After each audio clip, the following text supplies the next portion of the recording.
We are live. And before we actually talk to them, you mind if we have a moment in prayer? Definitely. Just a quick moment.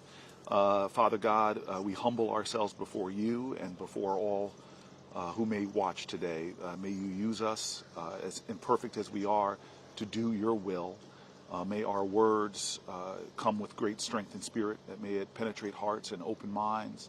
May it connect with people. And may we be of service at this crisis moment in American history. Lord, please, we know in you all things are possible. And today we humble ourselves in prayer.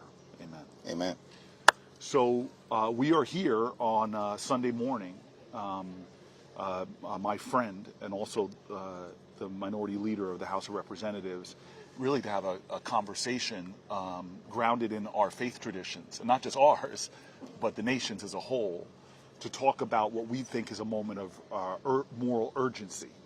That we are in this moment where this Congress is going to come back tomorrow from a 2-week recess, and the Republican leaders on your side of the Capitol are saying that they're going to force a bill through. They want to get it done this work period and back over to the Senate to be voted on and put on the president's desk. And that bill, we believe, presents one of the greatest moral threats to our country that we've seen in terms of what it will do to providing food for the hungry, care for the elderly, services for the disabled, health care for the sick, and more.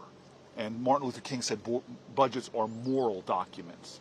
And that's the spirit we come here this morning in, hoping to have a larger conversation with all who will watch. We want to sit here for a good number of hours and engage in conversation. We hope people will come if you're in the area and sit with us, but also that you'll watch and perhaps give your own testimony to your moral urgency that you feel, to maybe your faith traditions or moral traditions that make this and motivate you in this moment to speak out. Maybe you'll share your story of what the threat of this bill does to you and your lives. And that's really the spirit we're coming in, sitting in with, and we want to just start a conversation between the two of us, but maybe you might want to say something as an introduction. Yeah, well, first of all, it's great to be with you, and happy birthday. Thank you. I'm sure you didn't expect last year, when thinking about this birthday, that I would be your birthday date in this location. Yes. But this, of course, is the moment that we find ourselves in, and delighted to be here because this is, as you've indicated, a moral moment. And this is a Sunday morning. Normally, I'd be back home in Brooklyn if I wasn't on the road, getting ready for one of several church services that I would likely attend. But as we prepare to come back into session tomorrow, this is a time to choose. And we're either going to choose the side of the American people, or we're going to choose this cruel budget that Republicans are trying to jam down the throats of the American people, that would effectively take away health care potentially for tens of millions of Americans, children and seniors and families and people with disabilities and veterans and others, take away food from the mouths of children, undermine, the ability of people to survive who've worked hard their entire lives, all in service of a massive tax cut for their billionaire donors. Well, I love what you say about you'd normally be in church today, and that to me gets me actually kind of excited, because I've always viewed where we are as our sacred civic space, where we bring the best of our values and best of our virtues. And these imperfect founders of our country, they actually turned to the great moral philosophers of the time to try to form our republic and make us on a journey to a more perfect union. And, we're sitting on steps in a building that was, that dome was started construction during the Civil War, Right. Another time of great moral crisis in our country. And there is, if these stones could shout, they would tell a story. But I think maybe it might be good for me, because we've been friends for a long time. We both came up on parallel sides of the Hudson River. Yeah. And I know that I bump into you a lot on those Sundays.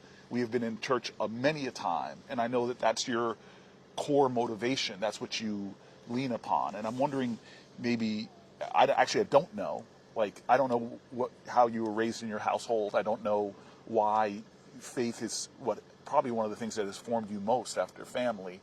And maybe you could share that what brings you to public life, what spirit brings you to public life. Yeah, it's a great question, and interestingly enough, when I think about sort of my journey and what drives me and has shaped me, of course, family being first and foremost, immediately beneath God, but it's the black church, it's Brooklyn, and it's the Biggie Smalls era, right? That at the end of the day. But the black church really being foundational to me, raised in the Cornerstone Baptist Church, which is an amazing church in Bedford-Stuyvesant. The initial pastor for me was Sandy Ray, Reverend Dr. Sandy Ray, legendary black Baptist preacher, was like an uncle to the Reverend Dr. Martin Luther King Jr. In fact, he called him Uncle Sandy. Wow. And so for the first 9 years of my life, Sandy F. Ray, who's the pastor that dedicated me to God. He literally christened you. Yeah, absolutely. Baptized you. That's right. He christened me.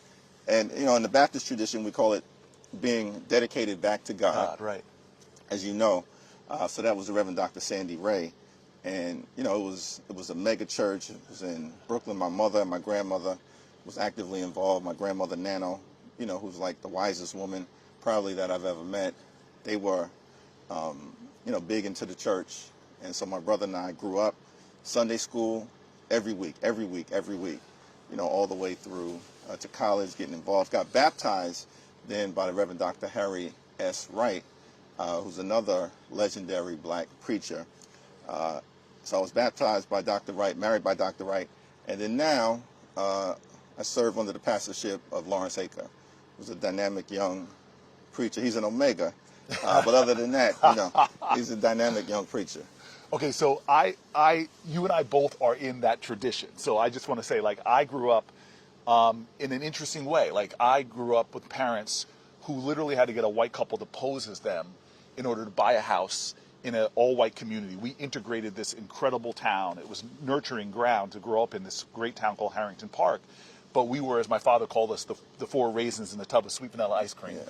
And so my classes, schools, sports teams were all white, and soon Korean Americans started moving in.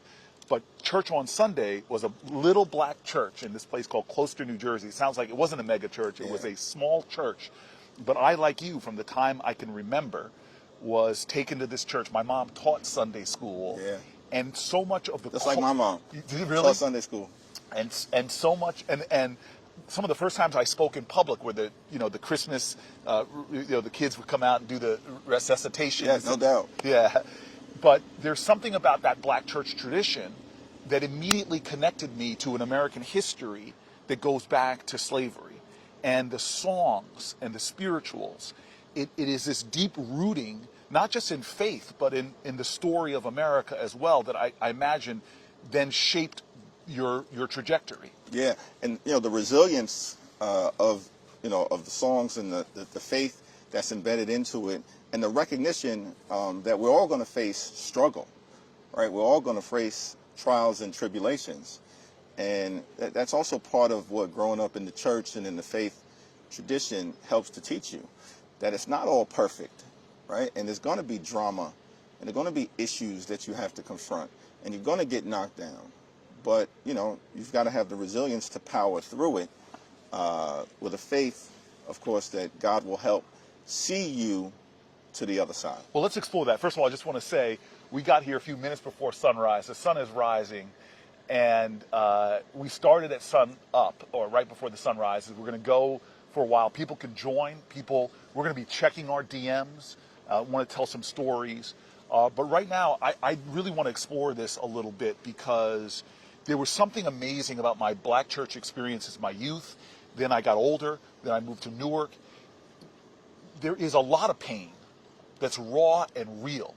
And I can only imagine the defiance of learning to read the Bible when you're still a slave, right. The defiance of living in a viciously segregated towns of what the black church really became. It became more than just a place of worship. It became a place where the hurt was healed, where the pain, the wretchedness of the world, where people came together to face that. It is no shock to me that the story of struggle and resistance in our country often happened where people would gather in the church basement. During the abolitionist movement, it was black and white church members coming together, building that great infrastructure project called the Underground Railroad. In the civil rights movement, some of the most powerful stories were about the church, which also saw 4 black girls bombed in a church in Birmingham. And I think this is sort of, and maybe it speaks to you, and I'm going to invite this. Everybody, all of us have faced unimaginable struggle in life at some point where whether it's private pain or you and I know public shame and stumbles or faults, all of us have felt these days where the grief hangs on you so heavy, it's like an obesity of grief. We're just walking, just getting out of bed is a heroic act. That trying to breathe is difficult, where you're knocked down so far, you hit rock bottom. But that's where in the church, at that rock bottom, that the solid ground becomes a faith, that's the solid ground to start building, get people back up again, but also helping them to connect their struggles to the larger struggles and that fight for freedom. It's just so important, the role of the black church to the individual broken lives of people that often have gathered there, and then also to the larger struggle itself. Yeah, there's no doubt about it. And as you pointed out, the role of the church, through slavery, and the resilience that was required through that horrific crime against humanity, and the faith that there would be better days ahead, but also the recognition, as the scripture said, that faith without works is dead, and that work would need to be done in order to get to a better place. There was a meeting of the abolitionists, I think somewhere in the Midwest in the 1850s, my recollection is correct. They were gathered, and Frederick Douglass expressed frustration with the slow pace of progress toward emancipation. And apparently he was animated, and he said to this gathering, "I don't think that this country will ever find the morality to be able to emancipate the enslaved African." And the room fell silent. And then Sojourner Truth got up, and she asked what was subsequently understood to be a rhetorical question. She said, "Frederick, is God dead?" Frederick, is God dead? So at that moment, with the great Frederick Douglass expressing frustration with the slow pace of emancipation, it was Sojourner Truth who had to reset the mood by leaning into faith. And I mean, that's really powerful. I mean, and that's, I think, where you and I start our lives, in a sense, which is the supernatural power, the transformative, redemptive power of our faith traditions, that even in the darkest, most impossible set of circumstances, somehow this idea that faith with works can create miracles. And indeed, I think American history is, if it is anything, perpetual testimony to the achievement of impossible things against impossible odds. And to me, that is what faith is. This idea, I once was lost, but now I'm found. This amazing grace that comes from our faith traditions. And for me, I remember my dad died 6 days before I got elected to the United States Senate. It was a special election. And I had a public event. This gets back to sort of the communities we live in. I had worked for 8 years getting supermarkets to come back to Newark. We had decades and didn't see supermarkets moving. And I had finally convinced Whole Foods to come, and we were going to make the announcement. And I'm driving from Trenton to Newark. I forget why I was in Trenton. And I found out that my dad dies. I call my mom, tears, hurt. But the next call I made was to my pastor. Yeah. And I said, Reverend Jefferson, would you meet me at this press conference? I don't want to tell anybody that my dad has died, but I'm barely holding on. Wow. He's my hero. He is a guy born in deep poverty with a single mom who couldn't take care of him.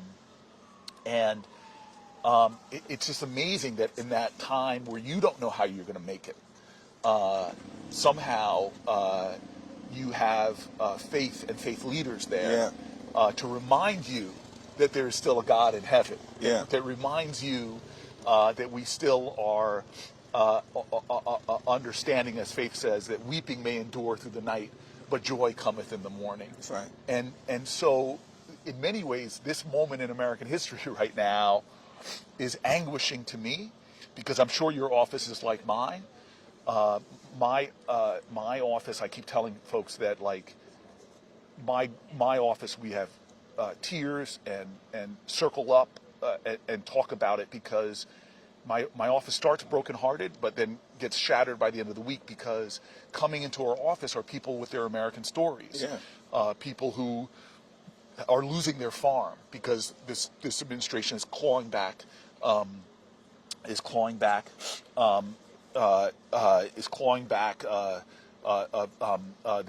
contracts that they won. Yeah. There are people who coming to me that did work overseas, standing on the front lines of infectious diseases, helping people who are suffering, and suddenly their emails have been cut off and their entire programs are shut down. People who are losing their health care.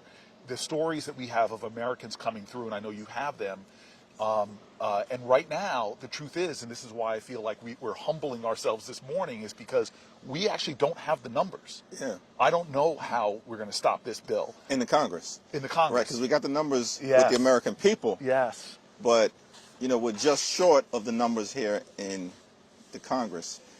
But, you know, one of the things, you know, Cory, and first of all, that speech that you delivered, you know, on the Senate floor was so powerful for so many different reasons. Of course, you broke Strom Thurmond's record, wiped him from the history books. That in and of itself has such moral power and force to it. He was a segregationist defending, you know, the institutions of Jim Crow oppression, and you were able to take to the Senate floor and speak to the better angels of the American people, all with a recognition, though, this is a tough moment. None of this stuff is normal. Like the assault on the economy, the assault on health care, the assault on Social Security, the assault on veterans, the assault on the American way of life, the assault on democracy and the rule of, none of this stuff is normal. And, you know, it is going to require resilience amongst us as members in the House, in the Senate, you know, people who are elected officials, civil rights leaders, members of the clergy, faith leaders, but probably above all else, you know, the American people. Which is why we're here on your birthday having a conversation with the American people. But I wanted you to say, you sort of had that moment of for me, of like, wait a minute, Cory, we don't have the numbers, but we still have the power, and the power relies with the people. And in 2017, when Donald Trump was threatening to pull health care away from 30 million people with the repeal of the Affordable Care Act, with no plan what to replace it with, I will never forget on those steps on the Senate side, sitting with John Lewis on the steps, and we did the same thing. We opened up a live feed, and we invited people to join the conversation. And through that evening, hundreds of people poured onto the Capitol steps to sit at the feet of that man with such moral magnetism and talk to hope, despite the fact that back then they had the numbers. They had the numbers. And it was a period that over weeks, thousands and thousands of people came here to begin to tell their stories. That's why we want you to DM us and tell their stories, because the truth of the American people finally called to the conscience of 3 senators, Murkowski, Collins, and then the famous John McCain with the thumbs down, and saved healthcare, saved the Affordable Care Act. And in many ways, that's the redemptive moment we have to find a way towards now. And in many ways, it's throwing yourself on the faith in the people, in the power of the people. That's what our democracy is in many ways, our founding documents, as imperfect as the founders were, imperfect as the people are, it's a break with the normal course of events, Yeah. and saying we're not putting our faith in the divine right of kings and queens. We're not putting our faith in some theocracy. We're putting our faith in the power of the people. That's exactly right. That they can do something. And at this moment, building upon what you're saying, all we need at this moment are 4 Republicans to do the right thing in the House and 4 in the Senate. 4 and 4. 4 and 4. Well, we had talked last night that this was not going to be, as you said to me before we came out here, classical music. This is going to be improvisational. It's going to be more like jazz. We don't know what's going to happen when. I thought the first person that was going to come here was going to be one of my prayer partners in the Senate, Angela Alsobrooks, but unbelievably, a man named Chris Coons. And by the way, people are already starting to gather. I see one of my law school classmates, hi Tom, who is an incredible government worker who's seen the carnage happening in a lot of these departments. But Chris Coons, I'm told, is here as well. And I'm hoping that he would come up and join us whenever he's done talking to folks down there. But perhaps he can share in the conversation. But that is the moment. And I want to get back a second to the faith traditions that we sit on. I'm going to read something that an amazing rabbi sent me last night when he heard what I was doing about the transformative power of our faith traditions, about the supernatural ability to see the implacable wall of resistance dissolve when people come together with the moral force of Americans, whether you are of a specific faith tradition or just open to your faith in the collective strength, moral strength of the American people. But I want to get back to you in this church as a little kid in Brooklyn. Well, you made a good point about growing up in the church and always participating, in the Christmas play. Yeah. Right? And for us, it was the Christmas play. It was the Easter play. We now call it Resurrection Sunday. Yes. And Mother's Day.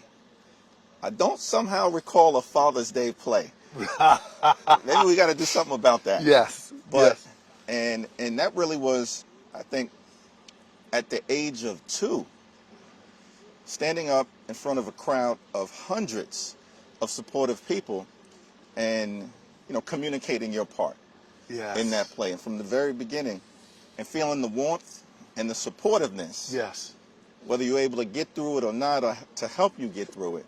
That was a big part of, and I'm thankful to my mom. I know my brother and I are, she's still with us, as your mom is still with us. My dad passed away about 2 years ago. But thankful to my mom that she would bring us to church. Yes. Even if we weren't feeling it at the moment. Yes. Like, whoa, every week? Yes, that's rain, snow, sleet? Yes. Every week? Yes. And I would complain about it. I would Yeah. complain sometimes. I confess that to you. Yeah. But my mom would take us, and I'm now happy that those traditions are within me.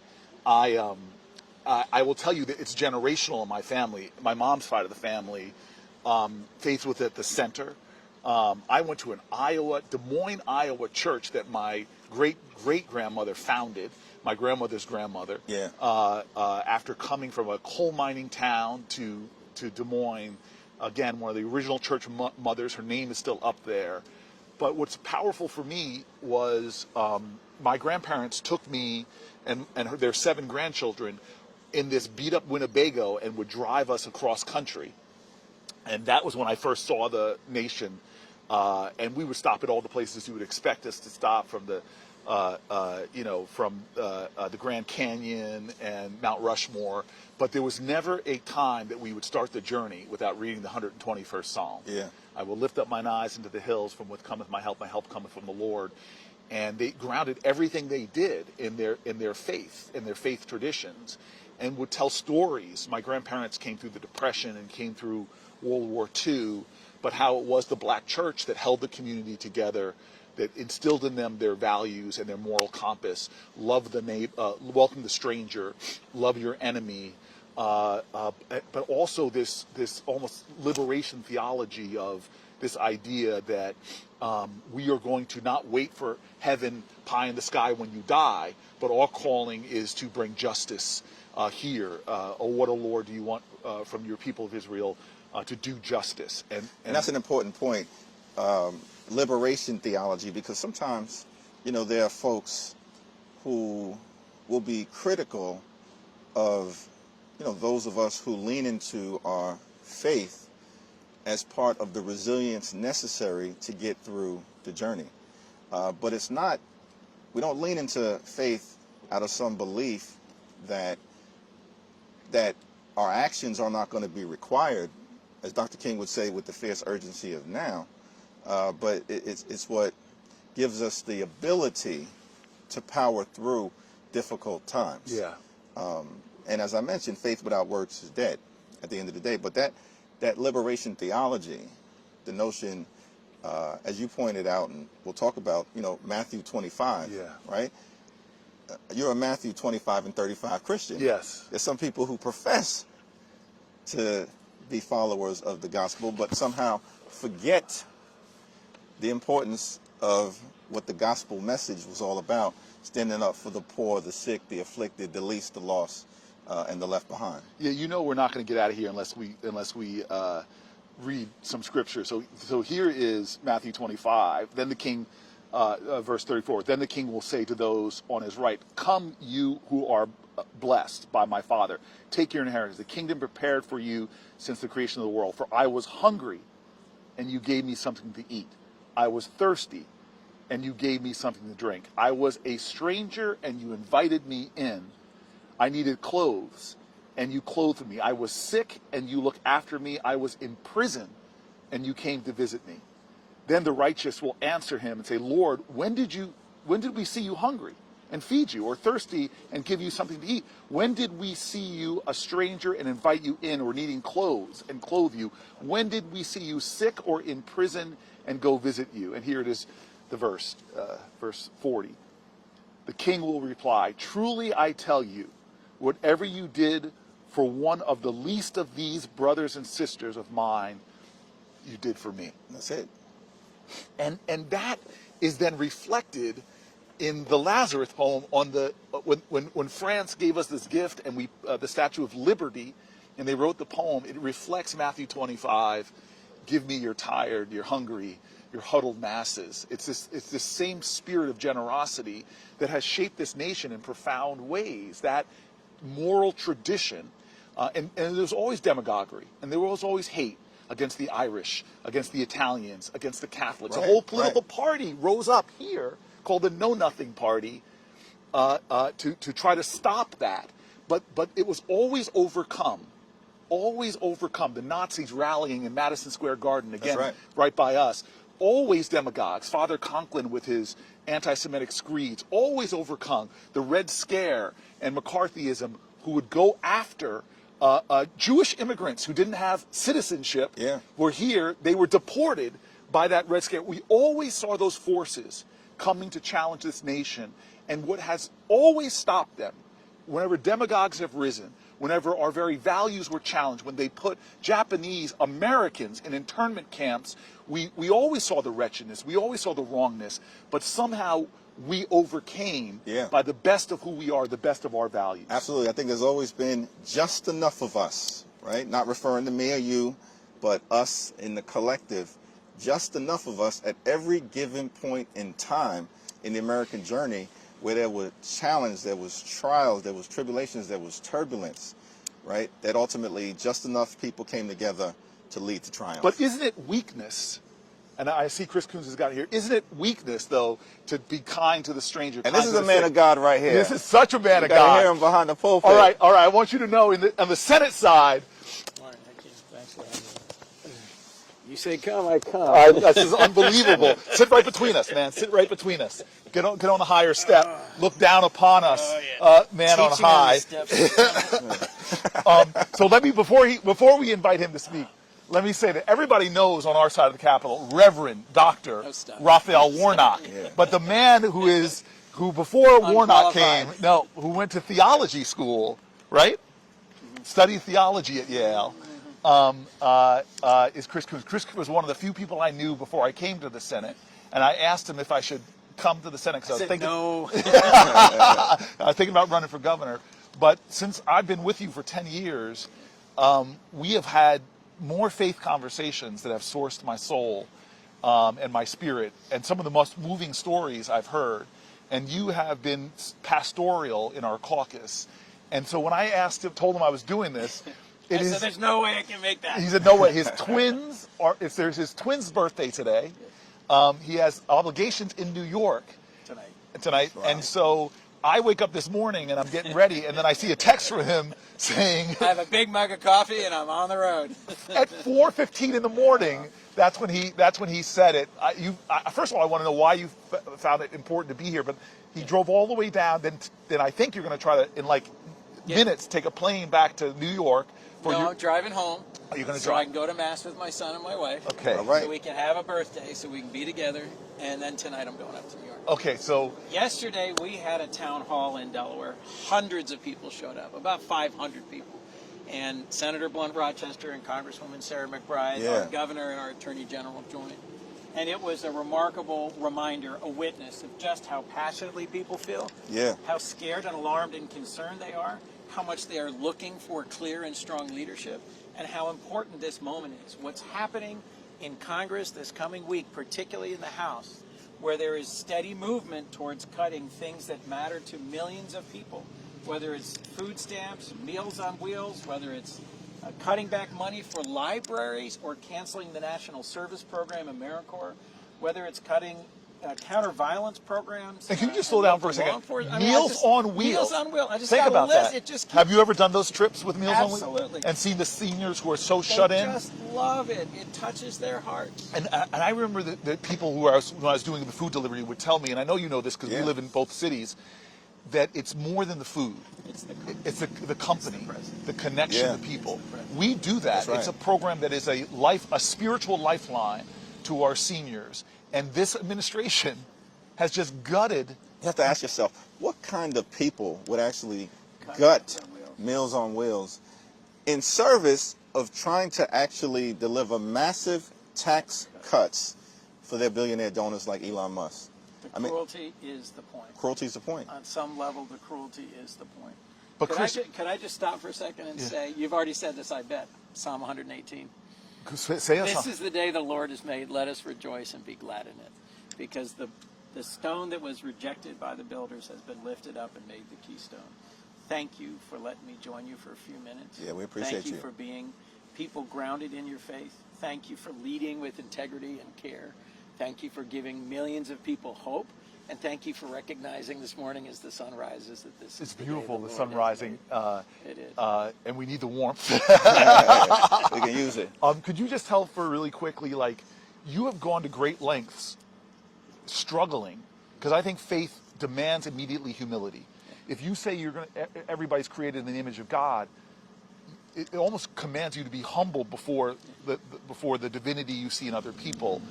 And it also says that I don't have all the answers. Who am I to presume, this finite being, that I can understand the infinite? And you seem to bring that humility and faith to your work, and you know that faith without struggle. Faith without struggle, faith without humility, faith without discernment is dead, and faith without works is dead. Yes.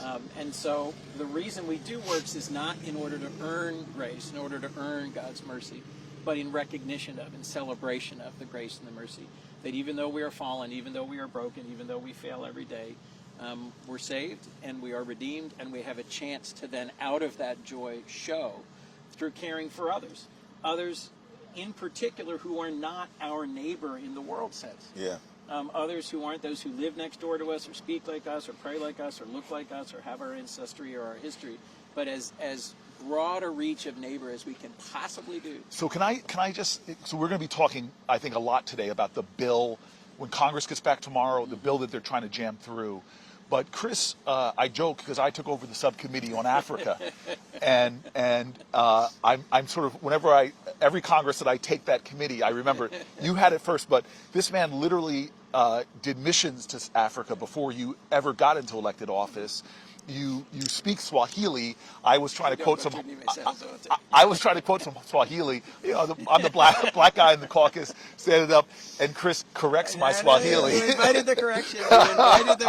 You looked at me and said, "Is that right?" And I was like, But I remember during the fear of Ebola, and we started seeing Ebola cases come here because an infectious disease anywhere is a threat to public health everywhere. It's that spiritual thing King said, injustice anywhere is a threat to justice everywhere. And you, to my astonishment, honestly, flew to Africa at a time, to Liberia, right where the outbreak was happening, to stand with aid workers and others. It was this act of courage and self-sacrifice that I can't imagine the conversation you had with your wife before you went, because you came back and you had to quarantine. Yeah, you had to quarantine afterwards. Right, when you went, when you came back. Yeah, yes. And so I'm asking, like, the gutting of the programs that you and I and Hakeem, we all have worked so hard to get feeding programs, to get PEPFAR, to get AGOA, all these acronyms that actually we have seen on the ground representing millions of lives. Saved the millions. Saved millions of lives. So can you just describe maybe a little bit more of what's happening and why that is such an affront to American national security, but also American values? Yeah, I mean, first, in the most selfish way, why would you cut the programs that are monitoring and intervening to prevent the next Ebola outbreak? There is literally an Ebola outbreak in Uganda right now. Or treatment-resistant tuberculosis, or bird flu. We've got diseases emerging all over the world that are a threat to us and a threat to millions of our fellow citizens of the world, and we should care for both reasons. Lots of people of faith around this country have gone and done mission work in our own country and in other countries to help and to see and to care for those who are suffering. It makes us stronger and healthier. It makes the world believe and understand that we're a compassionate nation. It strengthens us in every possible sense. Some of the most inspiring people I met in Liberia were from Samaritan's Purse. We're volunteers. We're from Doctors Without Borders. We're volunteers who were there risking their lives. People of every race. People with Ebola, of every background. Every faith tradition. Every faith tradition. It is stunning to me, the brutality and the speed with which the cuts this administration's put in place have caused organizations like Catholic Relief Services, World Vision, Save the Children, Bread for the World, CARE to lay off tens of thousands of people. I've gotten calls and emails from them, folks who were serving all over the world, who showed the world what the United States is about. Now we're showing we're not a reliable partner. We don't really care about anything other than the transactions.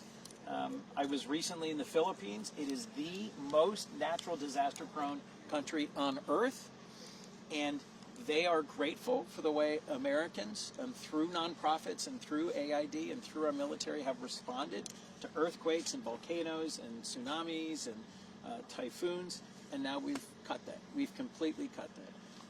The other day, I was on the phone with Governor Beshear of Kentucky. I said to him, you know, you're a governor in a red state, you're a Democrat.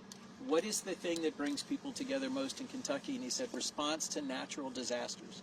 The ways we come together to respond to floods and tornadoes here in Kentucky. And AmeriCorps has been central to responding to that, also just cut by this administration. So the three of us have had this experience. I've had it from the Caribbean to Nepal, where we show up and they rejoice in Americans.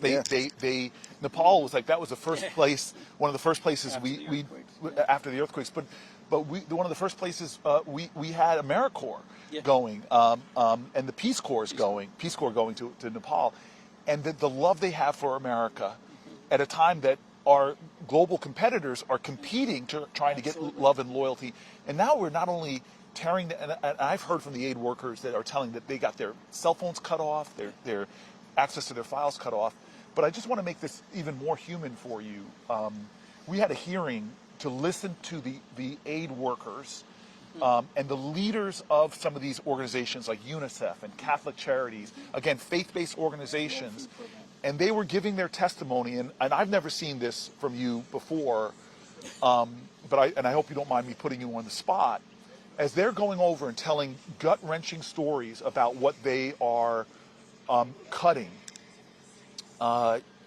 you break down.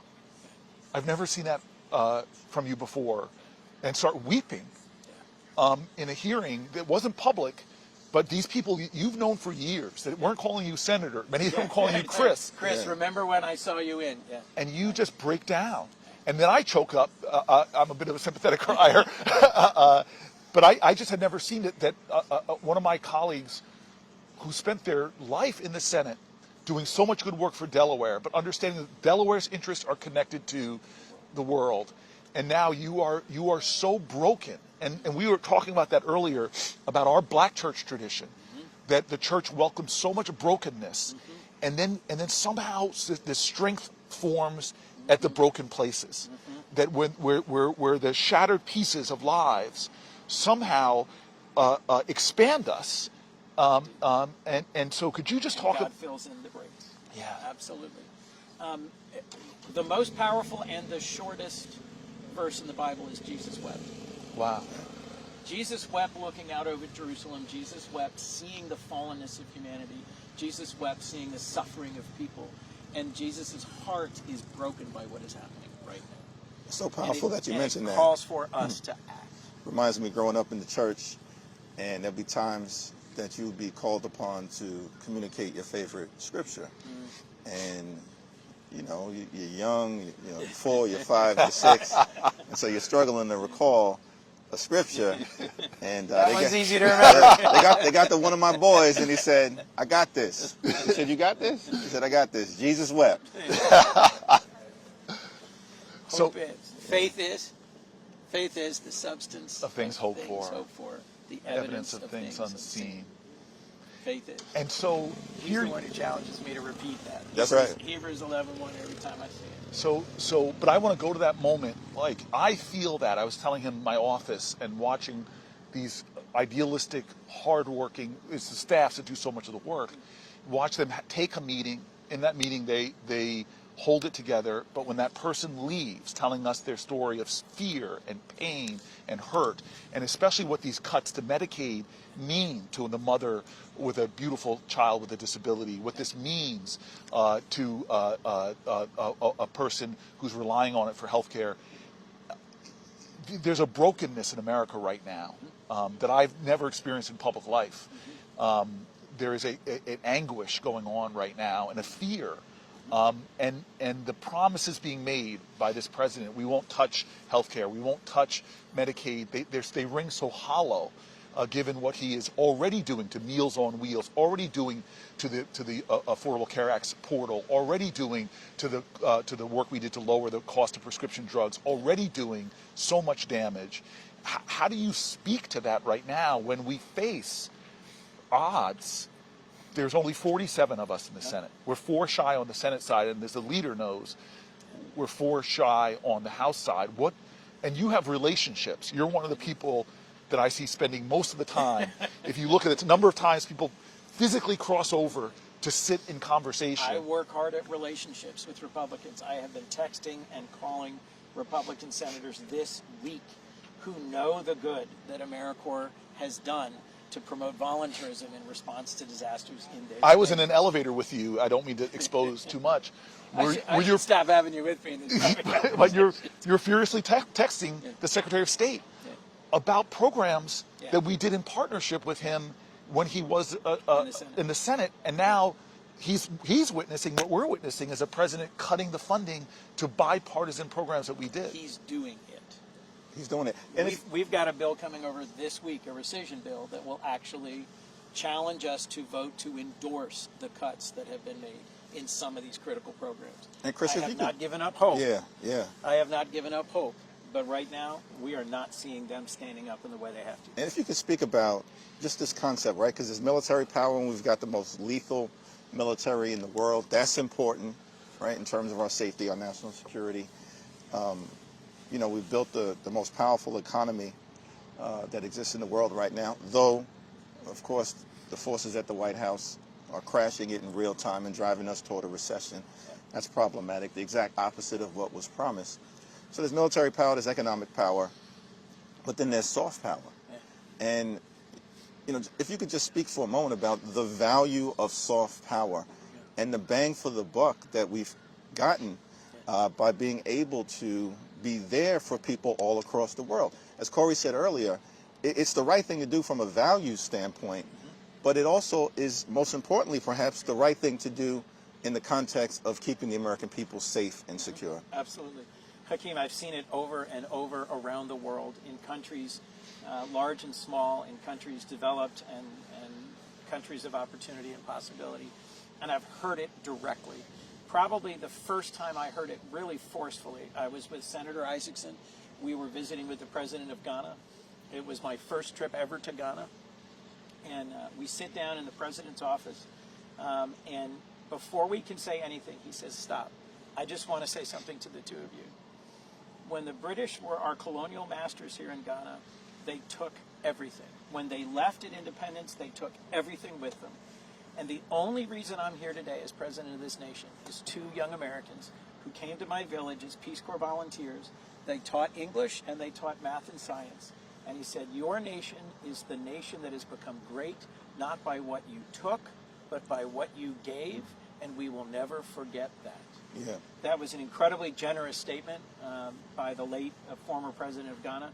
But that echoed and rang over and over in visits I made to capitals and to villages in countries where the Millennium Challenge Compact, Peace Corps volunteers, USAID, and volunteers from America have made a difference. We spent last year less than 1% of our budget on all foreign aid, on economic development, on disaster assistance, less than 1%. $850 billion on the Defense Department, about $30 billion on USAID, and every possible definition of foreign aid, maybe $60 billion. The difference is huge, and the consequences are great. I think of it as smart power. What our diplomats and our development professionals are able to do, you've seen it. The PRC, the Chinese are opening consulates, embassies all over the world, and in a dozen countries, they are now showing up right now and saying, oh, this clinic used to be run by the United States. They've just walked away, dropped the key, shut down the program, walked away. We'll take that over. Yeah. Oh, this program for housing, for education, we'll take it over. And the Chinese are there not out of a sense of humanitarian motivations, but out of a sense of strategic competition with us. So this president, his Secretary of State, his Secretary of Defense, his National Security Advisor, have made a big point of we're competing with China, we're competing with China, we're competing with China. But can I ask you both this question? The best question? way to compete with China is to show who we are and to show the best of who we are. To show up with our values. Absolutely. And that's what we're anchoring this conversation in our moral values. But before we go back to the bill and what people can do and must do, I just want to ask the two of you, I know you're hearing what I'm hearing, but what are you hearing from countries around the world that used to ally with us? I remember this great moment on the Senate side where we sat down, the ambassadors of all the a bunch of our European allies, and you, me, and Lindsey Graham shamed them because we had just convinced Biden, who undercut, we thought, on food funding. He put a lot more than Donald Trump is, but we wanted more money in a bipartisan way, and then that gave us the moral authority to say to them, you all need to be stepping up. But now we're seeing, and I know you just came back from an important Codel, we're hearing from our people something different. What are we hearing? From Denmark? Yeah, just, like befuddlement, puzzlement? What are we doing? What are these threats? That's exactly right.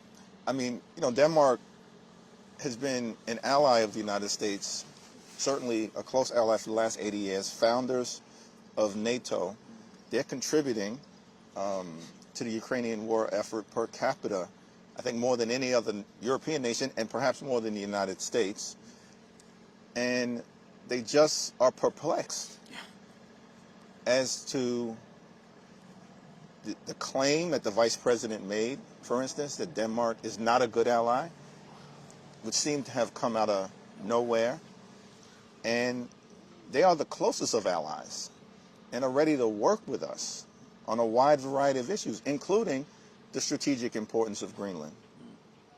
And so they just are dumbfounded, confused, and I said to many of them, so are the American people.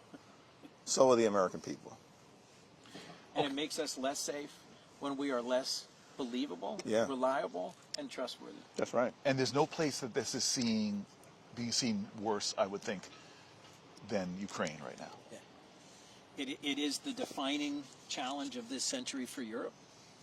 We pulled together 50 countries that in combination have contributed more to Ukraine's defense than we have. They accepted millions of refugees. They've spent billions of dollars. They've emptied their stockpiles and storehouses and sent the weapons and the training and the support because of American leadership. And now we have a president who is berating the president of Ukraine in the Oval Office, who is threatening to abandon them, who is saying you don't have the cards after he's the one who gave the cards away. But can we set this up? Because there is a world order before World War II and a world order after World War II. Yep. After World War II, by the way, the incredible sense of America, this Lafayette, we are here, we're coming back in the way that the French helped us. We're going to try to save the humanity from totalitarianism. We vanquish our enemies, and then we do something unbelievable. Only country on earth with a nuclear weapon.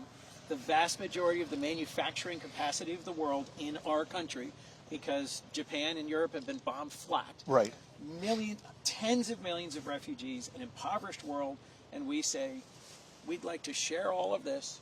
We'd like to invest massively in the recovery of our former enemies. Yes. And we'd like to set up this organization that is about preventing war and promoting peace. And we declare to the world there is not only a new world order where the fascism and the totalitarianism is not going to be, we are going to show our values, not talk, not preach, but we help to rebuild these nations. But even then, as Russia, the Soviet Union is growing and puts down these iron walls, suppressing freedom, we do the Berlin airlift.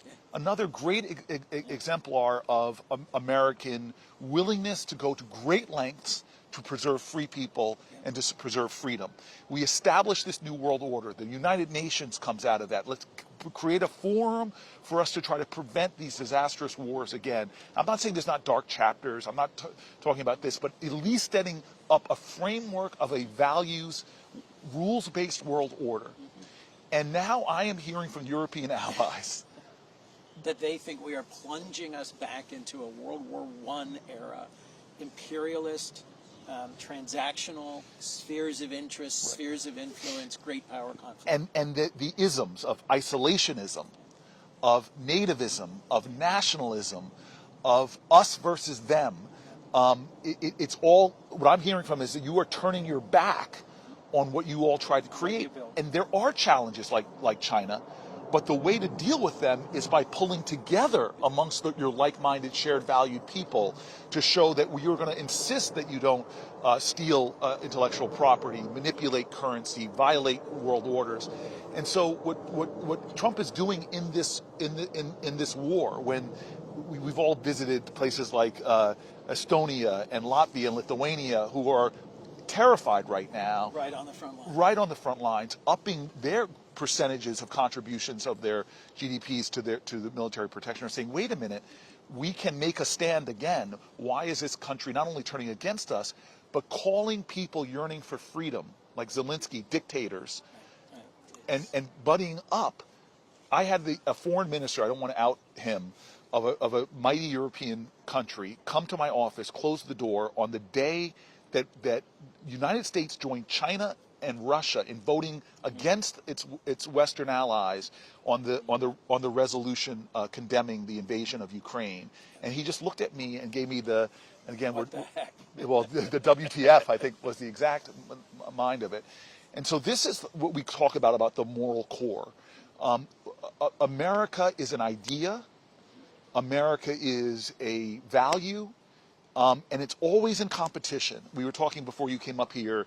There's always been this nativism, always been this these sort of streams within our country trying to undermine the larger multicultural ideas of what democracy should be. But we seem to always be getting better, not always in a straight line, but always making progress towards better and better. And this yet is one of those moments where, again, the very values of our country is in the balance. And it starts with, how do we treat our own? How do we treat those at the margins of our society? With mental health. The dawn of life, the margins of life, the twilight of life. Yeah. Are we showing America what it's like? How do you treat people with mental illness? Are we showing America that this could be the safest place to have a baby, not the highest maternal mortality rates? Is this the best place that if your child is born with a disability, that we're going to be there to support you? That we're going to be a place where you don't go bankrupt if you get an unforeseen illness or injury? This is the questions that we are trying to solve in this sacred civic space that are at conflict right now. And somehow, I don't even understand how we fully got here. I take responsibility for it. Somehow we are at a moment where, in a matter of weeks, leader, they are going to take a vote in your house, about whether we're going to gut $880 billion from a program that was fought for by the people, Medicaid, defended by people on both sides of the political aisle. Suddenly we are now at a point where we are going to gut that, and you said this multiple times already. Why? Why? For some bigger purpose? For tax cuts for the wealthiest amongst us? I mean, the thing about this, and so Republicans have already passed a budget resolution to set in motion the largest Medicaid cut in American history. And Medicaid is a health care program that impacts at least 80 million Americans. These are children, these are families, these are veterans, these are people with disabilities, these are everyday Americans, certainly women, expectant mothers, all across the country, in urban America, in rural America, small town America, the heartland of America.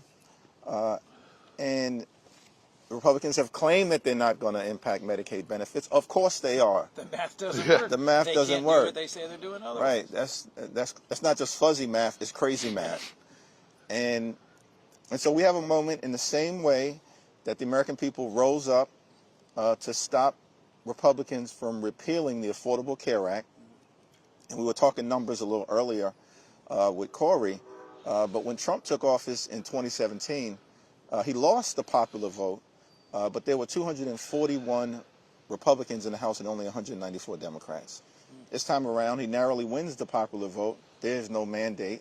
By his own standards, when he's got the narrowest majority in the House of any party since the Great Depression, which means that all it takes at this moment are 4 Republicans to do the right thing, stand up for the health care of the people they represent. And Medicaid at this point, along with Social Security and Medicare, are part of the fabric of America. It's just as American as baseball, apple pie, motherhood, and Biggie Smalls. Well, let's. I just want to, again, I've got this theologian here. And I got to go home, go to mass with my son. So I just my staff, Oh, yes. all the Oh, places exactly. they talk Yeah, about, absolutely. Deuteronomy 15:7. yeah. If there is among you a poor man, this is, how many times is poor or the poor mentioned in the Bible? Across the Old Testament and the New Testament, there are at least 2,000 direct references to the poor, the oppressed, the marginalized. And when Jesus first stands up in his home synagogue in Nazareth and says, "This is my purpose," he unscrolls the Torah portion for the day and reads from Isaiah 61. "The Spirit of the Lord is upon me. He has anointed me to preach good news to the poor." And so here we go, Proverbs 28:27. The righteous considers the cause of the poor, but the wicked closes his eyes to them. Proverbs 21:13. Whoever shuts his ears to the cry of the poor, he himself shall cry out, but not be heard. Hebrews 13:2. Do not neglect to show hospitality to strangers, for thereby some have entertained angels unawares. And Deuteronomy, if there is among you a poor man, one of your brethren, in any of your towns within your land, which the Lord God, your God gives you, you shall not harden your heart or shut your hand against your poor brother, but you shall open your hand to him and lend him sufficient for his need. This is stunning that our faith traditions are built on stories of liberty, of overcoming adversity. The stranger I was a stranger in a strange land. All of these moral calls to be there for that. And the richest nation on the land, here we're sitting in the capital of the United States of America, which should represent the best of our ideals, the best of our values, the best of our traditions. How presidents from Lincoln all the way through to FDR or JFK, or even Republican presidents like a Bush who started something like PEPFAR, have tried to call upon these traditions of our faith. And here we stand with a president who is saying, with the budget he has put forward in the House, We want to gut these. Everything that helps people on the margins of our society and the world. Right. It will teach our children. It will teach the rest of the world. It will teach the future the values that animate this country. If in fact they slash Medicaid, if in fact they end Meals on Wheels, if in fact they cut to the core everything from Peace Corps to AmeriCorps to the investments in child care, Head Start, daycare, and elder care, we will show the world what we're about, and I will be ashamed of that moment in our nation's history. So let me say this, because it is not charity. You know, Chris got to get the mask. I got it too. Okay, last thing I'm going to say, my brother. The other thing that It's 2 hours away. Is it charity or is it enlightened self-interest? Every dollar you spend getting a child above the poverty line returns $7 to the economy of the United States of America because of the increased productivity when you have these programs we've seen, like school lunches. They make a difference. So this is not even just this idea of charity. It is investing in yourself and the well-being of your country, because my child will be bereft of the genius of your child if they don't get a great public education. My child will be bereft from the inventions or the entrepreneurialism of your child if they don't get that understanding. When we expanded the child tax credit through the work of these men here, for 1 year, we cut child poverty almost in half. And they literally looked at the brain development of some of the children, not having all that cortisol and that fear and the different kind of developmental issues for kids that are given more economic security. What happens in a global knowledge-based society where we elevate the potential genius of our very own children? There's no way you can you can even economically quantify unleashing the artistry and the genius of more and more children. Let the children come to me, and woe unto him who blocks them. Yeah. I mean, I cannot think of a clearer call that we should invest in children, that we should open the doors of opportunity to them, that we should support and love them. And thank you. Thank you for your leadership. Thank you for being someone who sees clearly this moment and is challenging folks to speak up, to speak out, to get engaged, and to be a part of this moment. Because we're going to show the world, and we're going to show our families, and we're going to show history who we are in these coming days. You are the leaders we need for a moment such as this. Well, appreciate you, brother. I'm going to why don't you put your hand on his shoulder? We're going to pray for traveling mercies, Lord. Bless this man in his sojourn home. Deliver him unto his family, and thank him, Lord, for his work. Let this humble, faithful servant continue to do your work. Amen. Happy birthday. Thank you, brother. Thank you, brother. Chris, thanks for being here, man. Thank you. All right, we've been talking a lot about the Christian faith. Can we talk a little bit about?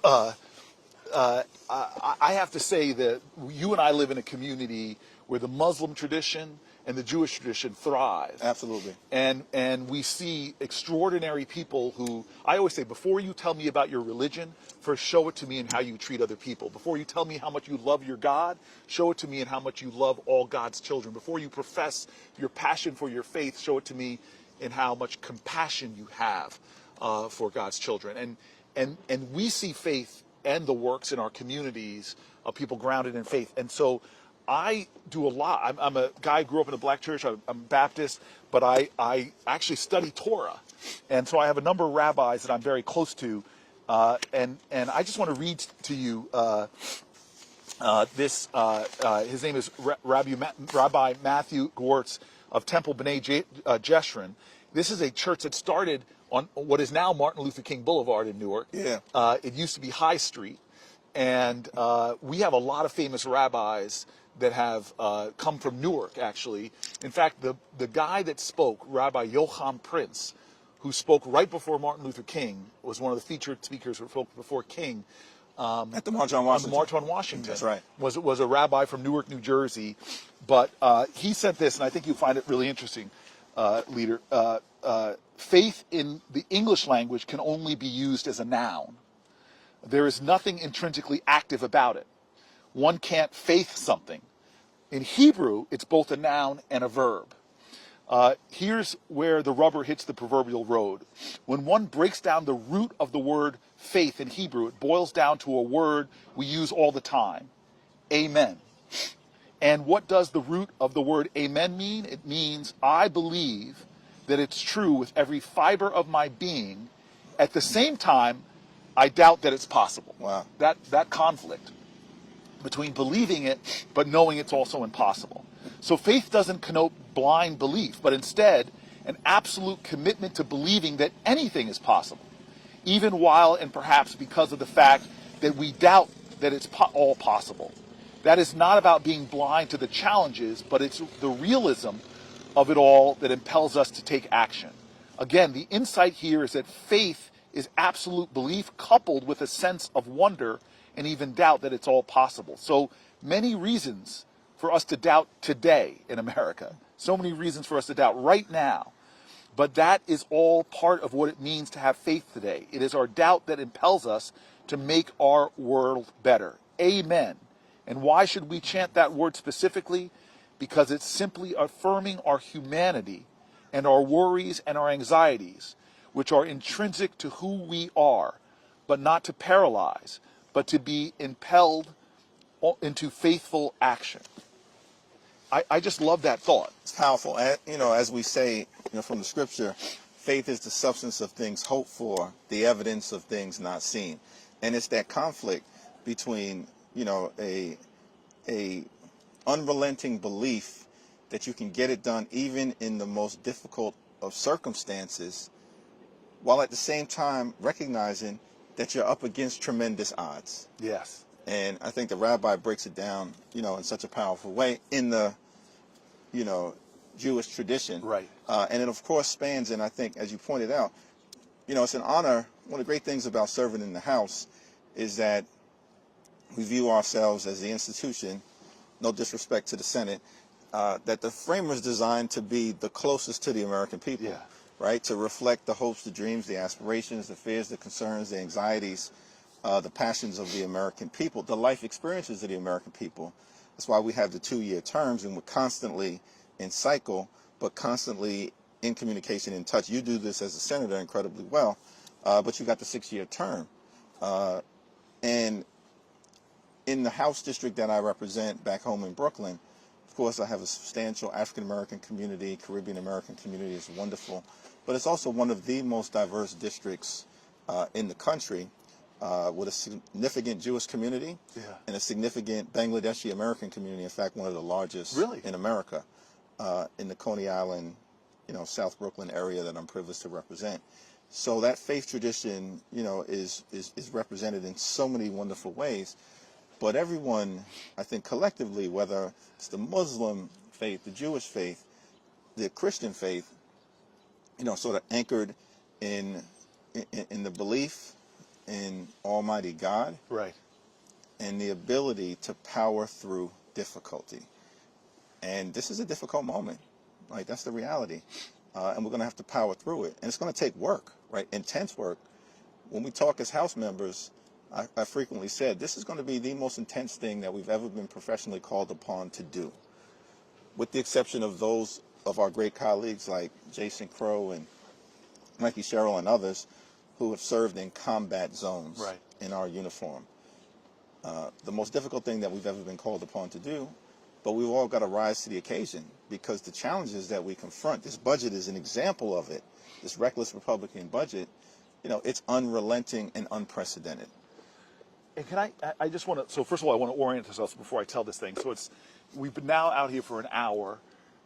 We really want to invite, I know most people are sleeping. It was a White House Correspondents' Dinner last night. That's right. So I know a lot of people are hungover in Washington, D.C., that were in part of that nerd prom, as they say.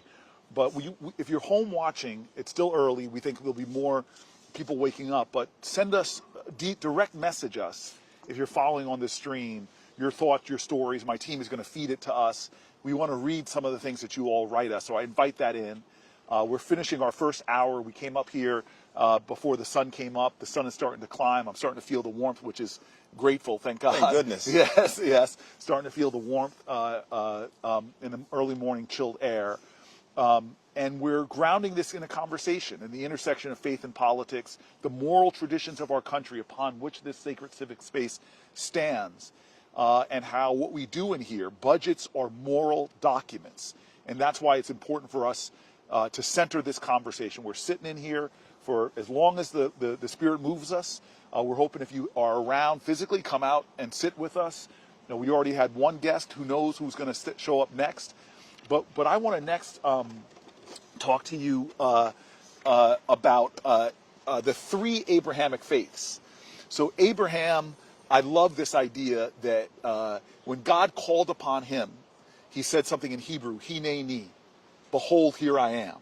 Everybody before that would hide. You know, Adam, when God came in and said, where are you? Adam hid from God. And I always say, well, God, this omniscient being, wasn't asking where the physical Adam was. He was asking for, where is this man I created in my image, imbued with the power that I have given to humanity? The next time he calls Moses, and Moses is like, hey, don't take me, take my brother. And God has to sort of say, no, you're the guy. And he goes, well, I'm not articulate. My brother's the great speaker. He goes, no, you're the guy. But by the time Abraham comes, God says, where are you? And this is the first time somebody steps up and says, behold, Lord, here I am, hineni. And he is the one that received the blessing to be the father of many nations and three great faiths. But the story that I love, and I always say these are the two pillars of humanity when I tell this story, and motivate me, is that he enters the covenant by circumcising himself as an adult. We won't dwell there. Hakeem, we won't dwell on that. That's right. Let's not dwell there. There might be kids watching. Yeah. But I can only imagine as we say in Brooklyn, keep it moving. Keep it moving. Okay, so he's there in pain, and by his tent, and he sees strangers approaching in the distance. And what the Bible says, what the Torah says, what the Quran says, is he didn't just greet them. He gets up and runs to them. And I'm sure you've had that feeling when a loved one runs to you with excitement and enthusiasm. He did that to complete strangers, and then invited them into his tent, gave him the best of what he had, the best food and whatever, and then they reveal themselves to be angels, and bless him to be the father of many nations, and then tell him that we're going. They're leaving. Okay, where are you going? Yeah. And they say, we're going to destroy a city. Messengers from God. And what does he have the audacity to do? Argue with them. He starts fighting. Won't a just God, a merciful God, show mercy?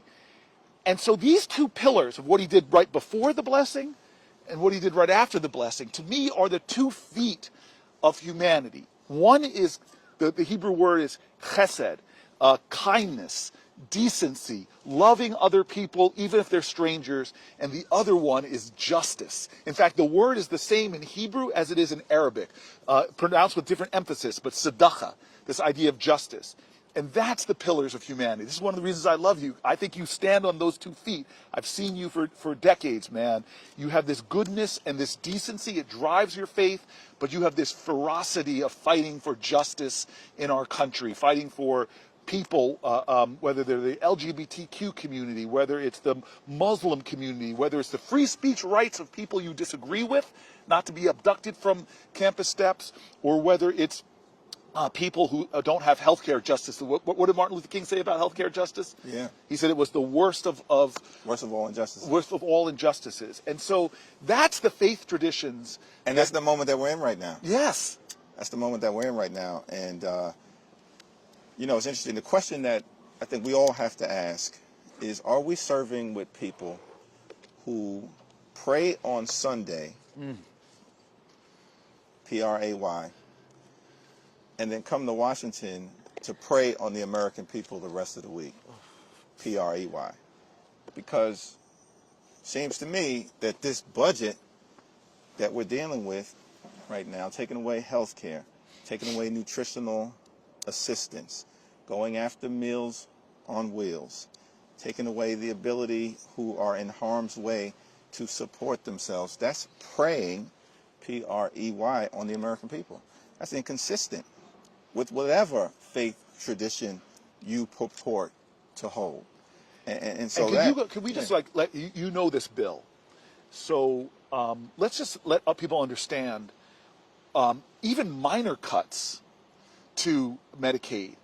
A lot of the hospitals in urban areas and rural areas especially, they have very delicate financial models that you cut 5% out and that hospital starts to tumble down in their ability to meet the demands. That's absolutely correct. And you're talking about $880 billion in potential cuts. That is the largest cut to Medicaid or health care in the history of this great country. And so even a modest amount of that $880 billion will be devastating. Hospitals will close. Nursing homes will shut down. People will die. This is a life and death situation, which is why we're calling upon the American people to show up, stand up, speak up to your representatives, to your members of Congress. Share your stories. We'll elevate them as part of this effort to stop this reckless Republican budget from becoming law.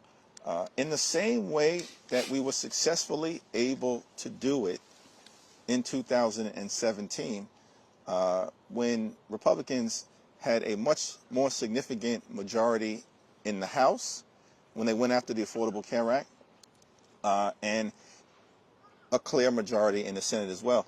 And at that moment, I think it's a good time to talk a little bit more about this, you decided to sit down on the other side of the Capitol on the Senate steps with the great John Lewis, who we both had an opportunity to serve with. And, you know, I want you to share some of your John Lewis experiences. I want to hear I'll share some of my John Lewis experiences. Okay, let's go toe to toe. Amazing to serve. On John Lewis. But tell us about that 2017 moment and what led to you sitting down with the great John Lewis on the Senate steps, talking about what needed to happen to save healthcare in America. Maybe I'm going to plant a seed of, like, let's get to the point where it is weird when I would come over to the Congressional Black Caucus, which meets over here. Yeah.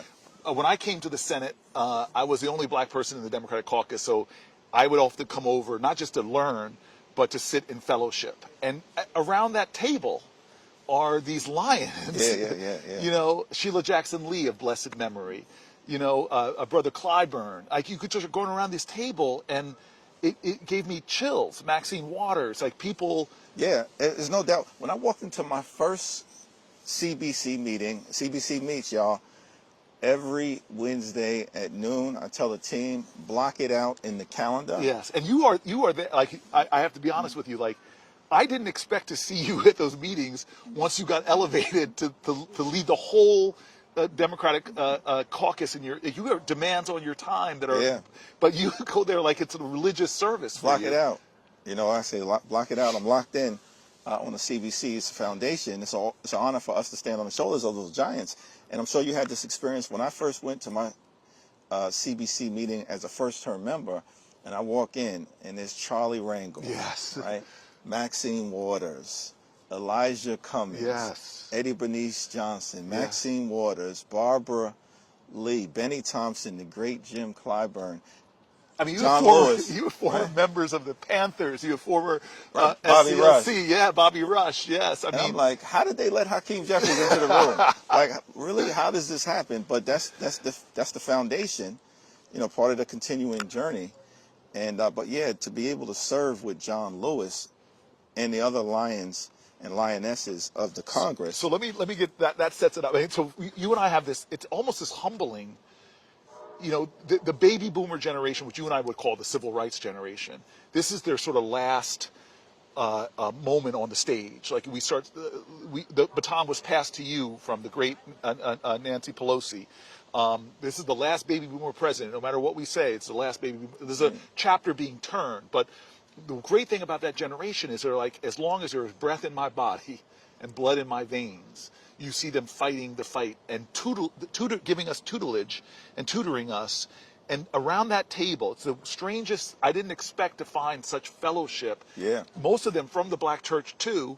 The CBC annual event that you have been led before, the gospel up in there, some of the performances that have been given have brought tears to people's eyes. The prayer breakfast is one of the most powerful events that takes place on Saturday morning. Yes, and we're praying here on Sunday morning. This is a prayer, as they have said before, praying with our feet. okay, so this is my first experience with John Lewis.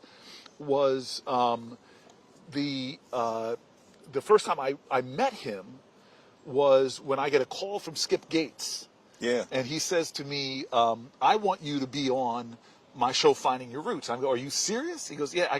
Skip, I feel like I hit the lottery. You're going to trace my history? He goes, yeah, I think we should do an episode with an up-and-coming young person in politics. And I thought he was going to pair me with another up-and-coming person in politics, like a Hakeem Jeffries. But he said, no, we're going to balance this. We're going to put a young blood with a seasoned veteran. And I'm like, okay. And he goes, we're going to put you with John Lewis. And I'm just like, man, that's not fair. Like, my ego suddenly got humbled because the start of it is this, they tell the background of people. So you hear John Lewis, hero of the Civil Rights Movement, his biography, literally bled the Southern soil red for freedom, marched and sat in and all this stuff. And then it goes Cory Booker, right. Grew up in suburban New Jersey, riding his big wheel, fell off, It's this unbelievable, like, mountain and boy. But I met him, and we go to this a civil rights museum in his district, and they literally have his feet in stone there, to mark the great shoes and feet of different civil rights leaders. And I just remember standing in his feet, walking then in the museum, and I've never been in a museum with somebody where they're in like most of the pictures. Yes, wow. And so when I told you the story earlier, that when my dad died 6 days before I was elected, and it was a special election, so I got elected in October, sworn in October. My pastor's there for me on the day he dies. I lay in bed, literally for like almost a full day, just mourning my dad's loss in the middle of an election, days before an election. Then we get elected, and now we come down here, and my mom is feeling this grieving void, and she's looking for somebody to sort of be there for us as a father figure. And my mom went to Fisk. John Lewis went to Fisk. That's how they first connected. And so John Lewis says, I'm going to be there. Come to my office first. We go to his office. Again, his office looks like that Civil Rights Museum. And again, he's in the pictures. He sets up like breakfast for us, like a spread. And then amazingly, like, he doesn't let us serve ourselves. He serves us eggs and grits and everything. Yeah. And this is John Lewis. This is John Lewis serving us. And I'm overwhelmed with this. And then he starts saying things like, you're the fourth black person popularly elected to this office. This is one of the reasons we fought. My mom starts crying. It was just beautiful the way he greeted us. We walk across the Capitol, my mom and I. She's now set on fire. Don't forget where you came from. Don't forget the people that struggled to get you here. I don't know if anybody's ever walked across this Capitol getting lectured by their mom before they get sworn in by the Senate. I'm like, Mom, I will be back. You'll have more time to talk to me.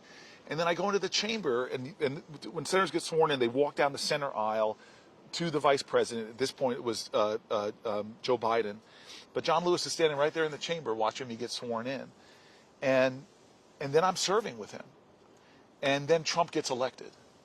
And the thing about John Lewis is you would see him get angry. But it fueled him in righteousness. Yeah. It didn't burn him up. And you started seeing Trump do things that were an insult to all that he had fought for. Suddenly we started seeing the Supreme Court right across the street rolling back voting rights, which he marched the Edmund Pettus Bridge for. Rolling back. And helped deliver. And helped deliver. The Voting Rights Act in 1965. Yeah.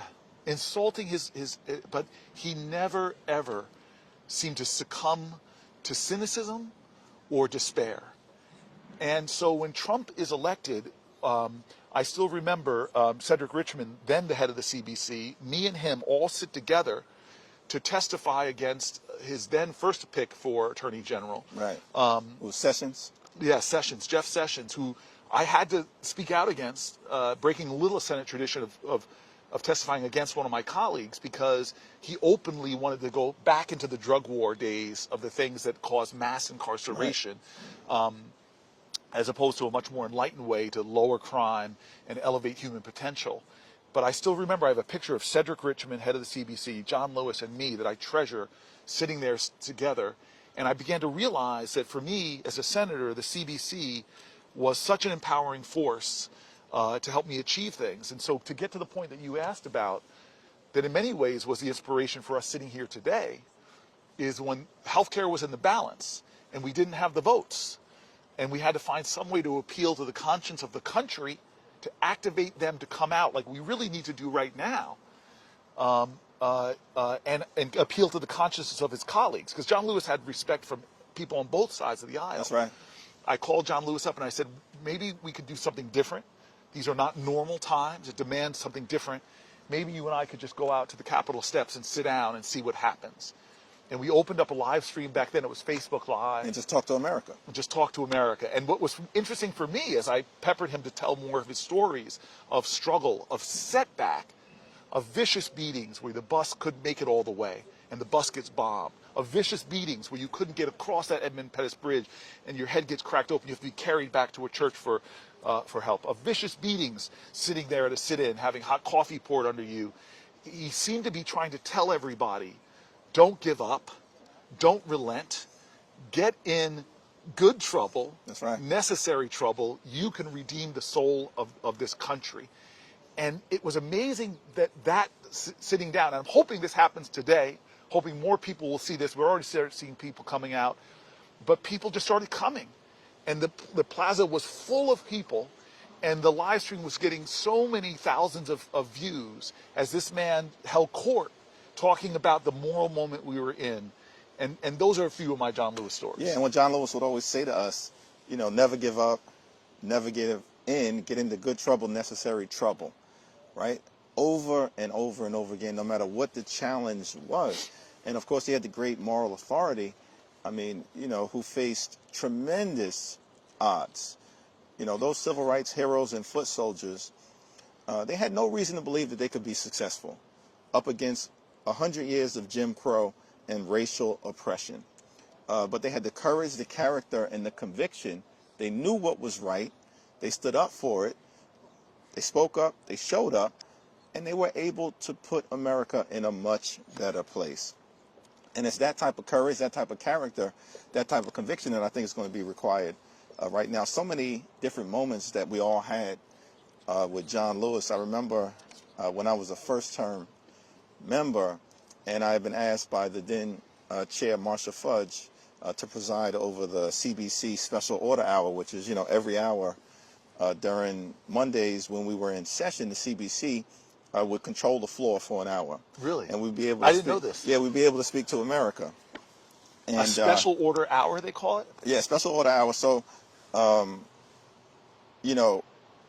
it's on the House floor once votes close. Right. Right?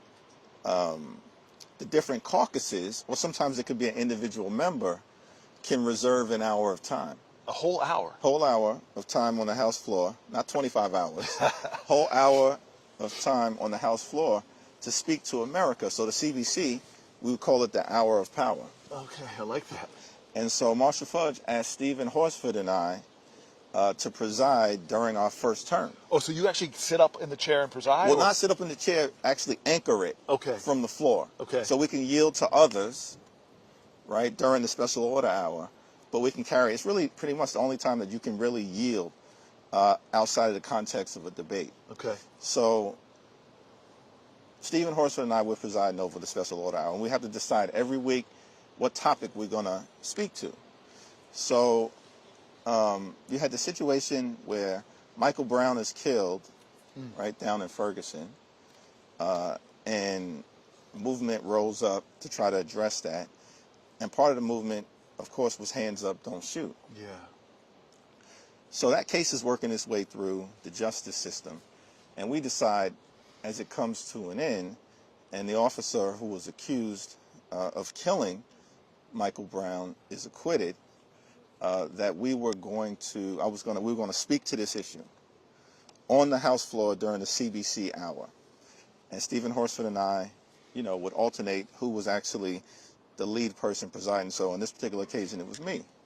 So I come to the conclusion that I'm going to begin that hour by raising my hands and saying, hands up, don't shoot. All right, first time it was brought to the House floor.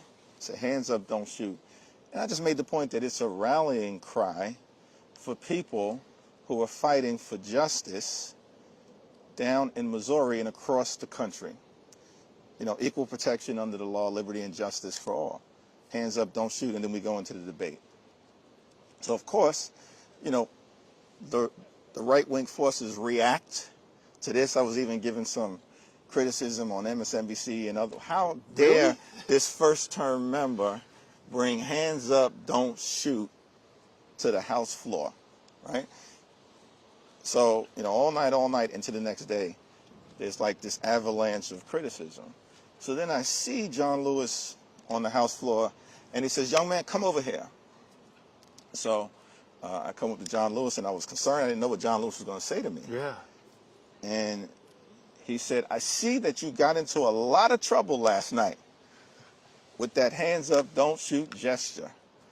And you're getting criticism all over the country. A lot of trouble, young man, but don't worry, that was good trouble." And I said, if I got John Lewis's approval, I'm all good. But that's the type of man that he was. He would encourage us to show up and stand up and speak up for what we believe to be right. And so, can you tell the story? We both know this in history, and I see the senator from Maryland, from the great state of Maryland. Yes. You are. Yeah, come up here. Come up here. You're right between us. You're right between us. Okay. I'll come down and get it in a second. Yes. Well, good morning. Good morning. Good morning. Morning. Perfect morning. I want you to know that. How you doing? I'm doing Yes. wonderful. Yeah. I want a hug too. Good morning. Okay. Yeah. I want you to know, Hakeem, that I prayed for this woman to come to the Senate. Yes, you did. And God answered. God answered my prayer, and it wasn't an easy road. No. You had what? It was not an easy road. No. Yeah, but we believe in God, and He never fails. He never fails. Nobody told us the road would be easy. No. No, they did not. Yeah. No, they did not tell us that. But I knew. So for those who don't know Senate history, their first black woman was elected to the Senate was Carol Moseley Braun, and then it would be many years, until the next African American woman would be a woman named Kamala Harris, would ever serve, was the second black woman. And then in the last Congress, we doubled the number. Doubled the number with you and Lisa Blunt, Rochester. And for me, when you, because I had been working Lisa for about 8 years. Oh, really? Well, because the Delaware congressperson is a statewide congressperson. Yep. And I knew that one of my dear colleagues wasn't going to sit in that seat forever, that he would, the great senator, he would eventually, Tom Carper, would eventually retire. Yep. And I was just worried she should be up next. Yep. But we know Yeah. that sometimes somebody could try to cut in front of you, or self-funding because money is so important. That was the other self-funding. So I was always telling her, you can do this, Lisa Blunt Rochester, but you kind of came up, and once you got on the scene, I was like, I'm in. Oh my gosh. Well, thank you. And then we prayed on you, and you came. But this is what I didn't know before. I still remember when we met. It was at the CBC. Do you remember we met? Yes. And I found out you were a Delta. Yep. Which I don't know. I like my mom. I don't know how Hakeem feels about that. Yeah. My mom's an AKA. But it's all love. It's all love. It's all love. Divine nine. Yeah. So I found out she was a Delta. My legislative director, this great African American woman, also a Delta, Leah Hill, was like, she was obsessed with you. And so before we even got there, she's just like, we gotta. And so then you win, and this is what was the best thing about you coming to the Senate for me, besides the impact you've made, the legislative genius, frankly, that you're bringing, and all of this. I found out you are this woman of deep faith, like deep faith. Yep. And I was sitting at one of those Votaramas all night, and I'm listening to you and Lisa Blunt just to go back and forth with your pastor. Can we Yeah. drop his name here? Oh, John K. Jenkins Yes. is my pastor from First Baptist Church Yeah. of Glen Arden. But you know what you were talking Talking about? about- We did the Seek Yes. with Pastor John, Howard John Wesley. Yes. Howard John Wesley. Yeah, that's your frat Kappa brother. man. Yes, All right, he there we was go. a Kappa man, and he did the Yeah, so- the fast. So I'm listening to these two women talk about fasting, and there's nothing to get a Christian as excited about fasting and praying. And so, like, you know, if you have faith the size of a mustard seed, you can move mountains. But the Yep. next verse people forget about, sometimes you have to fast and pray. Yep. And so I'm just all excited about the two of you guys. And since you're coming to the Senate, I just feel like I have a real sister in Christ. I feel like I have a real pillar that I can lean on. And Hakeem, when I called her up and said I was doing this, she's like, "Well, this is my alley." Yeah, well, you know what? So a few things. So first of all, I'm so proud. I thank you all for being out here today. This is such an important time. It really is an important time. And Cory, I can say I met many, many years ago. And what I loved about you then and still do, and the same is true with Hakeem, is he never knows a stranger. You know, you didn't know who I was from a can of paint. I approached you many, many years ago, and the warmth was there.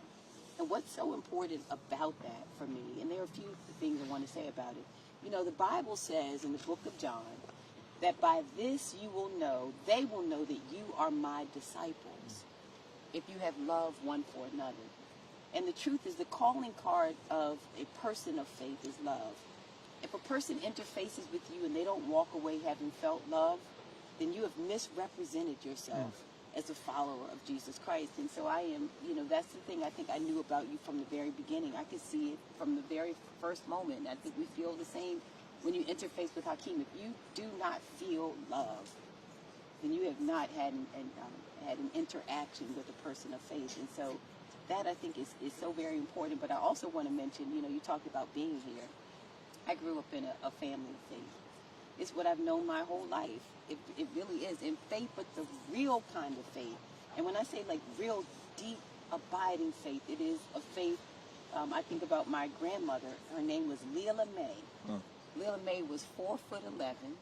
She was a powerhouse of a woman. She lived in a part here in D.C., a place called Deanwood, which was a very working class neighborhood. My grandmother was a housekeeper, and she'd often take me with her. She would go. She'd do dental offices, people's homes. I'd sit in the car in the summer while she went in.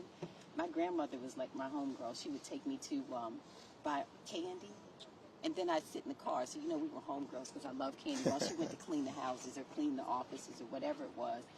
But then we go back to her neighborhood, and one of the clearest memories I have of her, and I have so many, is that she's the first public servant, I can tell you, I ever knew, in that she would... she was a great cook. She was from South Carolina. So, you know, those South Carolinian women. They do their thing. They do their thing. So she could burn. But what she would do is cook food, and then she would have these styrofoam containers. And she would put the food in the styrofoam containers, and she would say to me, go over and find Mr. Strauss, Bill Strauss. Or there was another guy named TC, and tell him that their food is ready. Now, Bill Strauss was a veteran who suffered in the Vietnam War. And he had a number of issues. Some of them were mental health issues.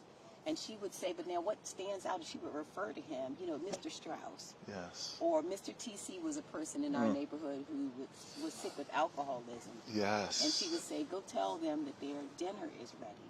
And I'd go and get them, bring them over, and she had the food ready. And she did this for so many people.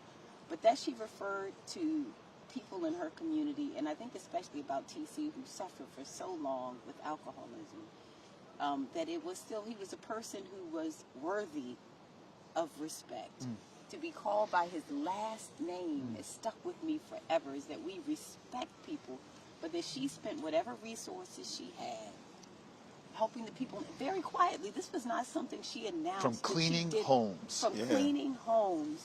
And she was a person who still felt that it was a part of what she should do to feed people, and just, you know, and I could just tell you like one act after the next, and it never stuck out to me as anything that was unusual. It was just what we did. Yeah. And I think in a moment like this, when I think about, you know, those two concepts put together, is that, for those of us who especially are people of faith, it's like, they will know us by our love.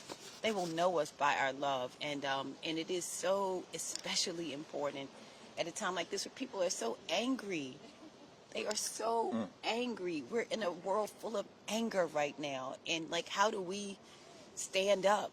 How do we show up? Like, how do we distinguish ourselves? And our voices matter. It's, I remembered I got elected in 2010 for the first time. My grandmother's brother was a pastor. And he said to me, well, Angie, as they call me Angie, if you remember who sent you, you're going to do just fine. I think it's so important for all of us. If you remember who sent you. Yep. If you remember who sent you. I love that. Yeah, you're going to do just fine. I have never forgotten who sent me. I think none of us have, right? Like, how did we get here? Yes. We got here, I believe, that it wasn't by accident, It wasn't because none of these are easy, but this is just the fact that we're sitting on these steps as the leader, minority leader, and 2 United States senators. I mean, it wasn't even my mom and dad came here in 1969, and I don't think this was hard for them to believe a moment like this. Just in one generation, what we could achieve, and And by the way, in 1969, what you had was Shirley Chisholm having just been elected in November 1968. Yes. And so it took all the way until 1969 until you had the first black woman to serve in the House of Representatives, of course, from Brooklyn. And I should correct myself, we moved to New Jersey in 1969. They came here like 61, 62, and a different city that they described here. They got their first jobs because of the activism, companies that never hired blacks before. But I want to go back to that generosity that so many people know, whether it's small rural white towns, black cities, that I still remember when I moved into Newark and I'm living in these high-rise projects, and Miss Virginia Jones, the tenant president, when we'd have a barbecue for the kids, she would always do that. She'd put little boxes together and go to 7A and 715 and give this to Mrs. So-and-so. She knew who needed a little bit of extra, and she would always put it aside. And that stands to me in stark contrast to this idea of, even the 1970s could never have imagined the kind of stratospheric wealth that's been accumulated in a small amount of hands in the United States of America. And all 3 of us, I do think that you two, I could say, lead with love. You can't lead the people if you don't love the people. All the people, wealthy, poor, sick, healthy. And so I don't hate on people with wealth. I want people to succeed. I want there to be a Madam C.J. Walker or Oprah.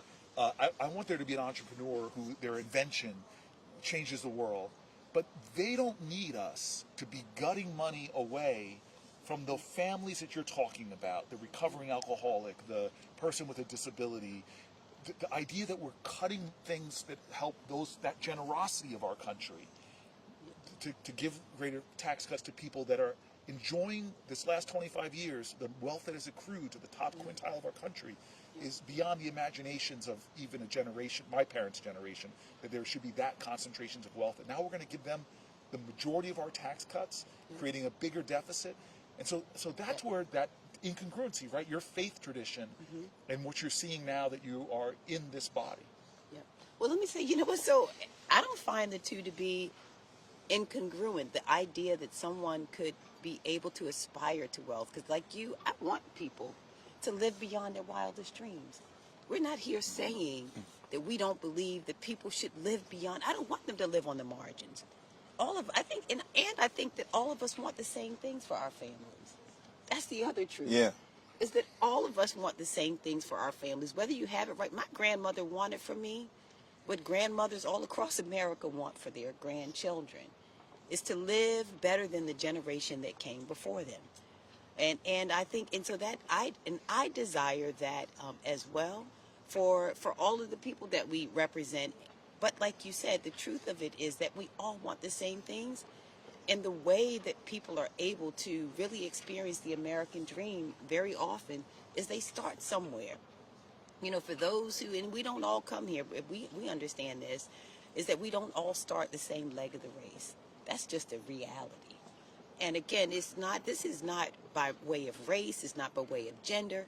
There are people all across our country right now who are struggling, but desire, like all of us, that their kids and grandchildren should be able to do better than them. I've met these people. I've met the farmers in my state who work exceedingly hard, who wake up each day, who get out and they work hard because they believe, like we do, that if you just work hard and you do the right things, that maybe your grandchildren can be sitting on these steps someday, right?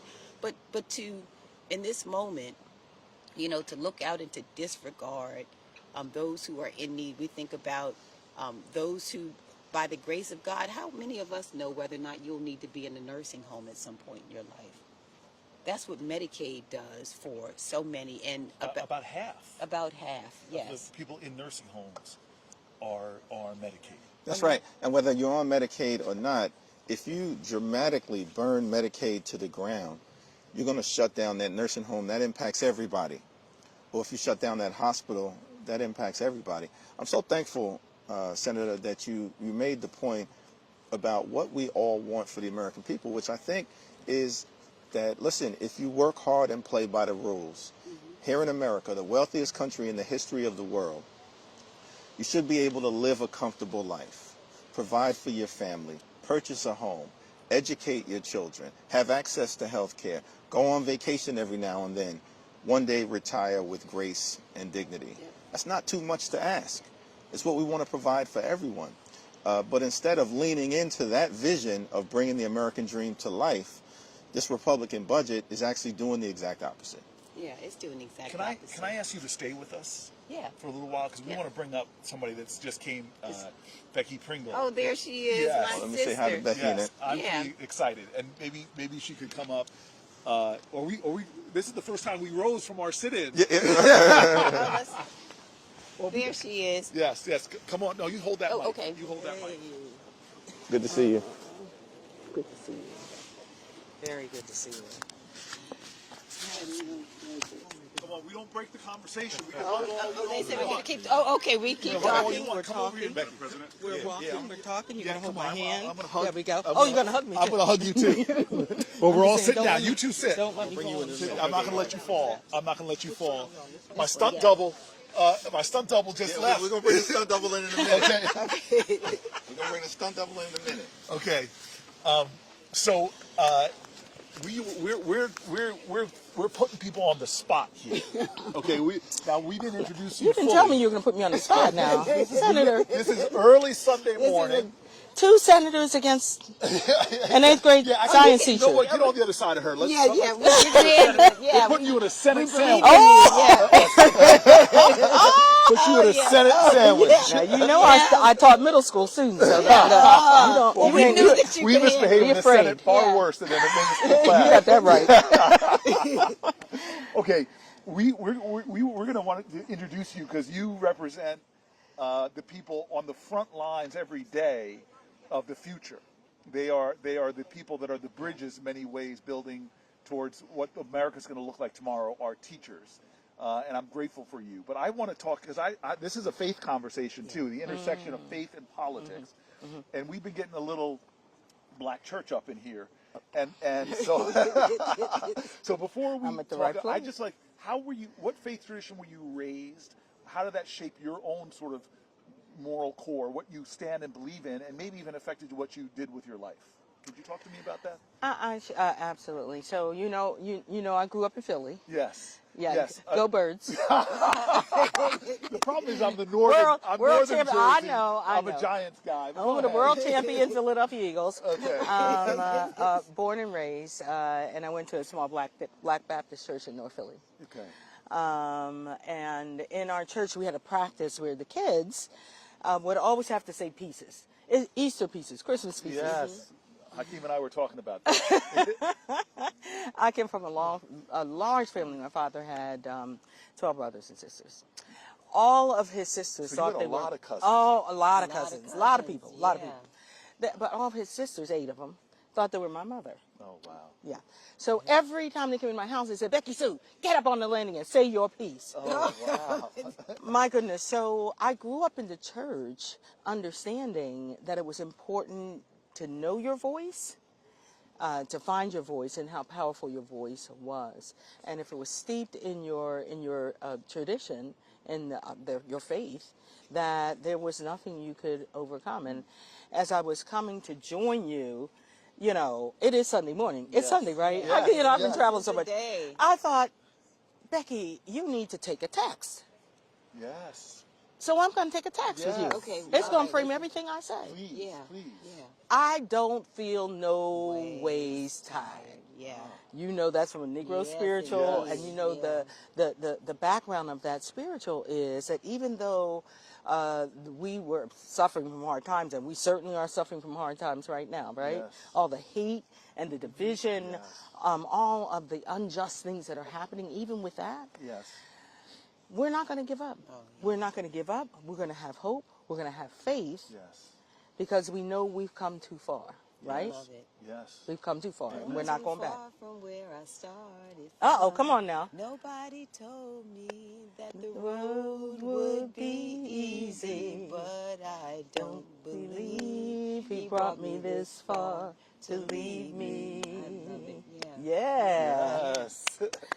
So, but that is Stony, the road we trod, bitter the chastening rod. I mean, we have come through the way of the tears, the tears have been watered. I mean, this has been a hard path, and you have seen hardship and pain. And church was a place where we came together with our brokenness, and found healing, but found strength in the broken places too. We did, and we found community. You know, that's a word we're using more now, but we knew that. We knew that we were not alone, and that in community, we were strengthened. And that's what you're seeing all over the country, and quite honestly, around the world. You saw that rally on the 5th. You saw that. Millions and millions of people saying, hands off, hands off. Yes. Our public schools, hands off our kids, promise of money and resources and the opportunities to succeed. So we understand the power of community through our upbringing in the church. Yes. And so you've been fighting. Well, tell me about, why did you choose teaching? Why did you choose the profession that you so nobly represent? I always wanted to be a teacher. Now, just sitting here reminds me, I used to make my two sisters play school on the front steps of our North Philadelphia home. We had 6 steps, and if they were on the first step, if they get all their lessons right, they would graduate to the next step. That's right. And when they got to the 6th step, then if they did everything right, they would actually get promoted. So you were the Yes, teacher. I was a teacher. I don't know why my older sister put up with it, because she beat me up on a regular basis, but they did. So I can't even remember a time when I didn't want to be a teacher. Right? And where do you think it came from? Well, my dad, we had a couple of teachers in our family, but my dad didn't go to school, didn't have that opportunity. He had to work 3 jobs to raise his kids. And he went to school when my sister graduated from college, from high school. Oh, wow. And went and studied to be a teacher. So he was a history teacher. Now, I will tell you, he did not want me to follow in his footsteps, because he said, Becky Sue, you'll never make any money, and you won't get the respect that teachers deserve. And I defied him. That was not good. And I became a teacher. And I can remember when I was elected as an officer of NEA, he came to the convention and he said, I was wrong. I was wrong. Yeah. You have the opportunity to fight for kids all over this country now, and that's what we're doing. You know, it's funny. You said I just have to share this story. You said you taught your sisters. Well, you know what I did with my sister? I would preach. So I spent all this time in church with my grandmother. And in fact, we'd go to a morning service. So you preached to your sister, and John Lewis preached to the chickens. Yeah, see this? Yeah, so we spent all this time in church. We go in the morning and then go to the corner store, get a little candy and everything, and we go back to the afternoon service. So when I went home with my sister, she would be the choir. She'd bring the church announcements, and then I'd bring the word. I'd come and I'd stand at my grandmother's house at the top of the stairs and be the person, and I would pick a scripture, and I'd be there preaching. So, you know, but so it is. The faith is what brings us all together. But it's also, and it's so many. But it's also a training ground, right? Like Yeah. for future leaders. I mean, the church, you get a constant demonstration, and I've listened to all of you speak, and I'm sorry, I hear echoes of pastors preaching, we all seem to be pulling from a Yes. rhetorical style. That's Like right. we were taught. Call and response. We're preaching without a license, all of us. Yeah. Okay, so we started here 2 hours ago, and before the sun came up, Hakeem and I sat down, and we wanted to. It was cold, y'all. It was cold, colder than it is now. Colder. But we wanted to invite people in the conversation. We're getting some more people in the plaza. We appreciate that. good. Yeah. We are asking people to direct message their stories, their faith stories, their concerns about this moral urgency, how this bill that we're talking about might impact them. Because Congress is coming back from a long 2-week break. Yep. Tomorrow we start again. The Republican leader has said that they are going to try to get this done this work period, which means kicking the bill over to the Senate. The bill, we already know because of their assignment to various committees that they have to cut $880 billion. This is the assignment, and I'm not on your turf right now, the assignment to cut $180 billion, and we know the only way to do that really is to attack programs like That's exactly right. I mean, so the budget bill sets forth all of these cuts that various committees have to make. An $880 billion cut was assigned to the Energy and Commerce Committee. Now, the Energy and Commerce Committee has jurisdiction over Medicaid. And so every independent observer understands, despite the Republicans trying to run away from this fact, that if you say to the Energy and Commerce Committee that you've got to cut $880 billion, that means Medicaid. That's the only way to do it.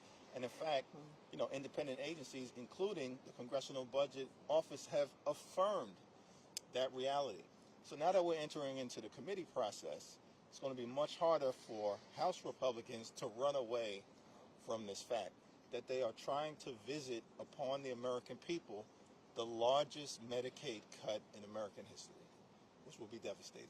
And so this is where I want to get it to you, because I always wondered, and maybe you all know this in Maryland and New York, we say to a kid, the school's going to provide you a book. It's going to provide you a desk. These are essential to learning. But one thing we don't talk about is how essential nutrition is to learning. Yeah. Having access to food, access to school, to lunch, to eat during it. And there's been so much evidence that shows you if you don't have proper nutrition, you can't learn and absorb. That's right. And so when we're talking about on that chopping block includes things like SNAP. That's right. Includes things like they've already cut school lunch programs. They've already gone after.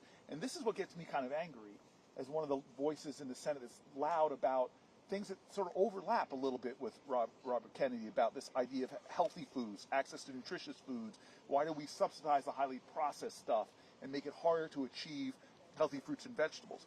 So don't tell me you believe in MAHA, Make America Healthy Again, and then cut the funding that gets people access to the healthy, fresh food. So you're a teacher. I'm out of my depth when I talk about the House side. I'm way out of my depth when I talk in your universe. But can you talk a little bit about this absurdity of a nation that is going to send kids out to a globally competitive, knowledge-based environment and is not doing the things to make the soil nurturing for them to actually learn? So, yes, but I want to go back to Medicaid for just a minute because please. it's all connected. You know that the majority of our kids in our schools get their health care from Medicaid? Yep, over 40%. There are people who don't know that. Yeah. So let's start there. The kids don't have the access to health care, so we know they can't learn. So now let's go on to the meals. We work so hard in the last administration to get elected leaders to understand that it wasn't only about making sure that we provided meals, but it was healthy meals. And so we trained educators on how to do scratch cooking. It was an incredible success. Now, some people don't, when they hear that term, they don't know what that means. But my mom actually was the head cook at the Head Start Center in one of the Head Start Centers in Philly. Really? Yes. And she could do some. Let me tell you, my mother, what she could do with government-issued cheese would make you want to slap your mother, not mine. But I'm telling you, all of the people, all the administrators downtown Philly would find their way to my mom's Head Start Center that day before Thanksgiving, because I'm telling you, but we Did knew you grow from up in Philly? Is that where you grew up? Oh yeah. All right. Yeah. The Illadale. You have to say it again. Go Birds. A lot of Philly fans out here. Go Birds. Come on now. Don't make me start saying the chant. God. E-A-G. Okay. See. But we knew from a young age. We saw the little kids, right? It was the only meal they would get. Yeah. That was the meal they would get. And from our entire lives, we saw kids putting meals into their backpacks, Yes. eating half of their lunch. And everyone saw the light shining during the pandemic, Yes. when we would set up stations in parking lots and everything. And it wasn't just the kids coming. It was parents coming. It was whole families coming. Yes. So we understand how important school meals are to them. And when I saw that, Hakeem, all I could say, and this is what I keep saying, who doesn't want to feed the babies? Who doesn't want to feed the babies? Yes. Yeah. Who doesn't want to do that? Right. We know, and that's what I've been saying to folks. Follow the money. You need to follow the money because that'll tell you what you value. Yes. And when you're telling me you're not going to feed the children, Yes. we know what you do and you don't value. We know they can't learn if their stomachs are growling. And you don't need to make a case. You don't need a case study for that. Everybody knows that. Yeah. You can't focus when you're hungry. Our kids absolutely need the federal government doing its part to make sure they have everything they need to learn. And being fed, being healthy, Yes.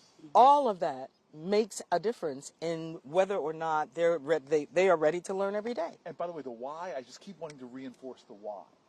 This bill that's being put through to my senator and my congressperson is going to achieve the benefits for who? They're cutting from this, but what are they For the billionaires. Yeah. It's a GOP tax scam, and it's based off of what they previously did in 2017, where they actually moved the bill through the House and the Senate. Donald Trump signs it into law during the previous administration, where they set in motion legislation where 83% of the benefits would go to the wealthiest 1%.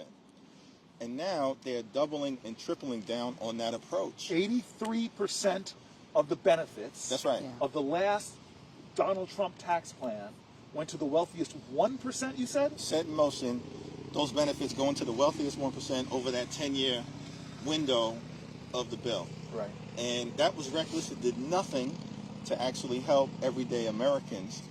And what's interesting is that you've got Elon Musk talking about Social Security being a Ponzi scheme.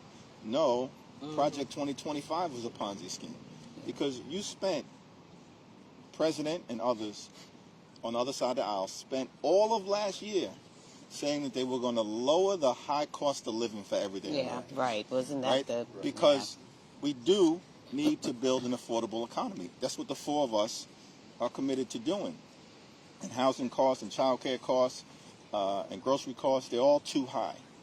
But all you do is promise that costs are going to go down, including saying it's going to drop on day one. Right. Yeah. Yeah. And then lie about Project 2025 as if it doesn't exist. And now here's the Ponzi scheme.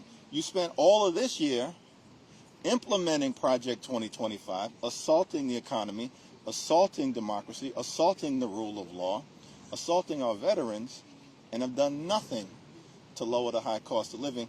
And now you're doubling and tripling down on that extreme approach by trying to jam this budget down the throats of the American people. Yeah, and nothing we've seen so far addresses the promise that was made, like you said. I mean, nothing about it has anything to do with working class people. It has nothing to do with how to help middle class families. None of it. Not absolutely. We haven't seen any evidence whatsoever that there's any care or concern about bringing down the cost of living for everyday hardworking people. And you know what? And the question that people are asking, and we should just go ahead and answer it, is do we have an obligation to care about the people we're talking about? Should we care about veterans? Absolutely.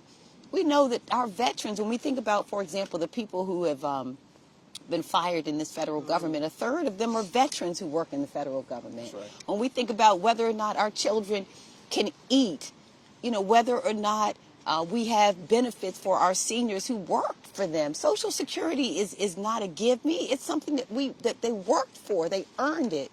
Again, we talked about Medicaid, about our children. Over 40% of the people on Medicaid are children. And the question is whether or not we are bound to care. We absolutely are bound to care. And you know what? And don't take just our faith.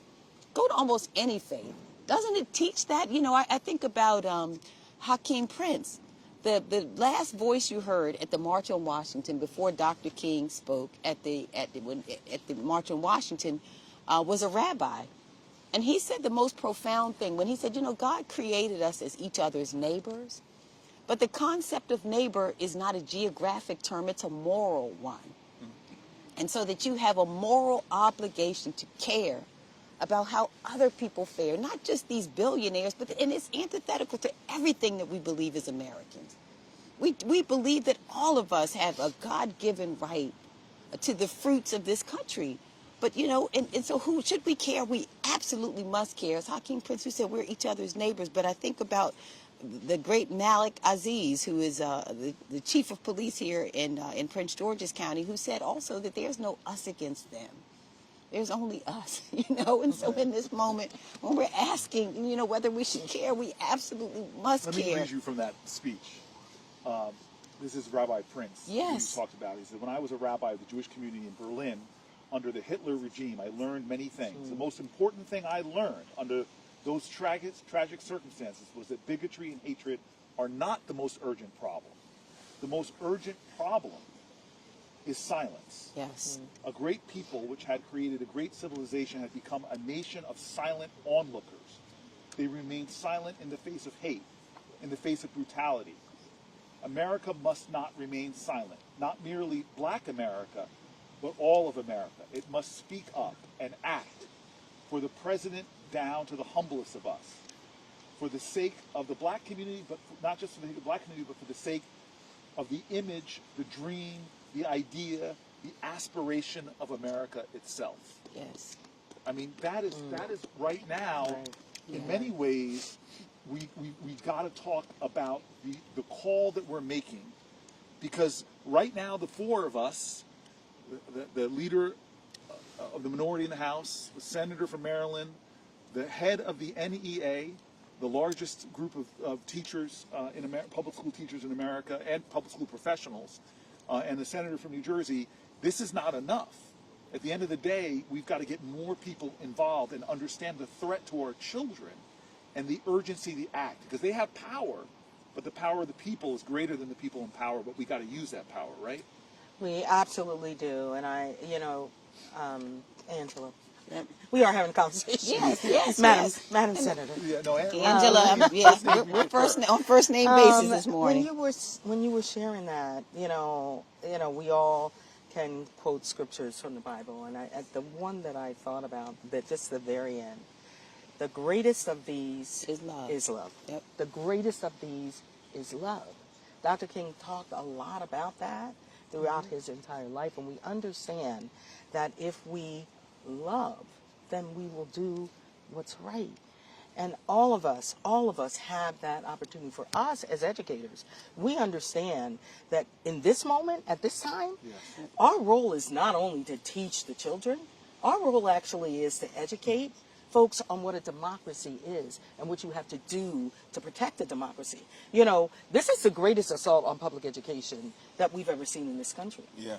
The dismantling of the Department of Education, all of what's happening, taking the money, that's already happening, and students are already suffering. So let's be clear about that. Even higher ed. And higher ed, on all of it, the freedom to teach, the freedom to learn. We need to understand, and we take seriously our responsibility to teach people what is happening right now, because that's the first step in an authoritarian reign, is to take away the right for society to be informed, for them to make critical decisions and collaborate in their problem solving.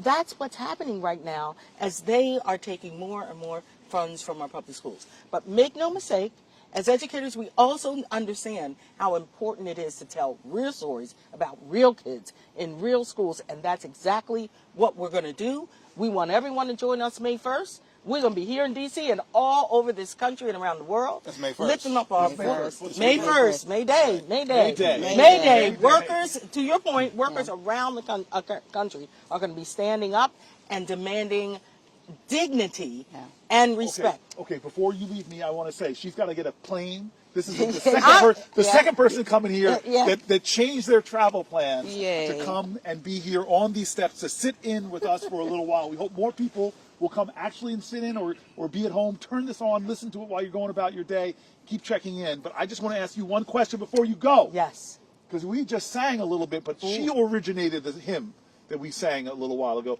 Do you have a favorite song that you, or artist that you play when you need some righteous inspiration?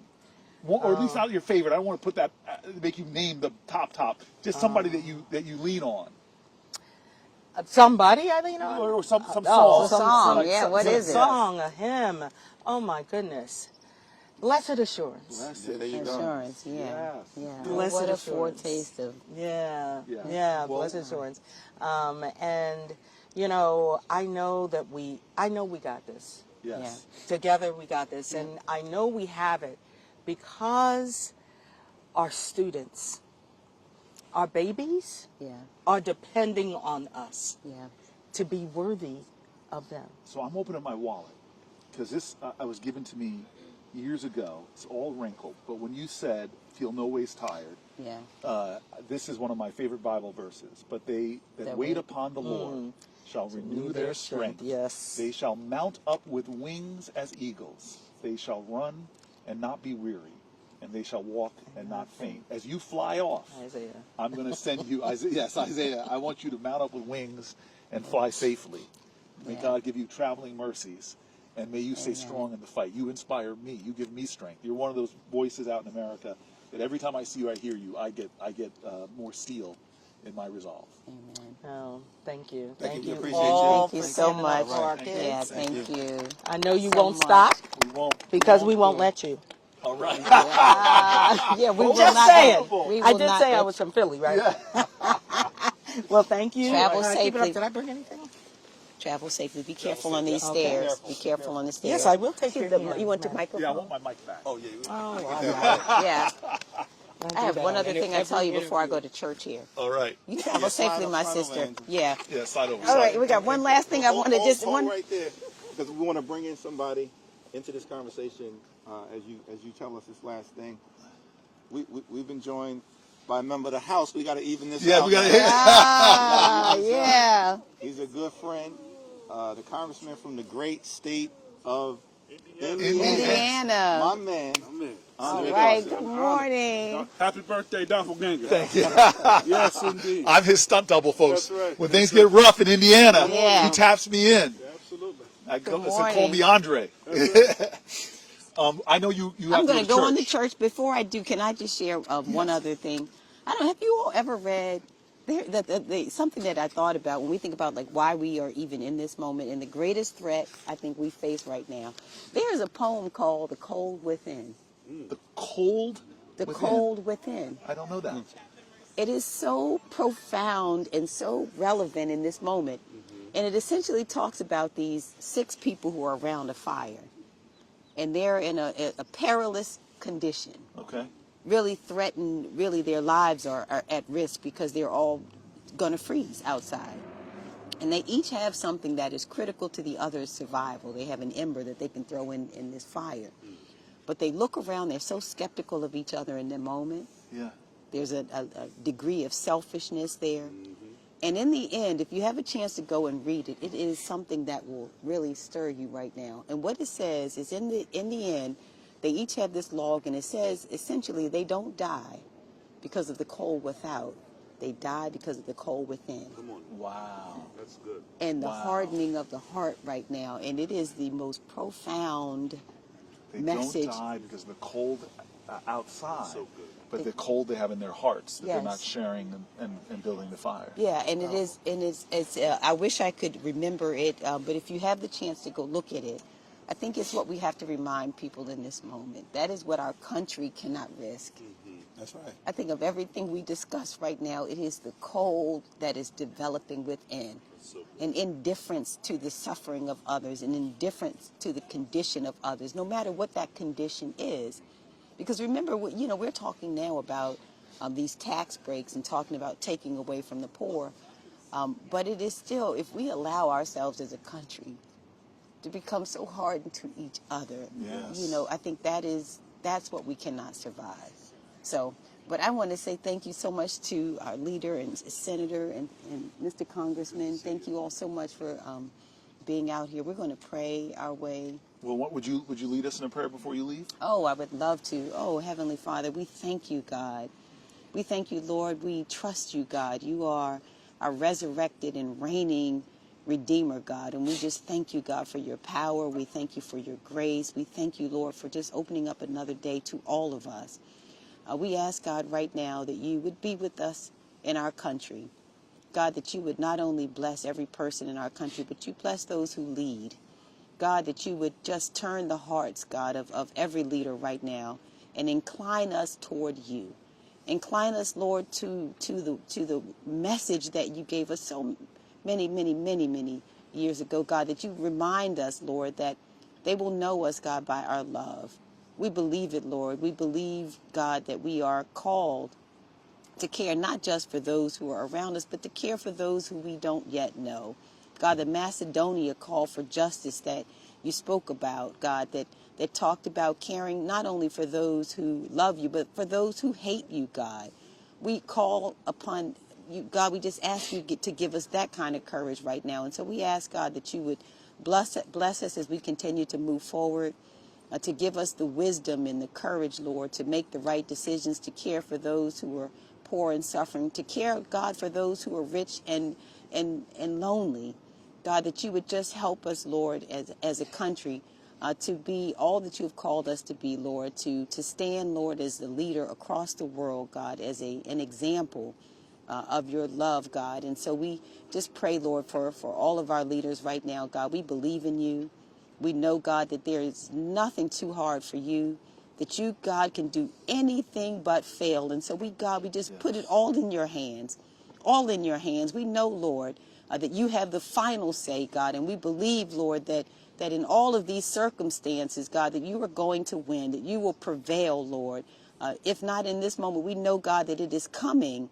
And so we ask, God, that you would comfort those who are afraid right now. Comfort those who have lost their jobs and who are wondering, God, how they will put food on the table. Comfort those, God, who are in nursing homes, who are wondering right now, God, how these Medicaid cuts will affect them. Protect our veterans, Lord, that you would continue to provide for them. And for all of those who are afraid in this moment, who are angry, God, we ask that you would just be with us, Lord. We know it, that all of these things we ask in your name. Amen. Amen. Amen. Senator and an evangelist. Oh, Yes. Yes. all right. I love you all. And thank love you so you, much sis. for being out here. Thank you. Yep. Thank you Oh. for being out here. Thank you. so much, Mr. Give our Congressman. best to everybody. All right. Enjoy the word. Yeah, I will. Thank you so much. Now. All right. You're surrounded by the big, bold, and bald. I won't add in the other B, but yes. All right, there you go. Andre Carson in the building. I'm happy to be with my brother. This is a boy band right here. I think we just need to add Albie Shaw. we got to bring the 80s back. All right, my man Al B. God bless you. Chris Williams and everything. Now, this is one of my closest friends, No doubt. you know, in the Congress. So I want you to tell your story. Yeah. And we've been talking about the different faith traditions, those Sure. that stem from Abraham, of course, Sure. Jewish faith tradition, the Christian faith tradition, the Muslim faith tradition. Yeah. You were the second Muslim American ever elected to the United sir. States Congress, our good brother, You're Keith the Ellison. Second after brother Only Keith the second. Ellison, yeah. Yeah. Attorney General Keith Ellison, before he served as AG, of course. He was elected to Congress. I think maybe came to Congress maybe about 2 or 4 years before you got here. Probably a year and a half. We're classmates, actually. Okay. Yeah. So yeah. tell us your story. Well, I was born in Indianapolis. My wonderful mother, educated, brilliant, like my best friend, she unfortunately suffered from schizophrenia.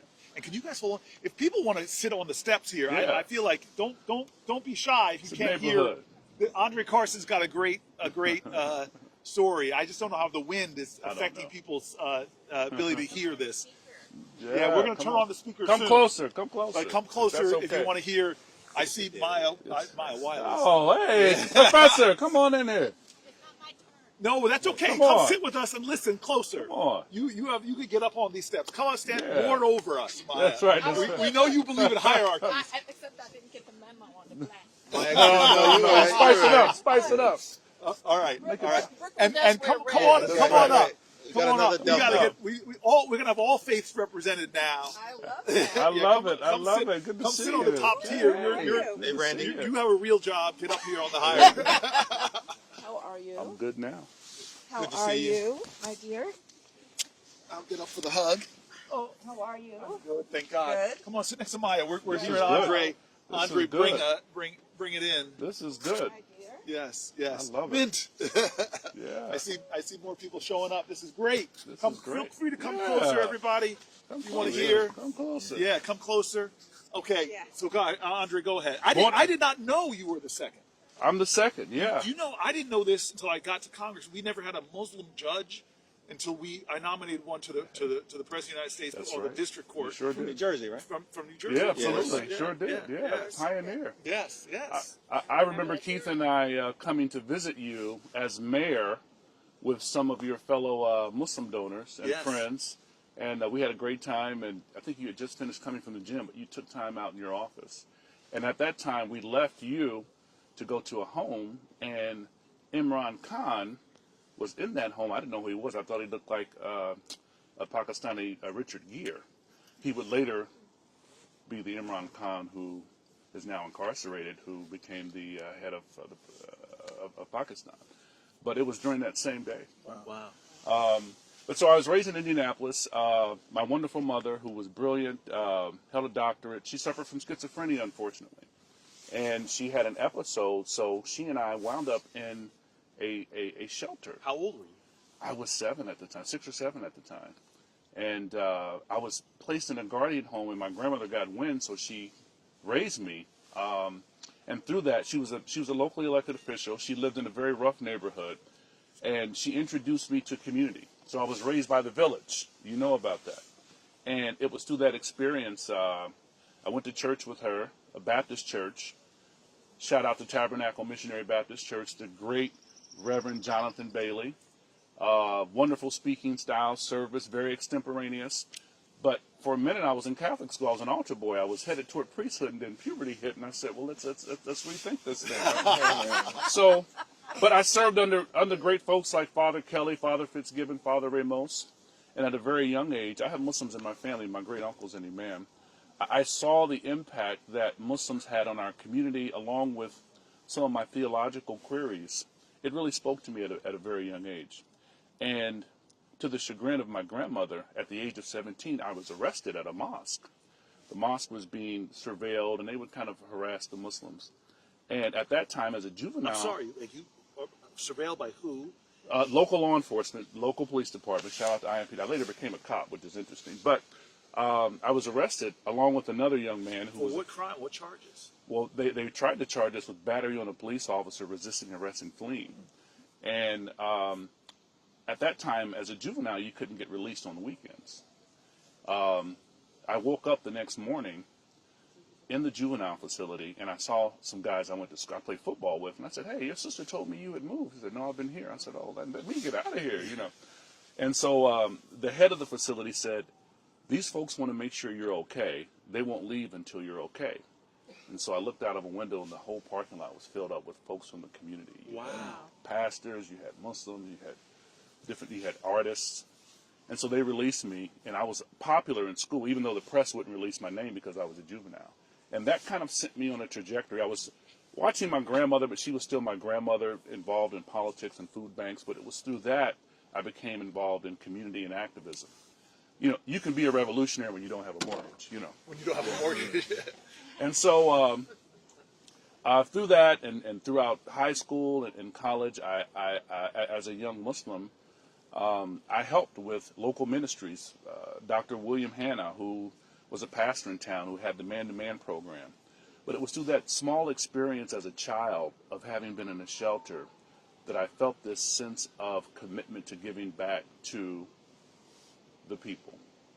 And that looked different. Now, I'm a failed rapper. Hakeem knows this. I'm a failed MC. I was going did not know that. to get to this. I was going to get to I'm this. learning a I'm lot. a failed man. MC. For years. What was your MC name again? I went through many names. I was the one-man posse, to give you an 80s reference. The one I was in a group posse. called the SWAT Team.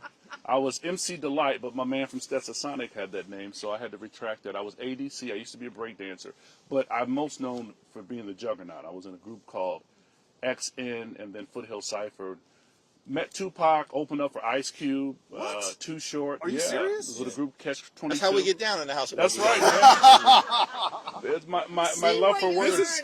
I'm a failed rapper, man. I'm a failed rapper. We do not have in the to talk Senate. about I will say that right now. failed rapper. It is a flavor we don't have in the Senate. Is there a little sample? Yeah, come on, man. Yeah, just what I need. My opponents to use that. You may appreciate the bars, but there are expletives in there. But I know exactly. But when watching my grandmother and watching folks in the community kind of inform my sense of activism, I thought as a young man it was outside agitation, protesting, which is critically important. But as I grew, I realized that you needed outside agitation with some instigation on the inside to produce legislation that's effective and it impacts people in a real sense. And so after college, I became a police officer, ironically. I managed a few campaigns. I ran for school board and lost. That was my first loss. And then I ran for city council. I sat on the council, and then I ran for Congress. My grandmother passed, and she didn't live to see me go to Congress. But it was through that commitment and making friends with people like Hakeem Jeffries and yourself that really reinforces my sense of duty and commitment. So your grandmother passed when exactly? In 2007. I came to Congress in 2008. It took me 5 races. I mean, I ran against fellow Democrats, brilliant people, but I was called terrorist. Obama was running. Keith Ellison was in Congress. So you had 3 sleeper cells running for office, as they framed it, So those were fun times, waking up every day to a blog posting or some if you had ad. to say, what is one of the pieces of wisdom your grandmother left you with in how to get through tough times? She told me before she passed, she used the carrot and stick, obviously. She's from that tradition of pick out your switch. Okay. Okay. But she told me one thing, I was kind of complaining to her. I said, I wish we had a bigger family. I have a lot of cousins now, so that so do you all. But she said, sweetheart, you're going to have to make the world your family the way I did. Wow. And I kind of operate in that way of kind of expanding, making the world my family, whether you're Jewish, Christian, Muslim, non-theist. I see the humanity in everyone I attempt to. And what was it about Islam? I mean, you were raised exposed to a number of faiths. Sure. What was it about Islam that called you? Well, I think for me it was it calmed some of my theological questioning. Father Fitzgibbon and others at St. Rita helped with that because they were very studied. And shout out to Reverend Bailey too at Tabernacle. But to become a priest, obviously you have to be well studied and versed in theology and those kinds of things. But I think Islam, the work that I saw being done in the community, protecting communities, and of course there are different Islamic faith traditions, as you all know. And I think what spoke to me was the selflessness and the sense of community. When you go into a mosque or a masjid, you see people from all races. Everyone's on the floor. It's all equal. And I think for me, that reaffirmed my sense of community. And that sense of community and giving back to the less fortunate, that's consistent in all of our faith traditions. Right. And how do you see this moment right now? Because, we're here on the steps of the United States Capitol with some great leaders from across the nation and the American people with us. And we're preparing to enter into a season where Republicans are trying to jam down the throats of the American people a budget that will take away health care, take away nutritional assistance, take away a lot of the supports for everyday Americans. Absolutely. Right? For everyday Americans that we rely upon. What's your view of the moment and what we need to do collectively to be able to get through it? And I just want to ask you to keep the thread, though, of your faith. Why it is an affront to you, and what do you feel that drives you into this moment from your faith tradition too? Well, one of the pillars of Islam is Zakat, which is charity. Say it again. Zakat, which means charity. I think in this moment, to the leaders' questioning, is understanding that we have an obligation as representatives and advocates. We're not here to lord over you. We're not here to be your ruler or master. We are representatives of your taxpayer interests. For my Republican friends who love to espouse their commitment to their traditions, their faith traditions. The scriptures talks about the least of these. How committed are you to the least of these? Are you so afraid and obsessed with Donald Trump playing in your districts, primarying you, that you would overlook the apparent distress, the apparent food deserts, the apparent impact and devastation that crippling SNAP programs will have on your constituents, perhaps even some of your relatives? Cutting back on Medicaid, cutting back on Medicare is not only unethical, I would say it goes against the Abrahamic traditions of taking care of the downtrodden, the unfortunate, the least of these. And so as Leader Jeffries fights, as you fight, as our advocates fight, we have to raise the point. Are we here to posture? Are we here for the pageantry? Or are we here as Republicans and Democrats to do what's right and be good stewards and caretakers over taxpayer interests? And actually, I think that people are applauding Andre Carson. I'm with the best. But can I ask you? Yeah. I've had a chance to study a little Islam. Mm-hmm. You're from Jersey. How could you not? Yeah, I'm from Newark. Newark. How could I Come not? on, man. There's a mosque on my corner. And Brooklyn, don't get me started. Yeah, call the service. I'm Fulton Street. Yes. Come on. Oh, whoa, yes, sir. Yes, sir. But first of all, my favorite Muslim poet was a man named Muhammad Ali. Ooh, and that great poem, 2 words, me, we. Woo! But it actually reflects the ideal within Islam of the oneness of humanity. Absolutely. That there may be different faiths. Sure. But there's a oneness in humanity. Yeah. What you do to another, you do to me. That's right. That's a very big part of the faith, yes? It is. Even in Prophet Muhammad, peace be upon him's last farewell address, he mentioned that there is no superiority of the white, over the black, or the Arab, or the non-Arab. All are one. And even in the Quran, it says, we created you in tribes and nations that you may know one another. If flowers have variations in different colors, why can't human beings? The same with animals, you know. And I think that when we get past our own mythologies, when we get past our own histories, when we get past what we think makes us better than one another, we can see our commonality, we can see our humanity. And at the end of the day, we want safer communities. We want access to affordable health care. We want to feel like we have some kind of trajectory in life that gives us a great standard of living. And so our issues are universal. Our methodologies may vary. But you cannot not care. Like if there's a whole big boat, there's a hole under your seat. Come on. I cannot not care about that hole. Come on. It doesn't affect me. Absolutely. Right? And so if there are children in, Indiana Sure. or New Jersey or New York that are suffering, to think that we live in some kind of walled area, that's not going to affect my life. Wow. My life. Wow. In addition to that, the wealthiest nation on the planet, Yeah. the fact that we would have so much child poverty. That's right. And what is child poverty? It's a moral obscenity, right? And King said it best: injustice anywhere is a threat to justice Woo! everywhere. Come on now. So if you see injustice, and it's all throughout, this budget that we're going to have to work through That's right. and defeat in the next few weeks.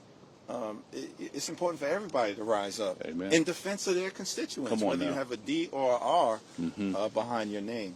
And I think it was also King who made the point that budgets are a reflection of your morality, your values, Wise.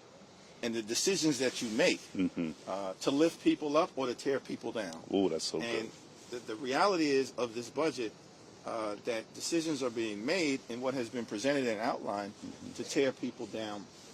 That's immoral. That's right. And we need to fight against it with everything we have.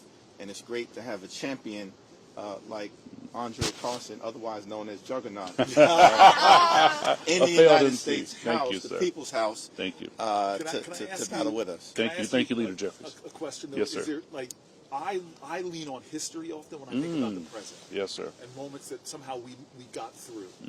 And for example, there's a dark moments after we won Brown versus Board of Education. So true.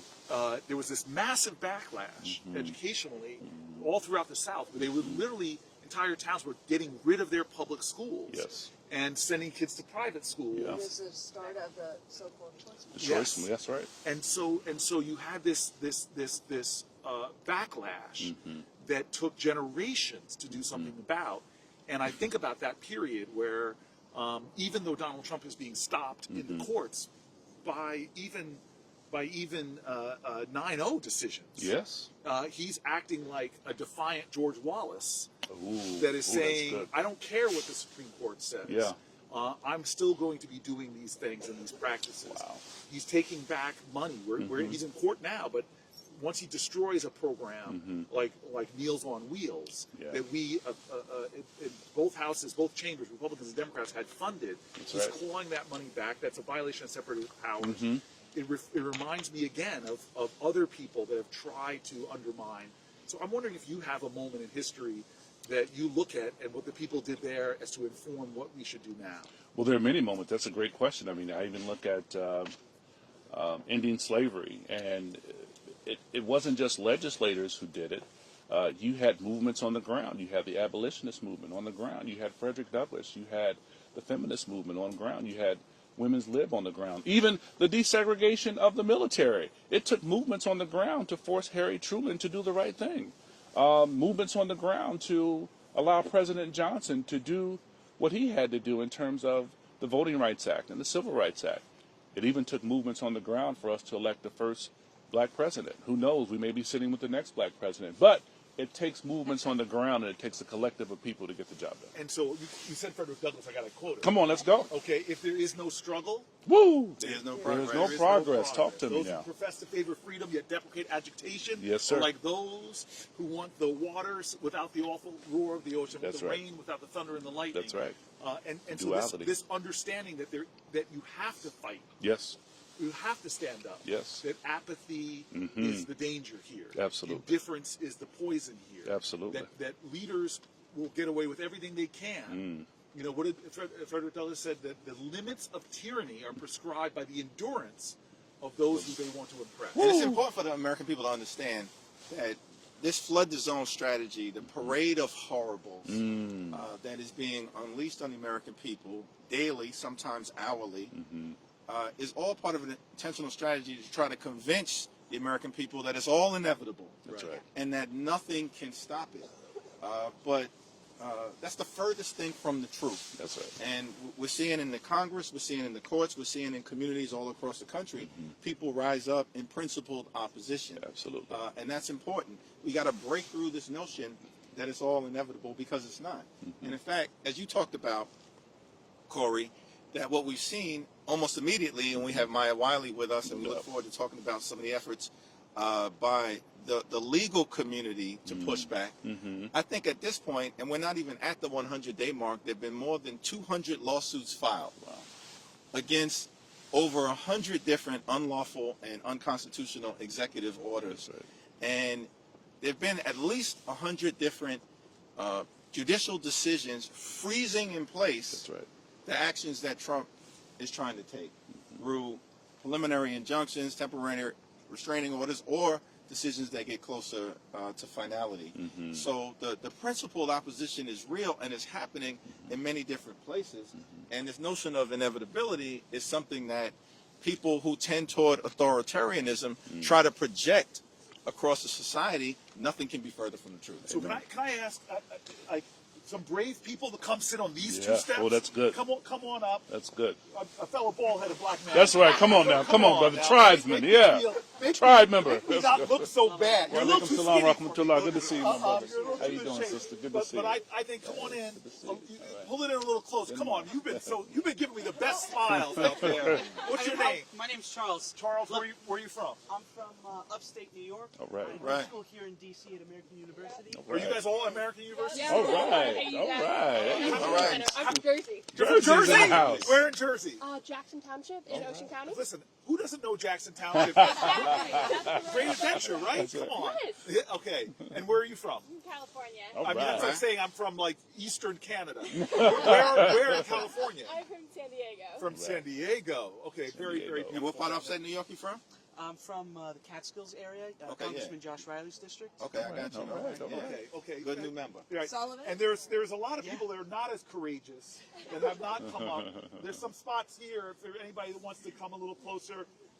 But okay, so I don't know what the order is. We got Yeah, the more yeah. powerful people. Yeah. That's my here. cue. Andre, you don't have to leave if you don't want to, man. You can hang out. Well, listen, this is kind of Sesame Street-esque and being on the block in Jersey and Brooklyn. I feel good in Indiana. Yeah, you know? That's right. Yeah, We're gonna bring I'll Randy- pass the we're mic. gonna bring Yeah, Randy just in. pass the mic. Sorry. Yeah. Yeah. That's right. Thank you very much for coming up. It was so great. What hearing an you. honor. Thank you. What an honor. Thank you. Yeah. All right, Randy, hold on. Yeah.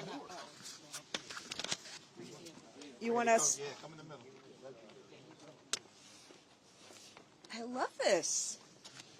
I think this is the first time I've ever sat on the steps of the Yeah. Capitol. Is it the first time you've sat on the steps? Definitely. Have you never saw the Capitol? I've never sat. I think Well, I would have been arrested. I've if I gotten had arrested. sat. Wait, no, excuse me. I've gotten arrested sitting on the steps Well, of we the won't Capitol. arrest you, but My, I do. my bad. But you But do know the those song. steps. I'm just a bill. I'm only a bill, and I'm sitting Here here on on Capitol Capitol Hill. Hill. No, everybody stop. Nobody knows the rest of the Nobody song. knows the rest of it. That's how I first learned about what it takes to get a bill passed. And it seemed too hard to me back then. But you and I have worked across the aisle in partnership with these people to get some good legislation passed. Absolutely. But we are sitting with somebody who I as much as I love and respect her, she married up. You Yes. have to, you I certainly did. You married up. I have been in the I have been in the services. I mean, on a day that we want to talk about faith and faith traditions, you're very qualified by osmosis because you were married to a rabbi. I mean, thank God. Yes, Because- Baruch Hashem. Baruch Exactly. Hashem. And she actually wanted me to tell you something that she's doing right now. Oh my God. Which is that there's a lot of people. I mean, look, all of us, her name is Sharon, by the way, Rabbi Kleinbaum, but all of us, the four of us, look, we get to every single day do things directly to try to stop this chaos and this, cruelty. Yes. But a lot of people say to her, I'm a regular person, what can I do? Yes. And so what she's created is something called the Beacon Project, which is kind of sharing the light. And every Thursday afternoon or evening, 7 o'clock, regardless of time zone, people now go in community, as the congressman had said, and stand together with whatever signs they want to project about what they're thinking. Compassion over cruelty. We love our immigrant neighbors. My sign, which I made a few weeks ago, says protect our kids. Wow. And so in communities across the country, Thursday, 7 o'clock, people are standing together with these signs saying, we don't want this. This is not, whether we voted for it or stayed at home or, voted against this is not what we And want. where do they stand? I'm And trying so to in get a visual. Teaneck, for example, there's Teaneck, New Jersey? Teaneck, New Jersey. They're standing in hundreds. Yes, they're standing in hundreds of different places already. And this is now still by just word of mouth. So in Teaneck, New Jersey, 4 weeks ago, it started with 3 people. This Thursday, there were 50 people there, all with their signs. And so just like we're on the steps right now, it's like we stand, when I'm home, we stand on the corner, I mean, several people do it, on the corner of Academy and Broadway. Wow. And, so this is now, it started in like 5 places, and last Thursday it was over 100 places. And so by word of mouth, this is now happening every Thursday from 7 to 7:30, just people gathering and saying, this is not what we want, this is what we want. And our signs say what we want. So she wanted me to make sure, when you can be there on a Thursday, we wanted to invite you to the Teaneck gathering But to make sure. Now we brought in Randy Weingarten Yes. through a very incredible partner and wife and rabbi. But of course, you are Yes. the president of the American Federation of Teachers. Have been a long-time educator, champion for our public schools and our public school children. How do you see this moment right now? And tell the people some of the things that you're working on to get us through it. So, thank you. Thank you, the person I want to say, Mr. Speaker. And we need you to be the speaker. I want to applaud. We do. Because, both of you bring together the righteous indignation as we make this fight. And this is Sunday, and this is church on the steps. So part of what we're doing in terms of education is that we have to fight back, but we have to fight back in a way that we bring people with us. I think a lot about King's last book, Chaos versus Community. Right. And because what autocrats do, and look, as you both know, I'm a history teacher and lawyer by training and by avocation and love. But what autocrats do is it's not just the inevitability, but they want to create such fright and such fear and such isolation that everyone feels alone. Yeah. And that the chaos is about creating that fear and that isolation. And so what we need to do, first and foremost, is to recreate community. And what public schools are is that they become the center of community. Yes. What universities are in a campus, it's the center of a community. Yes. So immediately watch what they've done. Attack public schools, dismantle the Department of Education, attack universities. And yes, of course, working to fight anti-Semitism is really important, but the pretext of anti-Semitism, instead to use that as a weapon, as a cudgel, to attack every university in America and attack knowledge in America. And what do they fear? They fear critical thinking. They fear problem solving. They fear a knowledgeable citizenry, because a knowledgeable citizenry is what can actually then say, no, this budget is wrong. Right. No, this budget doesn't work. No, this budget helps the gazillionaires, not the people. No, you're doing wealth redistribution to those who are already mighty. And they don't want that. So the first thing they did, in the first 100 days, how do you, as a president of the United States, attack education? How do you do executive order after executive order, including a Dear Colleague letter, which, by the way, we just got 3 injunctions on Thursday. Not 1, not 2, but 3 injunctions that basically said, no, you cannot take money away from poor kids because you want us not to teach Jim Crow. Yeah. Sorry, you can't do that 3 times. And so where does that come from? This idea, this desire to erase our history, to sanitize it, whitewash it. Well, it's even worse than erasing American history. It's erasing American progress. Yes. To answer your question in a shorter way, we're trying to actually. You got the teacher's privilege right now. Thank you, thank you. Thank you. We're trying to actually build community, nurture community, make sure both kids and adults, working families feel like they're not alone. That's number 1, safe and welcoming. And then the second is how we educate, and then how we escalate, organize, mobilize, so that people are on the streets and fighting back. Because the way in which you fight back authoritarianism is that you fight back together on the streets. That is the way we can help you in Congress. That's the way. It's great that the courts are doing their job right now, but if the court of public opinion does not do its job, then we cannot just rely in this moment on the courts. Fair to say in the tradition Yes. of the civil rights movement. Exactly right. And in fact, what I've done with my members a lot is say, look, we've never been through this, frankly, as white Americans in the last 200 some odd years, but black Americans, and particularly in the South, have been through this all the time. North too. The North too. Yes. But think about, and I've often looking at my, white colleagues, and I say to them, look, you're not used to somebody knocking on your door and taking you away, or punching the door in and taking you away. And you can see we have to, and we have to meet people where they are.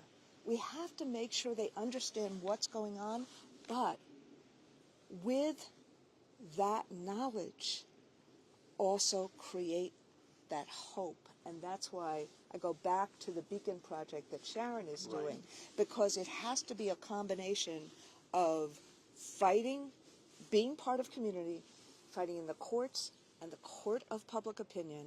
And in that way, we help you in Congress do your job to do the fight to ensure that you are that Article 1 body that actually says we have to check the president. This is not what we wanted. So that's what we're trying to do. But can I just press you on this, because your faith tradition speaks a lot to this idea of individual responsibility Yes. in service of the collective. Yes. That you stand up, even if you're just an individual, no matter what. One of my favorite parshas of all time is after Moses goes up to the mountaintop, gets the tablets, comes back down, and sees the Jewish people worshiping a golden calf, smashes the tablets. He's angry, and then God says, I will destroy these people and give you new people to lead.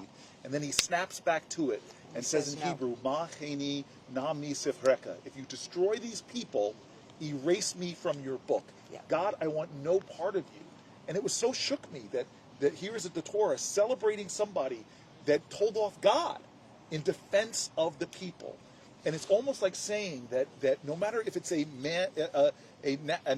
act of nature, no matter what the injustice is, you stand up and fight. Yes. And that exposition. And yet you have people that do say, I'm just one person. I'm just watching at home. What can I do? And you and I were pointing both to, Exactly. to Rabbi Right, to Avot. Pirkei Avot. Yeah. It's amazing. It's not your duty to finish the work, but neither are you at liberty to neglect it. Exactly. Great Jewish wisdom there that everybody We has have to to play a role. do, everybody has to do something. Yes. But we have to, and this is what we do in education, we have to empower people to feel like they can. Yeah. And the agency, and part of what Trump does, and look, you know this, I was an AP Gov teacher at Clara Barton High School. That's right. Part of what the president does is that he says, I alone can fix it. It's the strong men. Yes. Part of what education does is we say to kids, to young people, have the confidence. How do we build the confidence? How do we build the agency? That's part of why, you know, when they do a Dear Colleague letter or they do an EO and they say, I'm taking it away from you. You have no power. Only I have power. We have to, part of why I focus so much on community is that through the collective, through collective action, that's what the labor movement is. Through collective action, we create power. Through doing things together. Right. So none of us, so that when we do things alone, they can target us. But together we can accomplish what's impossible to do alone. So it's a combination of how do we work in community? How do we support each other? How do we have some joy and some fun, like what both of you are doing today? And then also, how do we understand what they're doing and fight back in the way in which we can, so everyone feels that they are part of the tapestry? But you just made a point that just got me all excited when you said the history of the labor movement. Yes. The Exodus story. Yes. The history of dig at that, the history of the labor movement. I love. We just went through Passover and Easter. The history of the labor movement is the Exodus story. I mean, think about it. 400 years, Pharaoh, Egypt, slavery. What happened? People didn't give up. They figured out a way. Now, hopefully, this will not be 400 years. Hopefully, this will be a few months. But at the end of the day, what did slaves do before the Civil War? What did people do between the Civil War, between Juneteenth and the Civil Rights Movement? We create community, and we fight back in community. And then we fight back in the ways that we can, but collectively. And then when we see an opening, we do that together. Yes. And so that's why it's the courts for me and the court of public opinion. And when I say the court of public opinion, it's about education. It's about actually telling, having webinars to talk to people about what is authoritarianism. What can people do when somebody knocks on the door of a school, an ICE agent, and says, I want these kids. And teachers say, no, where's your warrant? Where's your judicial warrant? So we are teaching people. A judge being arrested when she said, no, you don't have a judicial warrant. The deportation of a 2-year-old American citizen to one of the most violent countries in the world. The cruelty absolutely is the point. You make a profound observation. Lincoln, one of our great presidents, of course, one of our greatest presidents, once made the observation that public sentiment is everything. Exactly. With it, nothing can fail. Without it, nothing can succeed. Exactly right. It's one of the greatest weapons we exactly believe right. that we have to push back against the assault, right, on our way of life, the assault on the rule of law, the assault on the economy, the assault on American democracy. And we're starting to see, public sentiment shift dramatically. Talked about Trump saying, I alone can fix it.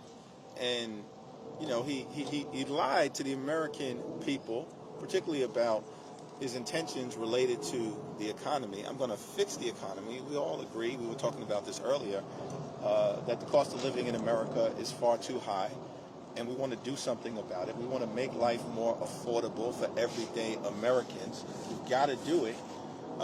But instead, he's doing the exact opposite. Not only is he not fixing it, he's unraveling it. So let me, the one of the things that I've been, and look, as a school teacher, that I've been most concerned about is that truth is undermined at every moment. The disinformation, the misinformation. And so trust becomes really important in order to attack all of this. But we have to get back to truth, and we have to get back to people seeing that there are facts and there is fiction. But I think what's happened is that Trump, and you and I have had this conversation a couple of years ago. Think about what the framers did to try to make the president not a king. Not to have a unitary executive. And Trump is doing the exact opposite. He's using EOs, undermining Congress, using executive orders to try to make it sound like he is all-powerful.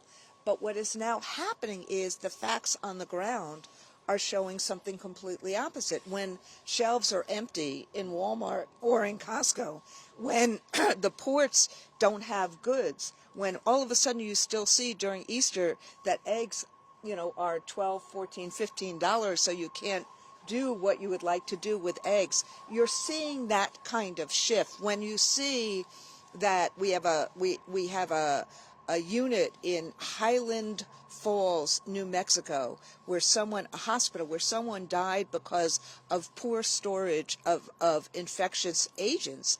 And NIOSH was doing the investigation, and then they pulled NIOSH away. They pulled health and safety away. Look at what's happening where in Social Security, where people need to go to an office and people need to actually make, to get their Social Security, and all of a sudden somebody finds out they have been deadened. So I think what's happening is then deadened. I didn't even know that. I mean, so people are starting to see it and feel it, but this is that moment that we have to connect the dots. Yeah.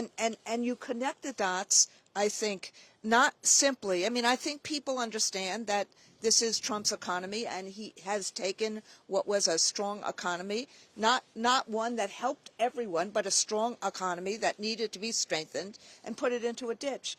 But our job, I think, and I think this is the advocate's job, not just the congressional job, our job is to help both tell that story, meet people where they are, and again, work in community, which is the antidote to the strongman. So people criticized King for being a rabble rouser, and he would, and you're disturbing the peace.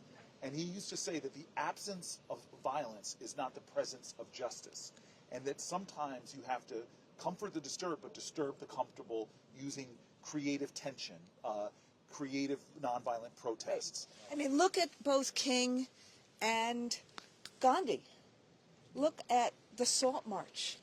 The nonviolent protest is going to be, look, April 5th was formidable. We need more nonviolent protest in terms of the fight to show that the people are with the two of you. Right. The people are with the righteous. We learned a lot from King. We learned a lot from Gandhi. We need to be out on the streets in a nonviolent way to say, this is not what I voted for if somebody voted for Trump, and this is not what America is if somebody didn't. And so let me take you to a historic moment. And first of all, I want to invite. I think we're getting word that Yeah. Randy's got to run. Yep. Okay, before Let's give it up for Randy Randy Weingarten. Weingarten. Let's give it up for Randy Weingarten. I know you're catching a plane. Yes. Thank you so much. Thank you for you. preaching the righteous. Thank you. Thank Right. you. Where's the T-neck? Where's the T-neck purchase? I'm not T-neck one. Oh, I got Oh, you got it. Oh, in the boarding park? Yeah. All right, so I want to say a couple things to the people that are watching. Come down to the Capitol if you're able. We're seeing more and more people gather here. Some joggers have stopped. Thank you for stopping to the joggers. I hate to mess up your cardio scores for the day, but we're grateful that it's worth it. Where are you all from? Where are you from? Every person run club. If every person can run club, every person can run down here and join what we're doing. But you don't have to. If you're watching online, please also think about DMing us. This is the one time you can sneak up into somebody's DM without feeling guilty about it. We want to hear your stories. We want to hear what you have to say. Randy Weingarten's leaving, but I wanted to tell you guys one of my favorite. I think she was the first female cabinet member, labor secretary for FDR, Frances Perkins. The American University students are shaking their heads up and down. She was the first female cabinet secretary. Yes. Yes. Some other people are saying yes. But the story I know about her that I love is that the Shirtwaist Factory fire. This horrific fire where the working conditions were horrible in our country. They literally sealed off the exits because they didn't want the women to possibly leave and take a break. And a fire broke out and they had no exit, and it was this horrific people dying. And she said she stood there on the pavement watching people jump to their deaths. These women who were in these sweatshops having to jump to their deaths to try to escape and flee the fires.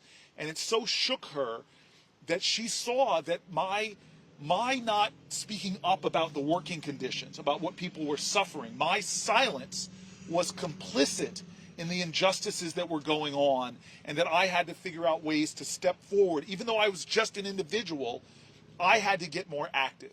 And so the question is what are we being silent about right now as people are threatened to lose their health care? How are we being silent when people, beautiful Americans with disabilities, will lose their systems of support?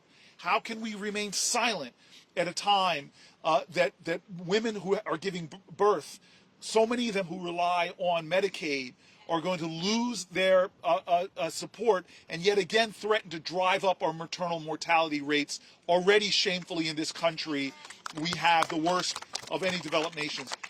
These are the things that we have to ask ourselves, which side of history do I want to stand on?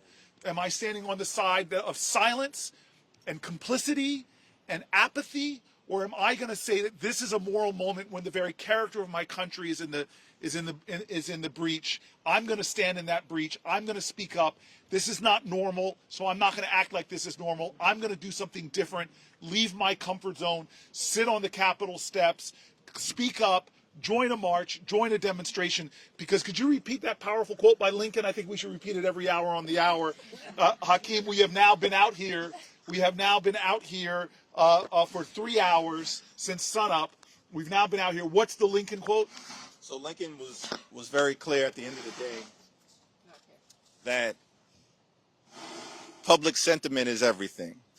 With it, nothing can fail. Without it, nothing can succeed. You're not doing your inside voice. That's right. Public sentiment is everything. Public sentiment is everything. Public sentiment is everything. With it, nothing can fail. Without it, nothing can succeed. John Lewis told us all the time, never give up, never give in.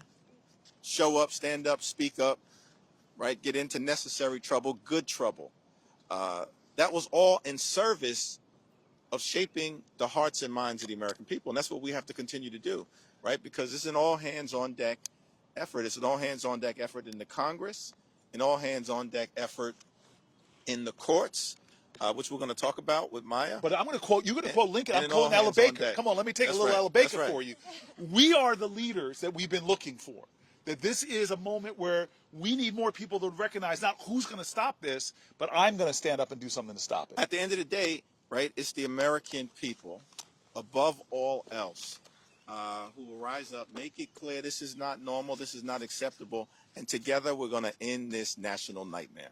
Amen. So who do we have between us, man? Well, we've got the great Maya Wiley. Yes. I say that not only because she lives in Brooklyn. Oh. But we appreciate We're that. Brooklyn in. Oh my gosh. I feel the Hudson River suddenly slide in here. We rock with separating that. us.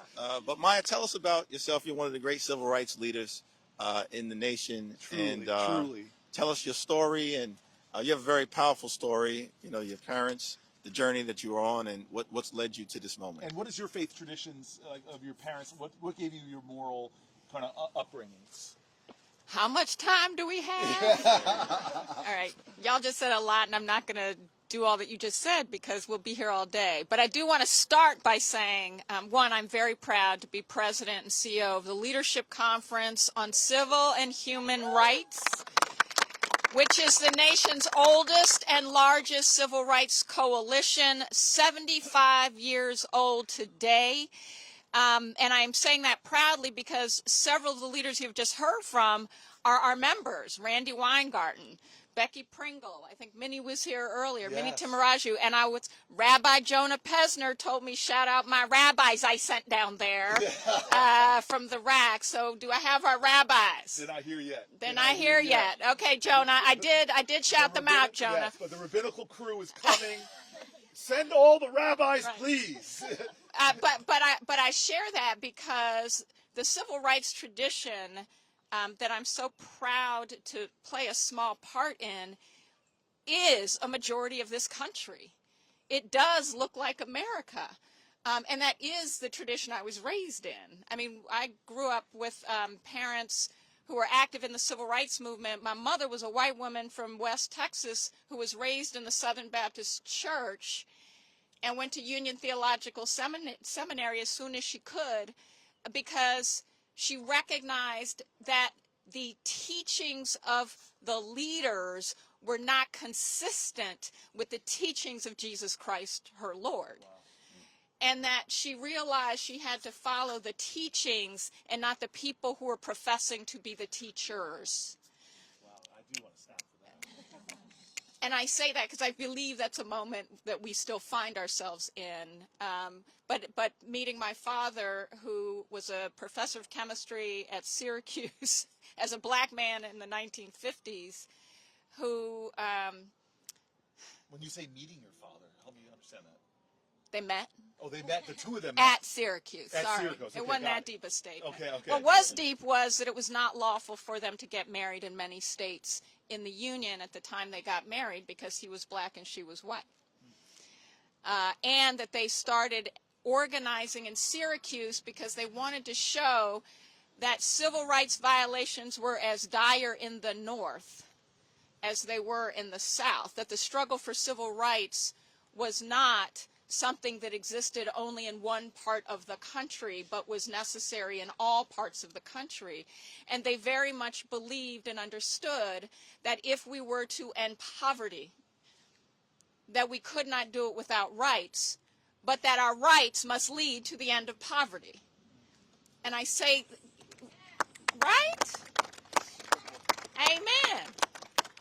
And I say that sitting, I mean, Hakeem, if today, last Sunday, I was in a church that is in Hakeem Jeffries' district, Bethany Baptist Church, which is a storied civil rights church, Reverend Adolphus Lacey is not watching us because he's probably preparing a sermon right now. But I say that because... I said it, Reverend Lacey. I'm not in church because I'm on the Capitol steps right now. Church is not for Me all. too, Reverend Lacey. But this is a day the Lord has made. Hallelujah. Okay. But the reason I say that is because the civil rights movement always fought to make sure the hungry got fed. Always fought to make sure people could have housing that was decent and affordable. Always fought. Operation Breadbasket came out of the civil rights movement.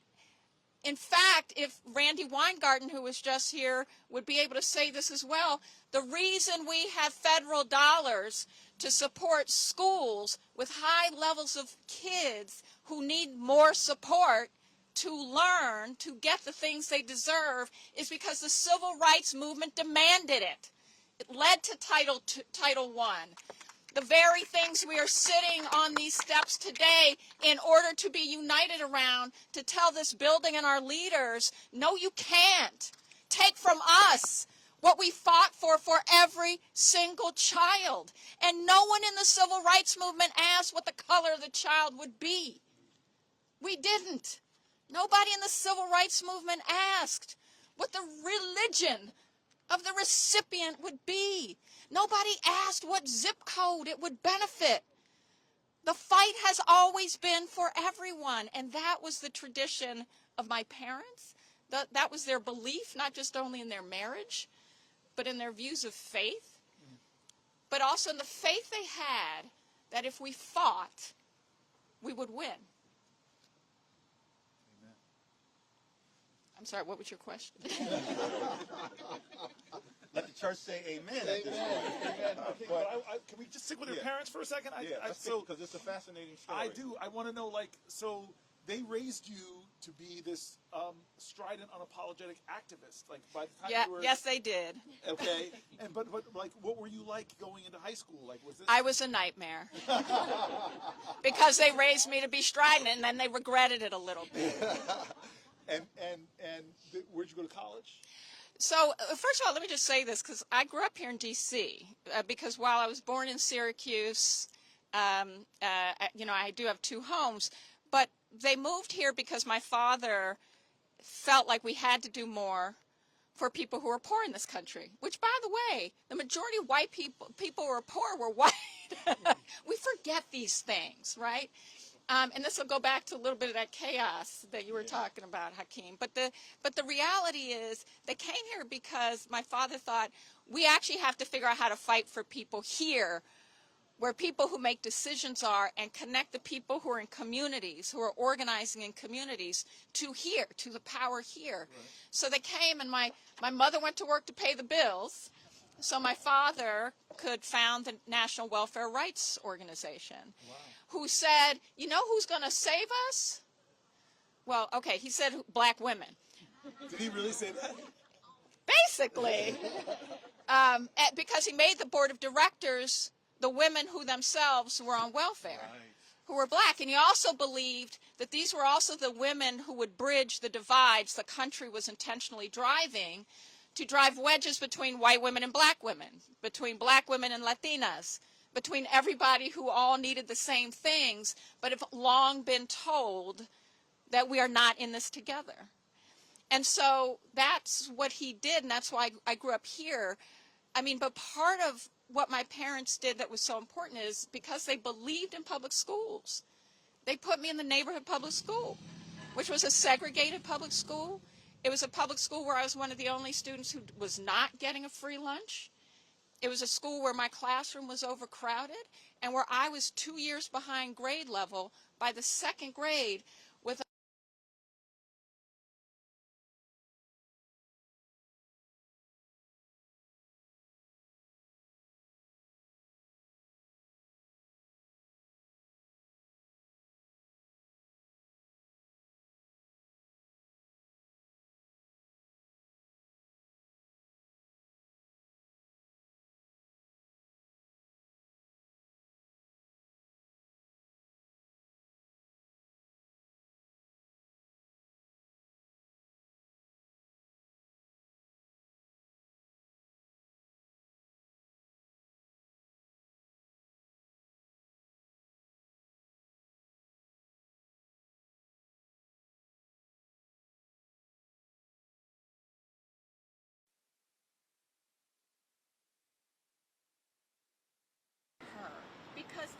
teacher had 35 kids in the classroom. But these are the things we're sitting here today for. My parents made decisions that, despite their opportunities, showed me personally what it was like for everyone who did not have, because they didn't think they were better. So when we're sitting here, when you, Leader Jeffries, and you, Senator Booker, are doing what you're doing here, when Randy Weingarten is doing what she's doing in communities, what her wife Sharon is doing, what Becky is doing, what everyone here is doing, is we're recognizing that when you say that we should give $314,000 back to billionaires in a year, we won't give $2,500 for a program to serve a whole bunch of people. That's what we're talking about, and that is unacceptable. You're talking about these interconnections, and I want to pull one thread that we haven't talked about at all on the steps yet, which is environmental injustice and how it impacts often communities, rural and urban, from the lead paint problems to the water problems to the air quality. And the reason I bring that up is because I know a lot of the civil rights movement talked about that, and now we have a president that is cutting back on the people that are enforcing environmental justice laws and allowing polluters to literally pollute more toxin, removing the restraints from them, and the impact that has on kids in trying to learn. Asthma rates are off the charts, but lead poisoning is off the charts. Did you experience that as you were coming up a little bit? And I know Hakeem, you may want to add to that too. Well, yeah, I mean, I was just going to say, you know, in Brooklyn we have a corridor. So in Brooklyn, and it's not just Brooklyn, it's everywhere. We have these corridors where people are in conditions where they're getting all of the pollution because of the truckers, where they're getting all of the pollution because of where industrial is happening. And they're living there because that's where they can afford housing. And that's usually where those, we call them environmental insults, but get located, right? It's not, there's been studies that show people don't go to environmentally dangerous places. The environmentally dangerous places get placed where people have less power. Okay. But the reason I say that is, you know, we've got whole schools where you have high rates of kids who have asthma, not because they have some other reason they have asthma, but because they're living in a place where their air is constantly poisoned. Sometimes their school buildings have asbestos or lead. Where they're in apartment buildings. I represented a client when I was at the Legal Defense Fund when we were trying to stop a hospital from closing down maternal and child care beds in Harlem, St. Luke's Roosevelt Hospital, when it was merging. But my client, who had children who were lead poisoned because the apartment building they lived in, the landlord never made it better. And they just had shipping lead paint in their apartment. And they were in the same schools that didn't have the resources to give them all the supports they needed. And their hospital was being relocated. And several of the kids had asthma as well. I mean, we often see these things going together. But the problem is that we're seeing problems, and rather than seeing the solutions, like making sure we have public, accountable, transparent ways of making sure people aren't being treated badly. That's all government is. We're attacking the people who are paid to help us stay safe. We are firing people who are not only workers, but their day job is to protect our health. We're pulling down data because we don't want to know who's being harmed where, because if we knew, people would demand we do something about it. So what Randy was talking about was how we have an administration trying to poke both fingers in our eyes so we can't see, slap some tape across our mouths so that we can't speak, and then tell us, including our not-for-profit sectors who go out and make sure that government, that leaders are paying attention to the problems that people are raising in their communities, get called terrorists. Have our federal dollars cut, have the grants programs that pay for community groups to do the services like test water quality, like go into schools and teach kids, like my brother did in Brooklyn, to teach kids how they can test their air quality. Because when government fails, it's because they're not paying attention, and we got to wake it up. So you lead the Leadership Conference on Civil and Human Rights, which is an umbrella organization of all the legacy civil rights groups, as well as newer civil rights groups and organizations that have emerged, in defense of freedom and democracy for the people in this great country. Hold up your fuzzy mic too. Yeah. And so tell me, still trying to think. This fuzzy mic thing. Fuzzy mics are dead. Fuzzy mics are dead now? Yeah, we're good. Senators are always late to the dance. And so, tell us what the Leadership Conference is doing right now, what the civil rights community is doing right now to push back against, the assault on the American way of life, the assault on the rule of law, all of the parade of horribles. If you could do a little bit, we said this is going to be a bit of teach-in as well. So could you just start from us, and explain to us what's happening in the legal picture to answer your question? I just want to make sure that we understand that for people watching, I get text messages from you giving me these alerts like 5 Alarm Fire, call me, let's talk. They just said, but I think we need to build the case, prosecutor. Okay? I will do that, but I would be remiss if I didn't start this by saying the Leadership Conference, which is over 240 national organizations, as I said, every state, almost every faith, we look like America, we are America, that's what civil rights are, that's what we do.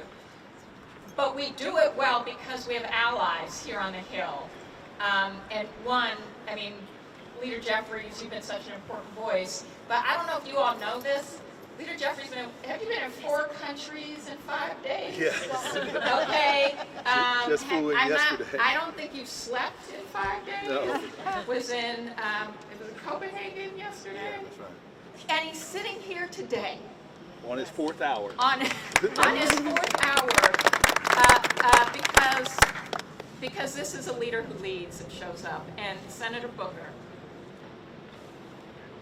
what you did with 25 hours. Wow. Yeah.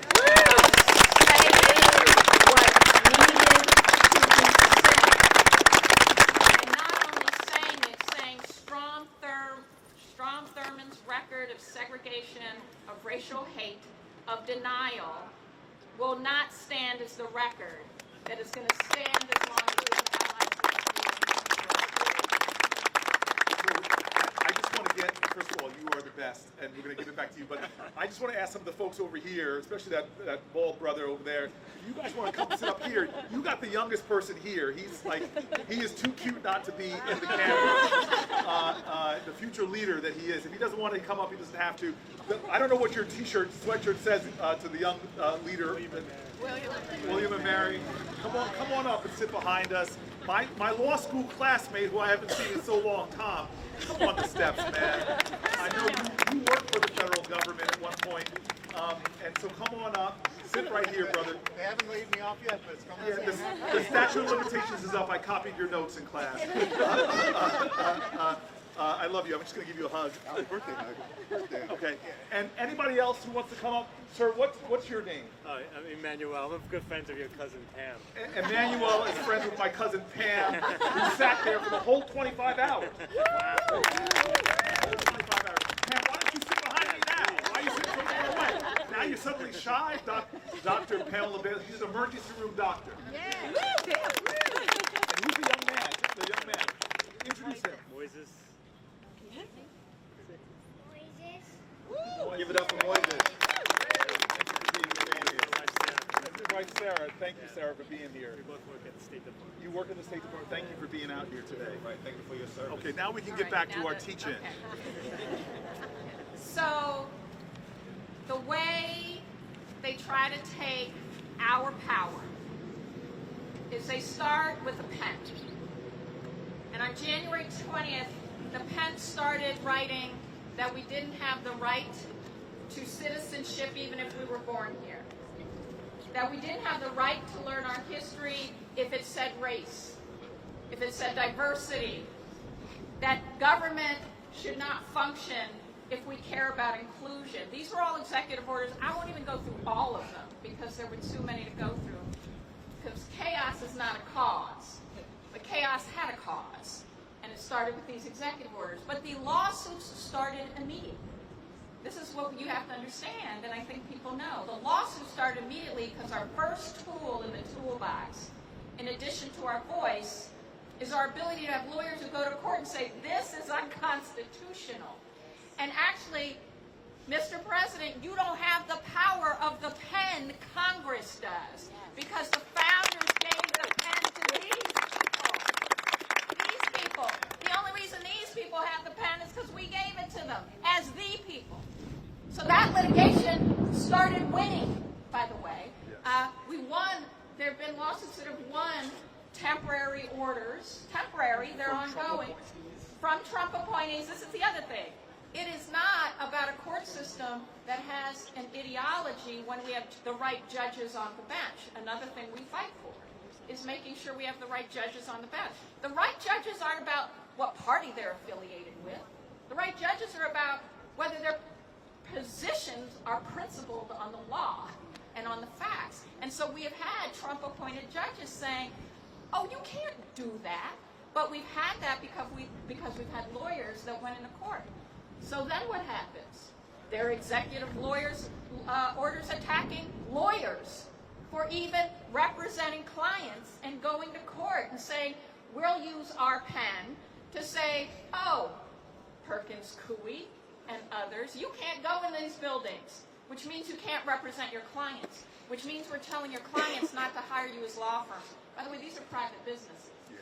Last I heard, the Republican Party actually liked free market system and the private sector. We're talking about the private sector. We're also talking about public attorneys eventually, because we'll get to the not-for-profit attacks. But the point is, once you see the power of the ability to have rights and to have legal representation, we see an administration attack it. And then we see some law firms capitulate. But then we see some other law firms that stand up and go to court and say, it is unlawful for you to tell us that we can't represent our clients, to block us from public buildings, to represent our clients who have a legal right to be represented and a right to choose us. So they are litigating now in courts. But then let's go back to what we're seeing that Hakeem, you just called out. We are seeing people with rights, like Hilmar Abrego Garcia, who was protected with an order from the United States government that he could not be sent back to El Salvador because his life would be endangered.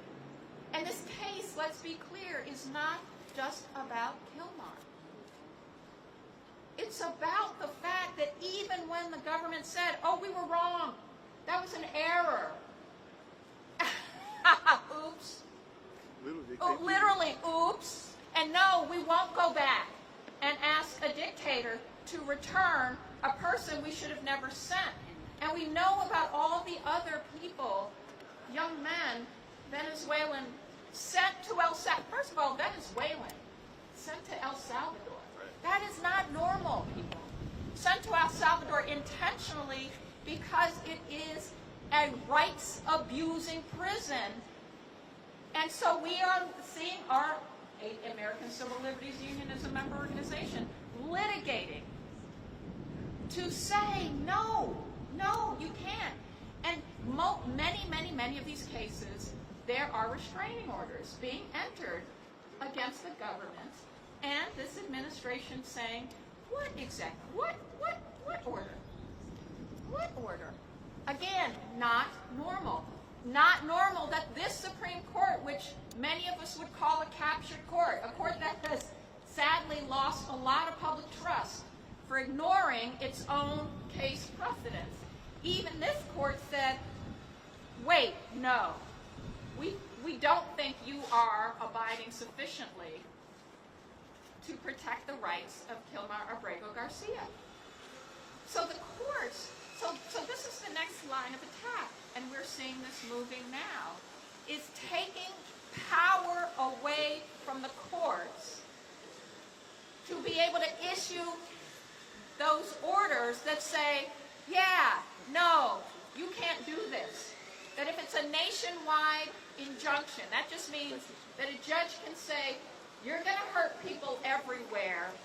We think you don't have the right to do this. We are going to say you have to stop until we finish this litigation. We don't know how it's going to come out, but we think there's a strong enough case. There's enough likelihood you're going to hurt people all over the country that we're going to say you have to hold on that. That's all that means. And yet now we have elected officials trying to take the power from the courts to protect us from the harm of an administration that thinks chaos is a cause.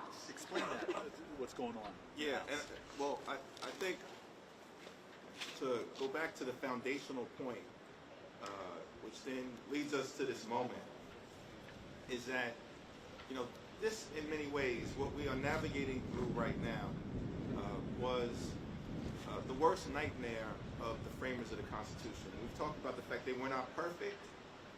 They certainly had flaws, but they tried to set us on a march toward a more perfect union.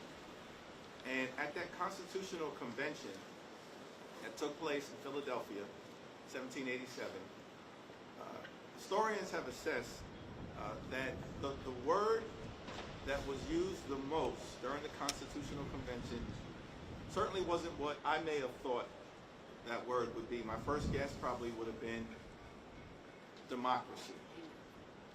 Now, democracy was in heavy rotation. That's my music terminology. It was in heavy rotation, but it wasn't the word that was used the most. Probably would have said, well, what about liberty? It's also used frequently, but it wasn't the word that was used the most by the assessment of historians. Third guess, I probably would have said freedom. Also in heavy rotation, but was not the word that was used the most. The word that was used the most during the Constitutional Convention, when the framers were trying to construct this republic that we've now inherited, was demagogue. Wow. It was demagogue. Think about it. They were trying to break free from a world where kings dominated. Wow. And so they were trying to construct a system that would be resilient enough to prevent the emergence of a singular figure like a king. And that was the whole premise behind separate and co-equal branches of government. It's interesting because Alexander Hamilton apparently used the word the most, by some calculations, 13 or 14 different times during the Constitutional Convention. And he said his greatest fear for the future of this country that was being built was that one day a demagogue might get elected and over a 4-year period of time try to turn into a tyrant. It was the framers' worst fear and nightmare. And now we're confronting someone who's acting like a king as opposed to trying to govern like the president. But the thing is, we were given the tools to push back against it. That was the whole premise of separate and co-equal branches of government, which is why here in the Congress, as we sit here getting ready to enter into weeks of debate around this reckless, dangerous, un-American budget that they're trying to jam down our throats, is that we don't work for a president. We don't have a monarch. We don't have a dictator. In America, we have a democracy. The people of the House and the Senate who serve in the House and the Senate need to recognize that we work for the American people. And we've got to serve the interests of the American people. That's the system that we inherited. And that's also why you've got judges who were given lifetime appointments so that they would be free of the political pressure that might otherwise accompany someone trying to act like a king who has the power to appoint but to get rid of a judge, or, as in some instances, having a judge that has to seek re-election. That doesn't exist in our system, and that's why we've seen some of the resilience, I think, at this moment. What are they doing in the House about this impeaching of judges? Can you mention that for a second? Well, I think they've tried to move legislation to reduce the power of judges to be able to make the independent decisions that they are making right now, or the reach of those decisions, precisely because lawyers like Maya and others have had such success. We talked about this earlier. At this point, more than 200 different lawsuits have been filed. There's been a flood, the zone approach, right, with all of this unconstitutional and unlawful action and executive orders, but that's been met with a flood, an avalanche of righteous litigation. And the American people are winning in court, not losing. And because the American people are winning, Republicans in the House are trying to now change the rules, strip judges of jurisdiction. But let's be clear, we are not going to let it happen. So let me add, I mean, that is so phenomenal. So let me add, and this is why Maya's incredible presence here is such an important reminder that there are areas we have to fight. So the first thing is, you said immediately when he started pushing illegal executive orders, you all tied them up in court. And this is the amazing thing. Trump appointed judges. Obama appointed judges. Bush appointed judges. All across the board, you're seeing the judges step up and stop them, right? That's correct. These cases, and sometimes it's injunctions, but sometimes we're winning. Even the Supreme Court, which is 3 people on that court he put in place, have come out and have been stopping him from doing some of the things. The other arena is what you and I have to do. It is legislative, procedural, in every way possible. It's one of the reasons why I stood for 25 hours to say, what can I do to do things in this body with the levers we have, even though we're in the minority, in the levers we have. But the other arena we have to fight for is what you have said over and over again, is the power of the public. Because the power of the people in a democracy is greater than the people in power. And it is what our founders got right when they broke with the formation of governments all throughout history. This is not going to be because we all pray the same. We're not a theocracy. It's not going to be divine right of kings and queens because people are being this idea that we surrender our rights to a monarchy. It's not even going to be the power of the sword where people, through military strength, oppress the people, autocracies. We are going to form a democracy.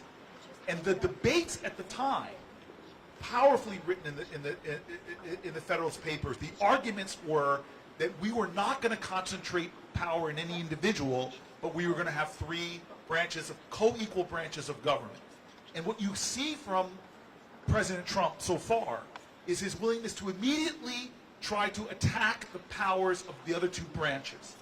One, by saying, I'm going to move through the complicity of other Republicans in the House and do things that are not going to be questioned. Your job as Article 1 branch of the government, Congress, is to provide oversight.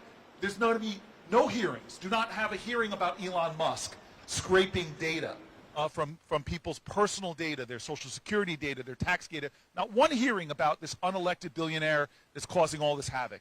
When we have scandals like Signalgate, not one hearing about whether this is the pattern and practice, which we're finding out that Hegseth is doing. We're going to eviscerate the power of the Article 1 branch to provide a check.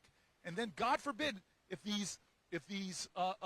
Article 3 branch is going to try to check my power, now I'm going to start threatening judges. Now I'm going to start saying things on my platforms that literally have had threats on judges increase over 100%. Literally, there's a judge in New Jersey who years ago, Judge Solis, years ago, she had someone come to her house trying to murder her and instead murders her son and shoots and wounds her husband. Her son's name was Daniel Anderall.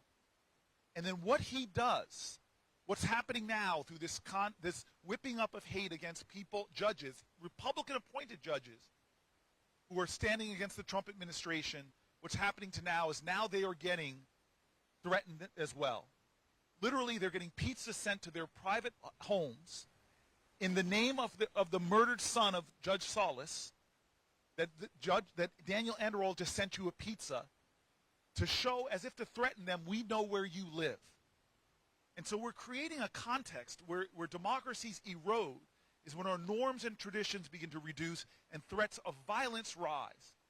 I've seen what they've done to some of my Senate colleagues, Republican colleagues, who had dared to even question, should we be confirming Hegseth, the most unqualified Secretary of Defense? Just by mentioning or questioning it, you're suddenly seeing them be dragged and threatened. And so what you see right now is the surrendering of power of checks and balances from the Article I branch of government. We are not doing our oversight authority. We're not holding hearings. We're not allowing a legislation that we've passed with the power of the pen, the power of the purse. That's being taken back by the executive with no accountability, no checks. And now they're attacking the Article III branch of government. This is a sign of autocracies, times of authoritarian leadership, not signs of democracies. This is the kind of things that are at stake right now.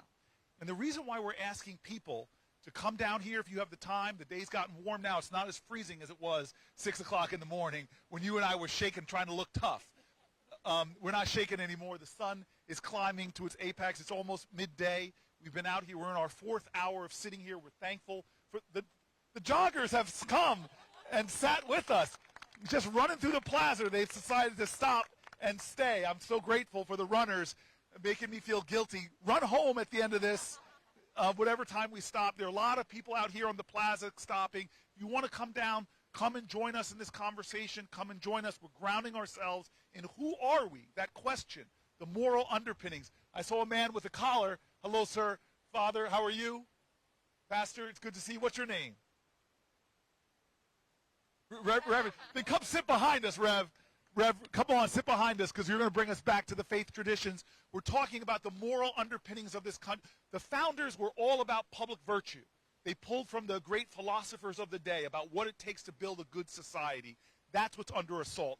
But the biggest immediacy that's under assault, that we want people who are watching this and streaming to go into the DMs, sneak up into Hakeem's DMs, sneak up. It's okay today to sneak. It's for religious purposes only. Sneak up into Hakeem's DMs. Sneak up into my DMs if you'd like to, and tell us your story.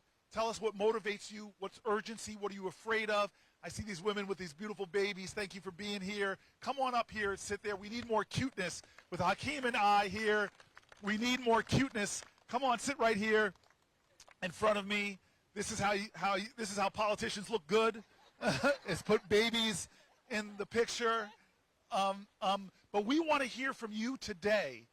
We're going to sit here. We don't know how long we're going to sit here, but I imagine it's going to be as long as it's warm. The sun's going up, rising in the east, coming up above the Capitol. Come here. Hi. Hi. But this is about our democracy. But the most urgency thing, and I think the thing that, Hakeem, that you and I talked about why we're sitting here, is the urgency of a 2-week break. Congress has been out and about. They've been holding town halls. They've been traveling the world. They've been going to El Salvador. We've seen heroic actions by Congress people all around. But now they're coming back. And the Republican leadership of this side of the Capitol, not the higher side. I think this is on an angle up there in the Senate, right? That's the higher side. What is the immediate threat? Don't push me here. I'm from Brooklyn. Close to the edge? Oh, there you go. Yeah. That was Grandmaster Flash. He's actually from the Bronx. But I think we face this moment, as Cory indicated, where we will come back into session tomorrow, and we'll be faced with an existential struggle to defeat a Republican effort to try to jam a very reckless budget down the throats of the American people, which is totally inconsistent with the approach that many of them spent all last year talking about, which was that they were going to try to drive down the high cost of living in the United States of America. They promised to lower costs. Costs aren't going down, they're going up. And we believe we have to build an affordable economy. That's what we should be working on, right, to make life better for everyday Americans. But instead, we got a budget that's in front of us that is trying to enact the largest Medicaid cut in American history. It will hurt children, hurt families, hurt women, hurt seniors, hurt people with disabilities, close hospitals, close nursing homes. People will die if this budget is successful. That's how urgent the fight is. And we're going to stand on the side of the health care of the American people. And we need the American people to join us in this righteous struggle, because this budget is unacceptable, it's unconscionable, it's un-American, and we're going to do everything we need to bury it in the ground, never to rise again. Yo, Brooklyn. Brooklyn stole my Nets. I want them back in Newark. Hey, you stole the WNBA from us for a while, so I just want to reinforce both what Senator Booker and what our leader Jeffries have said. But I want to tell you, I want to say one thing about the attacks, because in addition to the attacks on ignoring Congress, on coming for the powers of the court, the attacks that we are seeing on the ability to organize people outside of government, to have a voice, or to provide services to people outside of government. Nonprofit organizations are under attack by this administration. You say Doge, I say Vera Institute, which is doing public safety programs and supporting public safety programs in community, not only had their federal grant snatched, Doge showed up at their doors demanding their information unlawfully. A not-for-profit.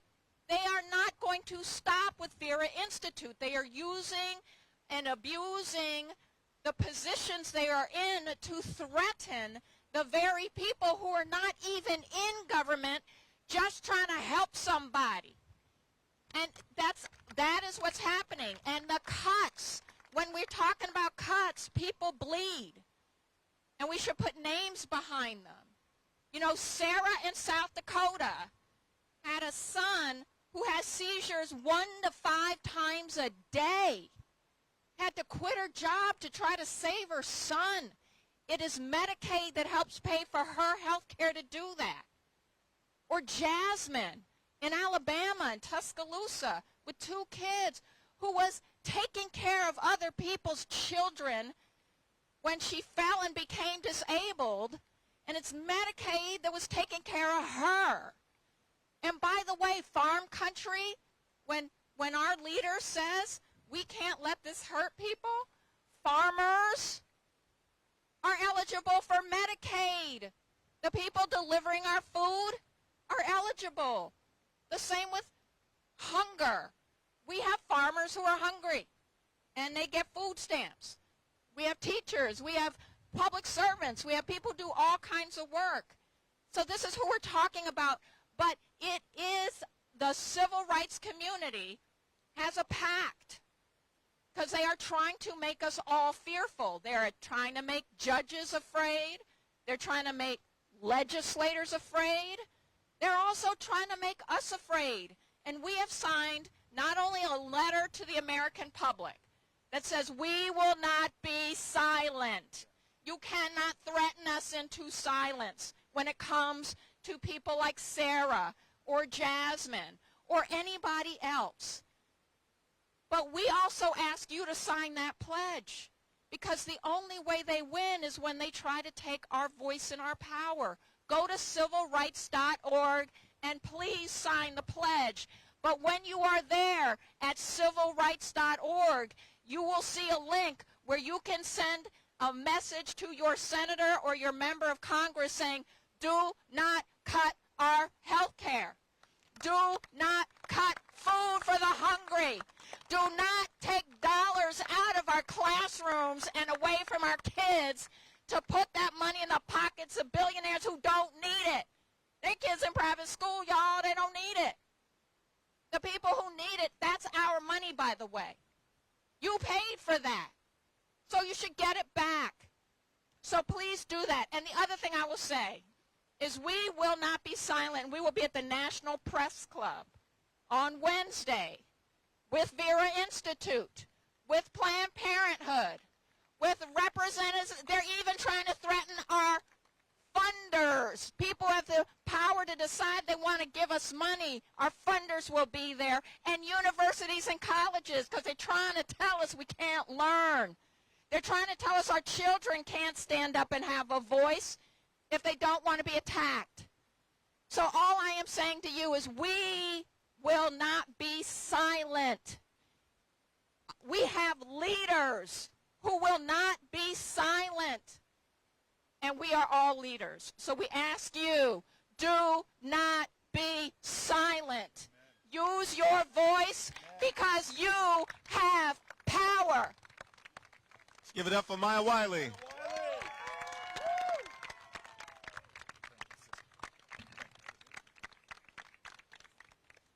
And so we want you all to understand, and I know we've got, Pastor, come on down and sit next to me, please. We want everybody to understand that we started this with an understanding that it is a Sunday morning. It's the last day before Congress returns to session. They've been away for 2 weeks. And we wanted to have a different kind of conversation. We can't keep doing things like business as usual. We have to think of creative, new things to do. And so Hakeem and I thought, let's sit on the steps of the Capitol, open up a live feed right before the sun rises, and begin a conversation. The first things we talked about were our faith traditions.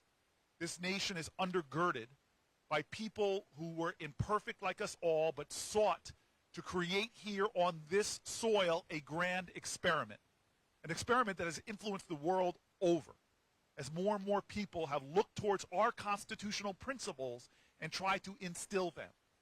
When Europe was being overcome with totalitarianism, what they began to look towards is the democratic ideals that were advanced by the United States of America. Our ideals have fundamental values. In fact, Pastor, this is where we're going to lead into you. It is this, the founders in that Declaration of Independence, these imperfect geniuses, they laid out this idea of our democracy, but then they said the thing to make it work, they ended the Declaration of Independence with a Declaration of Interdependence. The last words of the Declaration of Independence are all about the obligations we hold to one another, the urgencies that we see within one another, brothers and sisters, and it was almost like a command to every generation of what the standard should be in how we treat one another, how we work for one another, how we pledge each other to each other's well-being.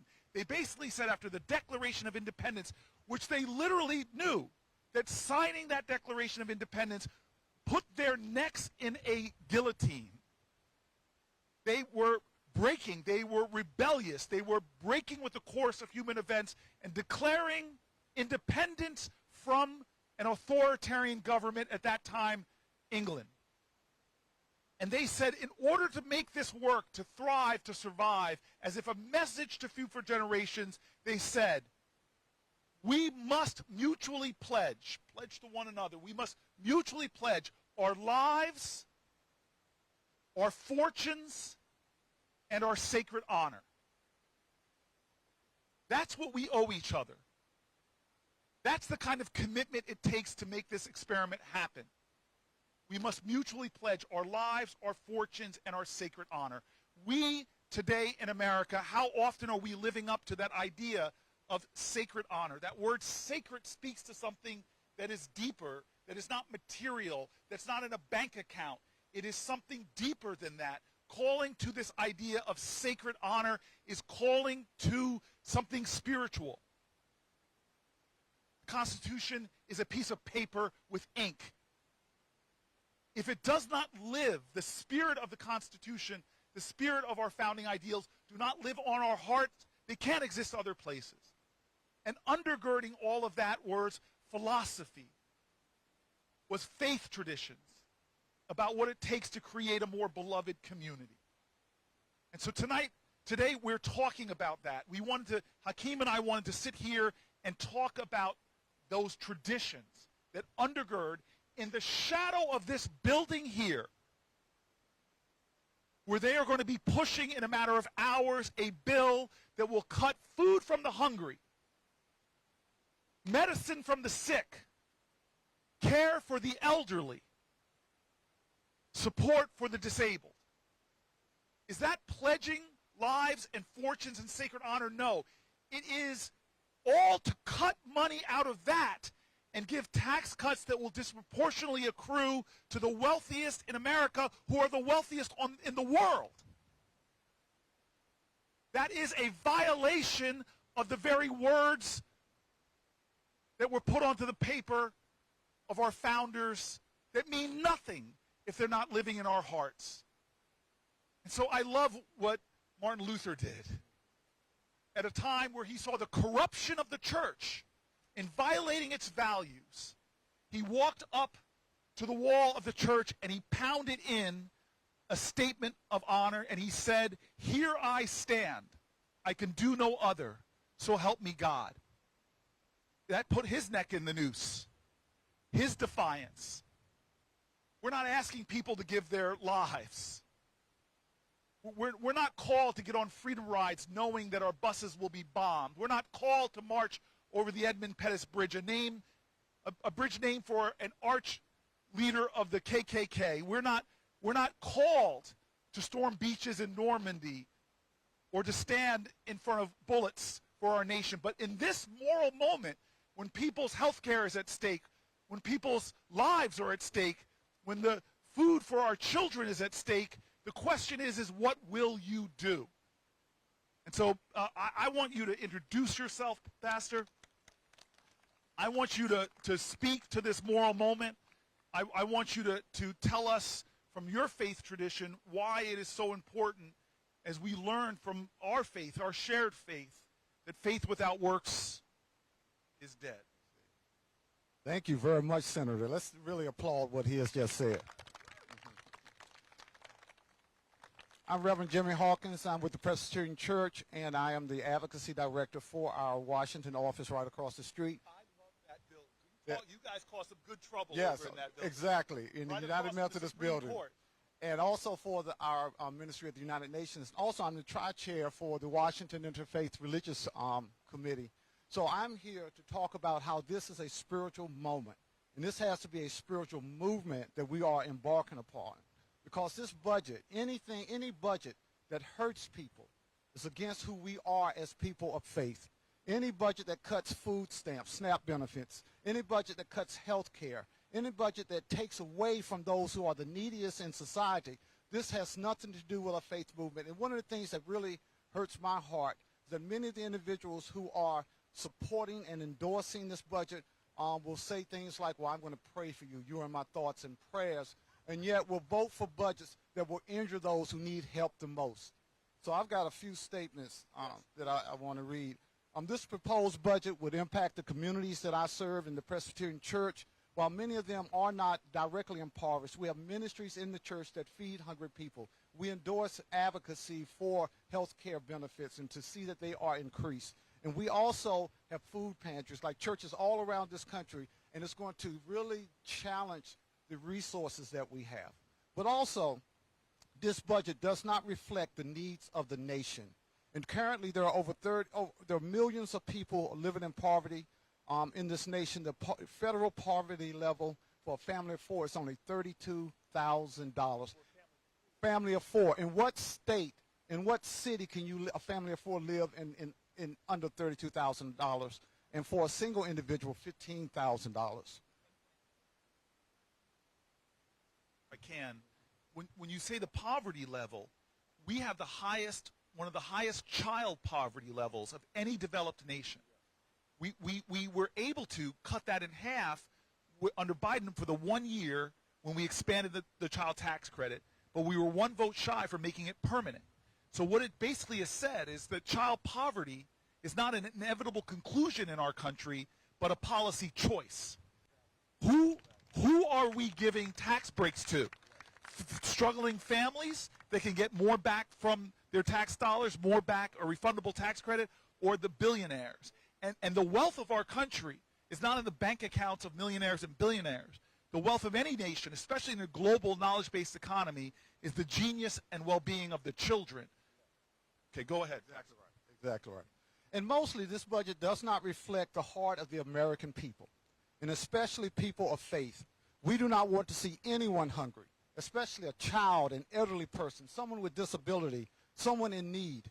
There are charges of corruption that we're already putting too much money into these programs, but most of the recipients of benefits are not young, they're not healthy, they're not able to work. They're individuals who are mostly children, the elderly, persons with disabilities, and mental illness. They are struggling to meet the needs of their families, and many of them without reliable transportation or child care. As a minister of the gospel of Christ Jesus, I am called to be compassionate, caring, generous, and responsible, a steward of all that I own, and we're called to be responsible stewards of all that we own, recognizing that everything that we have comes from a generous God, and we are to be cheerful givers to those who are without. Jesus told a multitude of parables, charging those with wealth to be responsible and generous. The parable of the rich old fool and the rich man and Lazarus issue a warning to the wealthiest nation in the history of the world that the failure to utilize our resources on behalf of the poor is a sin against God. Matthew 25 has Jesus saying, I was hungry and you fed me. I was thirsty and you gave me something to drink. I was sick and you ministered unto me. I was a stranger and you welcomed me. This one statement addresses our current responses to hunger, health care, immigration, and poverty. If we are going to proclaim that America is the greatest nation in the world, then we must ask ourselves, by what standards? Are we great in compassion? Are we great in mercy? Are we great in generosity? Are we great in setting an example of what it means to be a democracy that allows everyone to have opportunity, a voice, and a vote? Or do we prefer to be the greatest in accumulating wealth held by the few and the greatest military with the capability of destroying the world several times over? Let us be great in our response to a God of love, a God who asks us the question, what does the Lord require of you? But to do justice, to love mercy, to walk humbly with your God. Let us be great in caring for children of this nation and around the world by generating budgets that meet the needs of those whose lives would improve with just a little bit of help, and they can go on and make contributions to the well-being of others. Let us be a spiritual nation that walks and talks by our faith, not just saying words of empty rhetoric, saying that we believe in God and that we will pray for you, but by doing things in order to make real, as James said, that faith without works is dead. Amen. Amen. Thank you so much. Thank you for being here. Thank you. We are now we're going to stay in church this morning. We've had Muslim leaders, rabbis, but we're going to stay in church right now because one of the men who has been a true deep source, I think I can speak for Hakeem, and I'm going to pass the microphone to him to give the final introduction. But one of the men that has been such a source of strength to me, an inspiration of a moral light, in like a North Star, as well as an anchor, keeping those in high positions grounded and anchored with the people, is here with us right now. He is at the bottom of the steps, and we are going to walk this mic down. Is that the plan? I'm going to give it to you, and you're going to walk it down. But I want to let Hakeem say a word about Reverend Barber, and then we'll get the mic down to him. Well, throughout the day, I think we're on hour 4 now on the steps of the Capitol, and we have been hearing from a variety of different leaders, civil rights leaders, educators, of course, men and women of faith, of all faiths, Christian leaders, Jewish leaders, Muslim leaders. Andre Carson was here with us just a little while ago. But it's an honor for us to be joined. So thankful that he's graced our presence, one of the mighty men of God in the country who leans in to his faith to make life better for the least of us, for the least, the lost, and the left behind, the poor, the sick, and the afflicted. And so we're thankful that Reverend Barber has joined us. He had initiated Moral Mondays, and hopefully he'll talk to us a little bit about what Moral Mondays was all about down in North Carolina. but we're so thankful for his presence, and let's give it up for Reverend Barber.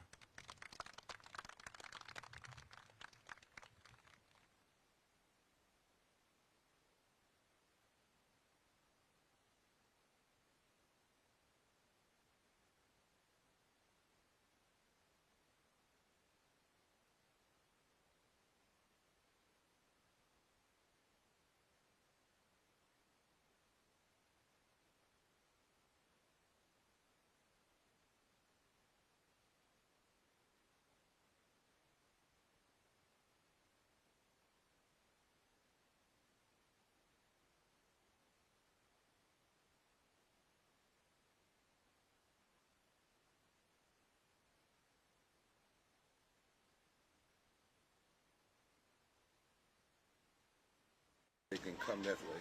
See those Yeah, folks so back up. you can see the Capitol behind him. If you can come this way. Yeah. First of all, I want to thank Senator Booker and our leader, Jeffries, for, on a Sunday, convening this public gathering conversation. And I want to thank your staff for making provisions for those of us that have ADA issues. You know, because when you care, you got to care all the way around. And I want to thank you for that. I want to encourage y'all to come down a little bit closer to the ground so that folks at ADA, because some folks, even in this crowd, can't move up. And we need everybody on the field for this one. And we need everybody's face and everybody's body. I was thinking yesterday, Senator Booker, when I got this call of Senator Jeffries about coming, and how in 2016 we did a national call for moral revival in 2016. And in that 2016, we said then that, and I almost got arrested saying this in Kentucky, in the Kentucky State Legislature, when the extremists were controlling the governor's office. When they asked us why were we there, were you Republican or Democrat, we said no, some things are not Republican and Democrat, they're not liberal versus conservative, but they're right versus wrong. They're right versus wrong. And when I heard Senator Booker lift that the other day on the floor of the Senate, if we can get that right and get that clarity about why we're here, we may be elected in parties, but once we get elected, we have to have a principle bigger than even a party. Because actually in 2018, we found out we had 140 million poor and low-wage people in this country. 2018. And we've not raised the minimum wage in this country since 2009. 2009. So this is a moment. Moral moments don't just go after any one group. What moral moments do, moral moments speak to those who are trying to go backwards. But moral moments also say to those that want to go forward, it's time to push harder and deeper and stronger. Moral moments cut both ways. The Bible says that, my friend Jimmy Hawkins will quote in scripture, that the word of God is like a double-edged sword. It cutteth both ways. And I thought about the day, 98 years ago today, Coretta Scott King was born. Today. In Alabama.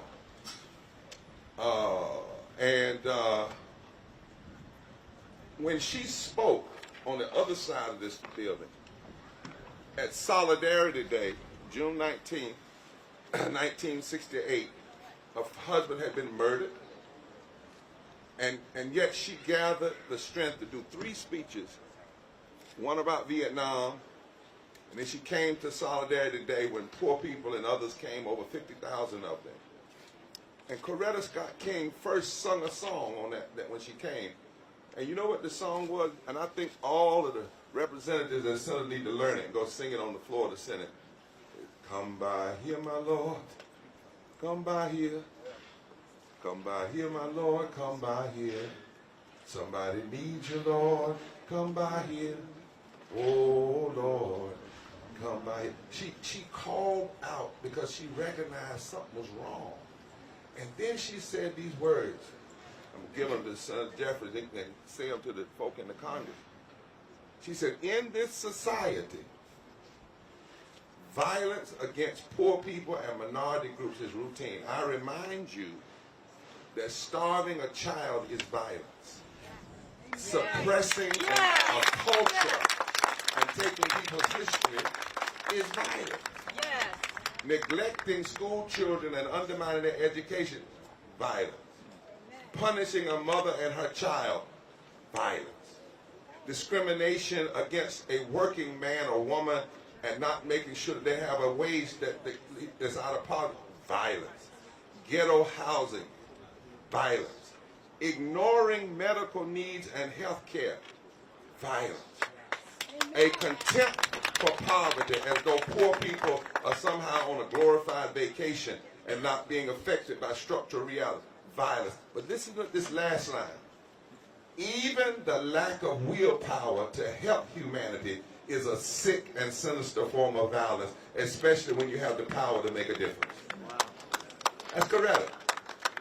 So when we talk about this budget and what's going on today, we literally are talking about policy violence.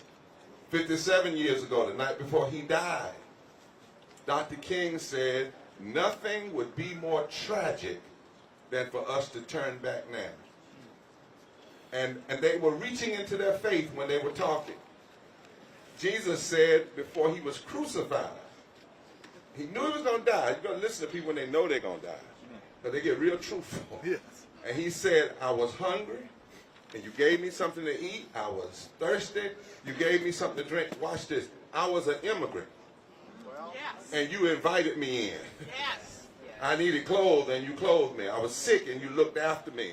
He didn't say you took my health care. And he said, inasmuch as you do unto the least of these. And it's interesting, Senator Booker, if I might exegete, since we're in church, if I might exegete the text, he did not say that to individuals. He says, and the king will say to the nation. It does. See, we've taken this text and made it about individual piety. You know, a little food on Thanksgiving, a little food Christmas, feeding a few folks. That's all right, but that's not what Jesus was talking about. And that's not what got him killed. He said to the nations. And then Isaiah, way before him, said this in Isaiah 10. I wish a lot of the people that claim that they're all about religion would really read the Bible. In Isaiah 10, it says, woe unto those who legislate evil and rob the poor of their rights and make women and children pray. Not P-R-A-Y, but P-R-E-Y. Which means if you pray at the opening session of the Senate or the House, but then after you pray P-R-A-Y, you pass a budget that prays P-R-E-Y-S on people that are vulnerable, then you just canceled out your P-R-A-Y. Yes. So, and then our Constitution says that we are to establish justice. I think what that means, I'm not a lawyer, I'm just guessing here, that the preamble of the Constitution in a sense says every policy we pass, it ought to be like a grid on top of it. And we ought to ask this question. Does this policy establish justice? Does it provide for the common defense? Does it promote the general welfare? Does it ensure domestic tranquility? And then later on, does it provide equal protection under law? And if the policy doesn't meet that standard, then it is constitutionally inconsistent, morally indefensible, and economically insane. And so when Trump and Musk and Johnson and them are signing unconstitutional executive order and illegally firing people and trying to pass this great big ugly bill. Great big ugly bill. Ugly bill. We have to speak up, and we have to speak up. I'm talking about for the family. In fact, not only do we need to speak up, we need to bring them here. We need to come here. We need to put a face on who we're talking about. The family that lives not too far from here, who watched agents of the government snatch their father and disappear him. Sick people in South Africa who showed up one morning to get medicine and keep them alive, and they were told they couldn't receive them no more because USAID is gone. That's what we're talking about. We're talking about the folk, even before all of this, 800 people were dying a day from poverty. 800 people, 295,000 people a year, already dying from poverty. 140 million people in poverty and low wage. Not just poverty, poverty and low wage. Now what you're talking about there is 51% of all our children, 43% of the adults. You're talking about 26 million black people, 66 million white people, 68% Latinos, so forth and so on. That was already happening. They're already poor and hurting. We're talking about those people that this budget would only exacerbate the suffering. This one big, ugly bill is destructive and it's deadly. Because policies are not benign. Now, policy don't kill you quick, but to kill you over time. That's why you can measure now how many people actually die from poverty, and there's all kinds of research on it, because over time, constant neglect is a form of violence and political abuse. So this budget says, this budget, if it were to pass, what we've researched says that $800-some billion for Medicaid, that's 36 million Americans who will lose Medicaid. Policy violence. That's talking about somebody's mama, somebody's daddy, somebody's child. That's talking about rural hospitals. That's talking about people like me with disability. That's talking about people trying to make it. 15 million children that could go hungry because you're pulling back SNAP. You're talking about communities that are going to lose federal housing assistance. And we need to say it clear, and I'm going to ask Congress to do this. Make sure that when every time you mention these numbers, y'all got these good researchers up here, that you disaggregate it by race so that they don't think, you're not even talking about black folk. Or brown. In fact, they're talking about majority white folk, and then in the South, sure enough, majority. And we're talking about places where if this assistance wasn't here, people, that's why there's such a rise now in the country, because people thought, oh, it's just going to hurt them. And that's why we cannot allow this budget to go untalked about. There are forces that would wish that this budget was untalked about, that nobody knew what was going on. They don't want you to target this. But we have to target this. We're talking about a foolish budget plan that aims to make laws across the whole government. We're talking about cutting departments. We're talking about empowering the ability to deport people by putting $86 billion more in the defense budget that the Pentagon doesn't even want, didn't even ask for. And what we have to say in this moment, say all of us.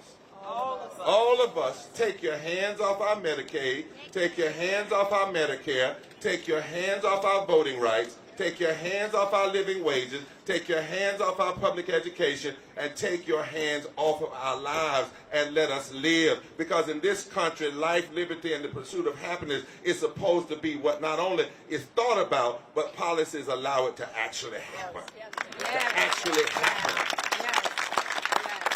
And we need to join as black, white, brown, Asian, native, gay, straight, whoever you are, young, old, rural, we have to say we're not going anywhere. We are America, and we're not going anywhere. And when you have lastly these greedy technocrats with a supremacy foundation who want to rule the country and believe in things like apocalyptic fascism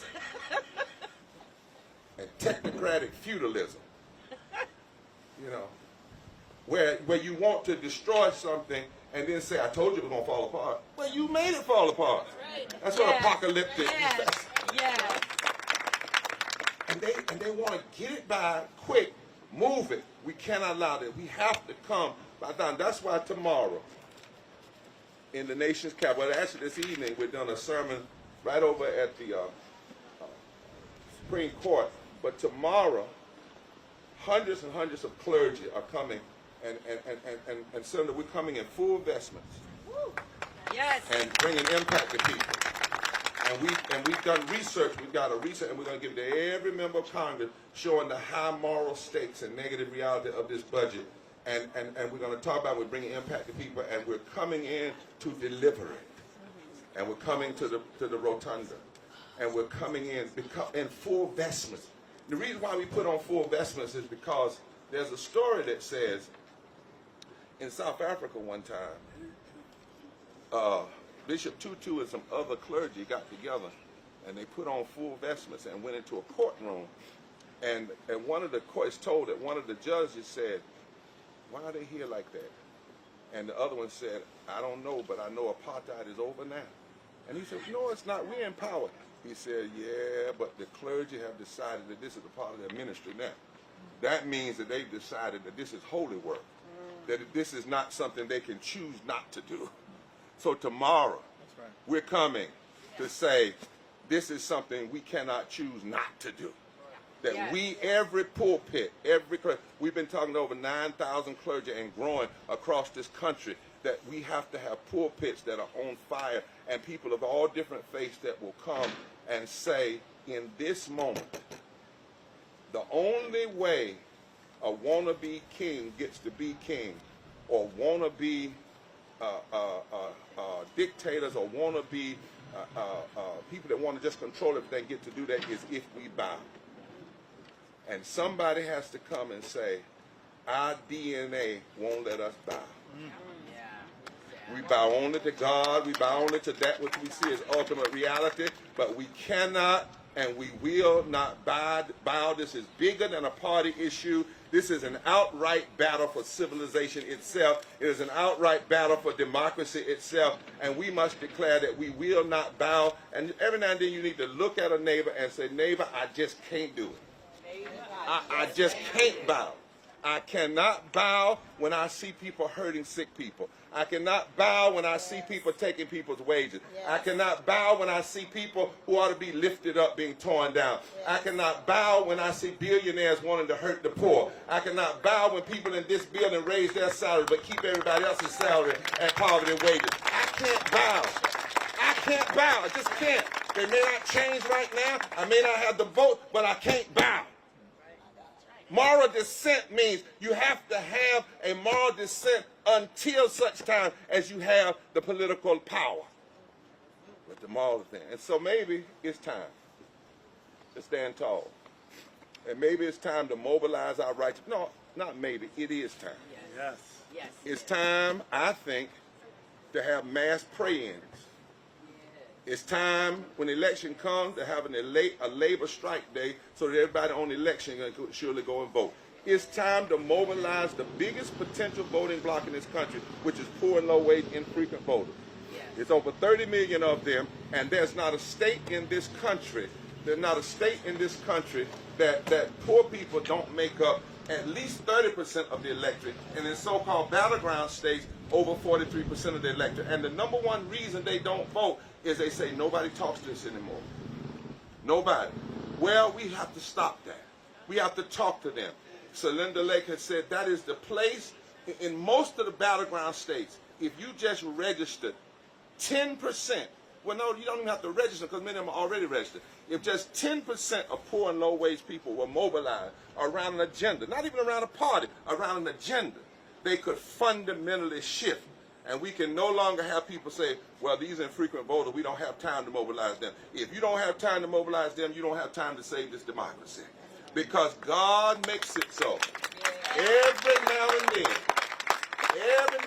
Senator Booker, every now and then, Congressman Carson, you never heard anything else this old country preacher said. Every now and then, God makes it so the stones that the builders rejected are the only ones that can build a new society. Psalm 118 says, the stones that the builders rejected have now become the chief cornerstone. And so that means that all the rejected folk, the sick folk, the handicapped folk, the poor folk, from Mississippi to Montana, from New York to Nevada, from California to the Carolinas, that is the hope of this nation. If we mobilize the poor and low wages, and then they connect with people of conscience, people of wealth with conscience, and others, that is the power. The stones that the builders have rejected. Any of y'all know what it's like to be rejected? Yes. How about rejected because of who you love? Raise your hand. Rejected because of where you come from. You know some folks that have been rejected? Raise your hand. Because of denial of health care. Or rejected because of their poverty. If all the rejected folk come together The scriptures say that they produce a power. And this is what it says finally. When they come together and they shift the foundations of society, this is the last part of that verse. This is the day that the Lord has made. Amen. When we all get together and lift every child, when we all get together and make sure the sick are taken care of, when we all get together and make sure people are paid a decent and a living and a loving wage, when we all get together and stop injustice and push for justice, when we all get together, this is the day that the Lord has made. Amen. Hallelujah. Hallelujah. Hallelujah.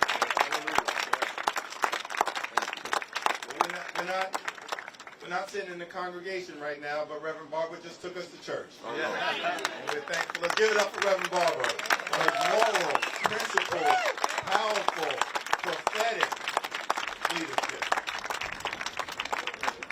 Thank you.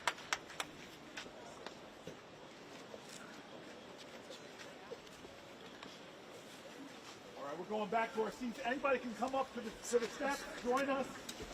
You are amazing, Cory. You are amazing. You are amazing. You are amazing. Honey? What's that? Yes. Oh, yeah, yes. Citizens sitting out. I love that. I love that. Senator. Oh, come on down here and give me a hug. Thank you. Thank you very Of much. course, you got a minute to do a little spiel. I don't. We got to get back to our program. Unfortunately, we got the next speaker here. Okay. So forgive me. Let's do it selfie. Sit.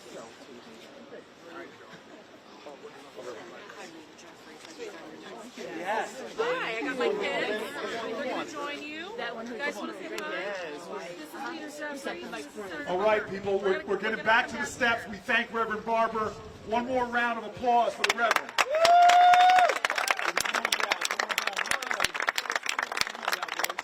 Come on down. This is Senator Booker. This is Leader Jeffries. And I'm going to let Leader Jeffries help you sit down. I'm just going to remind people why we are here. Senator Jeffries and I, Congressman Jeffries, Leader Jeffries and I started we're reeling in our 5th hour here. We sat down here before the sun came up. And we said we're going to do an old-fashioned sit-in on a Sunday and talk about the moral underpinnings of our nation, the values that bring us together, that hold us together. We're going to harken back to the people that the founders drew on to do this great experiment, the commitments we have to one another, the arc of the moral universe that this nation, every generation, has grabbed hold of it and bent it more towards justice, liberty and justice for all, that ideal. And how that after 2 weeks on recess, Congress comes back tomorrow.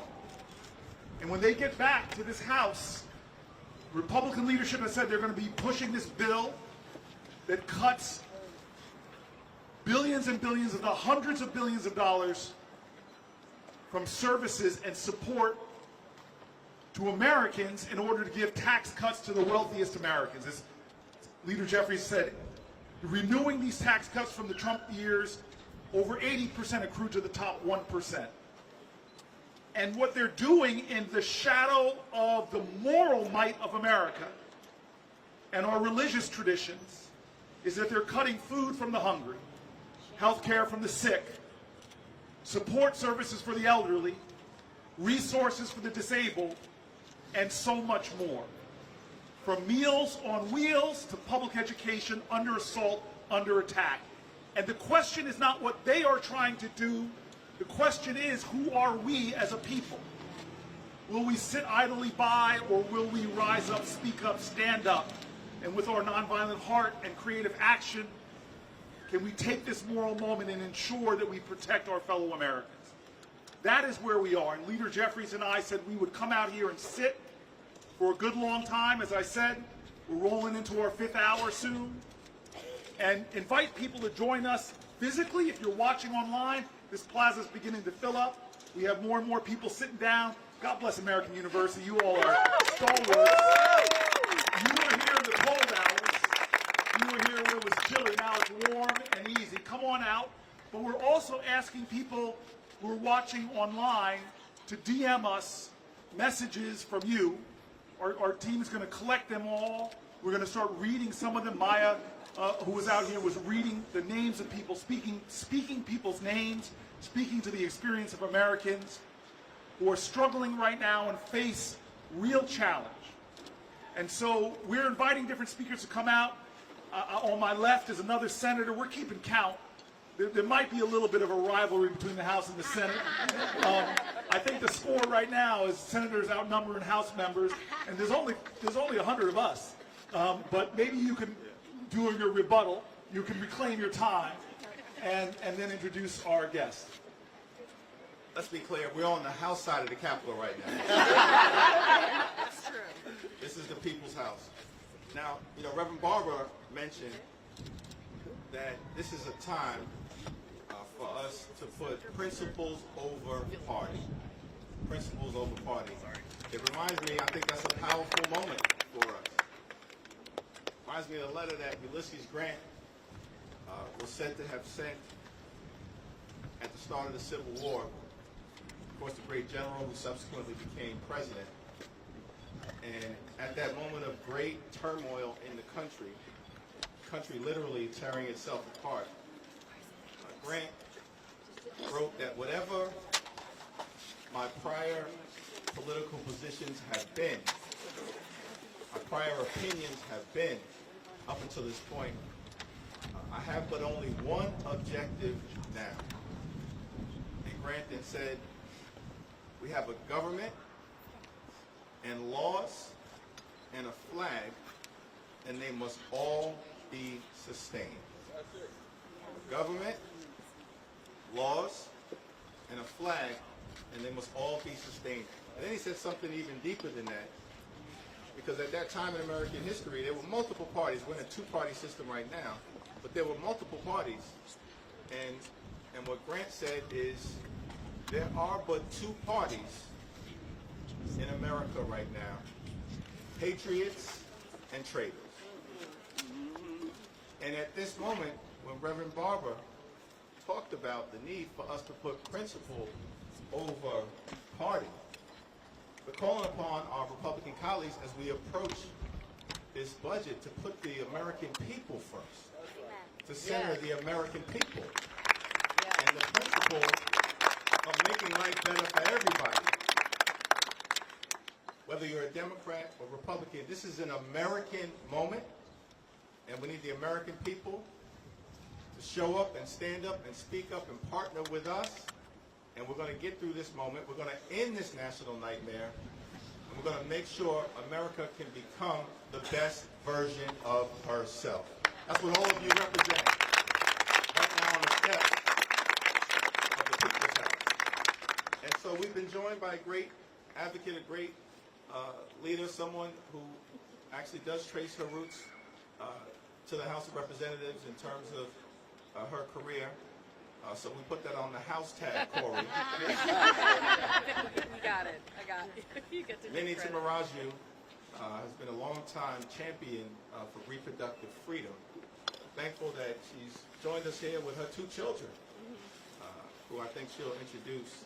But right now she is the president of Reproductive Freedom for All, a great champion, a powerful voice, and an American leader. Thank you, Minnie, for joining us. Thank you, Leader. And thank you, Senators. You want to say hi? He thought about it. He thought about giving his speech. This is my thank you, Senator Johnson. Great to see you. Thank you, Senator Booker. Can I keep going? Oh, okay, thank you. This is Krishna, and this is Satya, and they are my twin boys. And you know, they wanted to come to the Capitol today. Krishna, I'm going to ask you to let me finish. No, we're gonna let me finish. Thanks, babe. I wanted them to come to the Capitol today because I wanted to talk about Medicaid.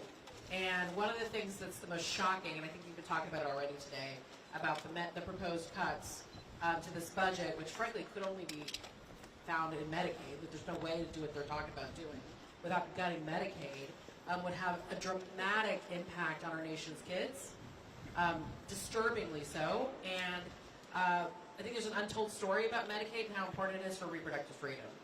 You know, I was just in Arizona with your colleague, Ruben Gallego, and we did a Medicaid town hall.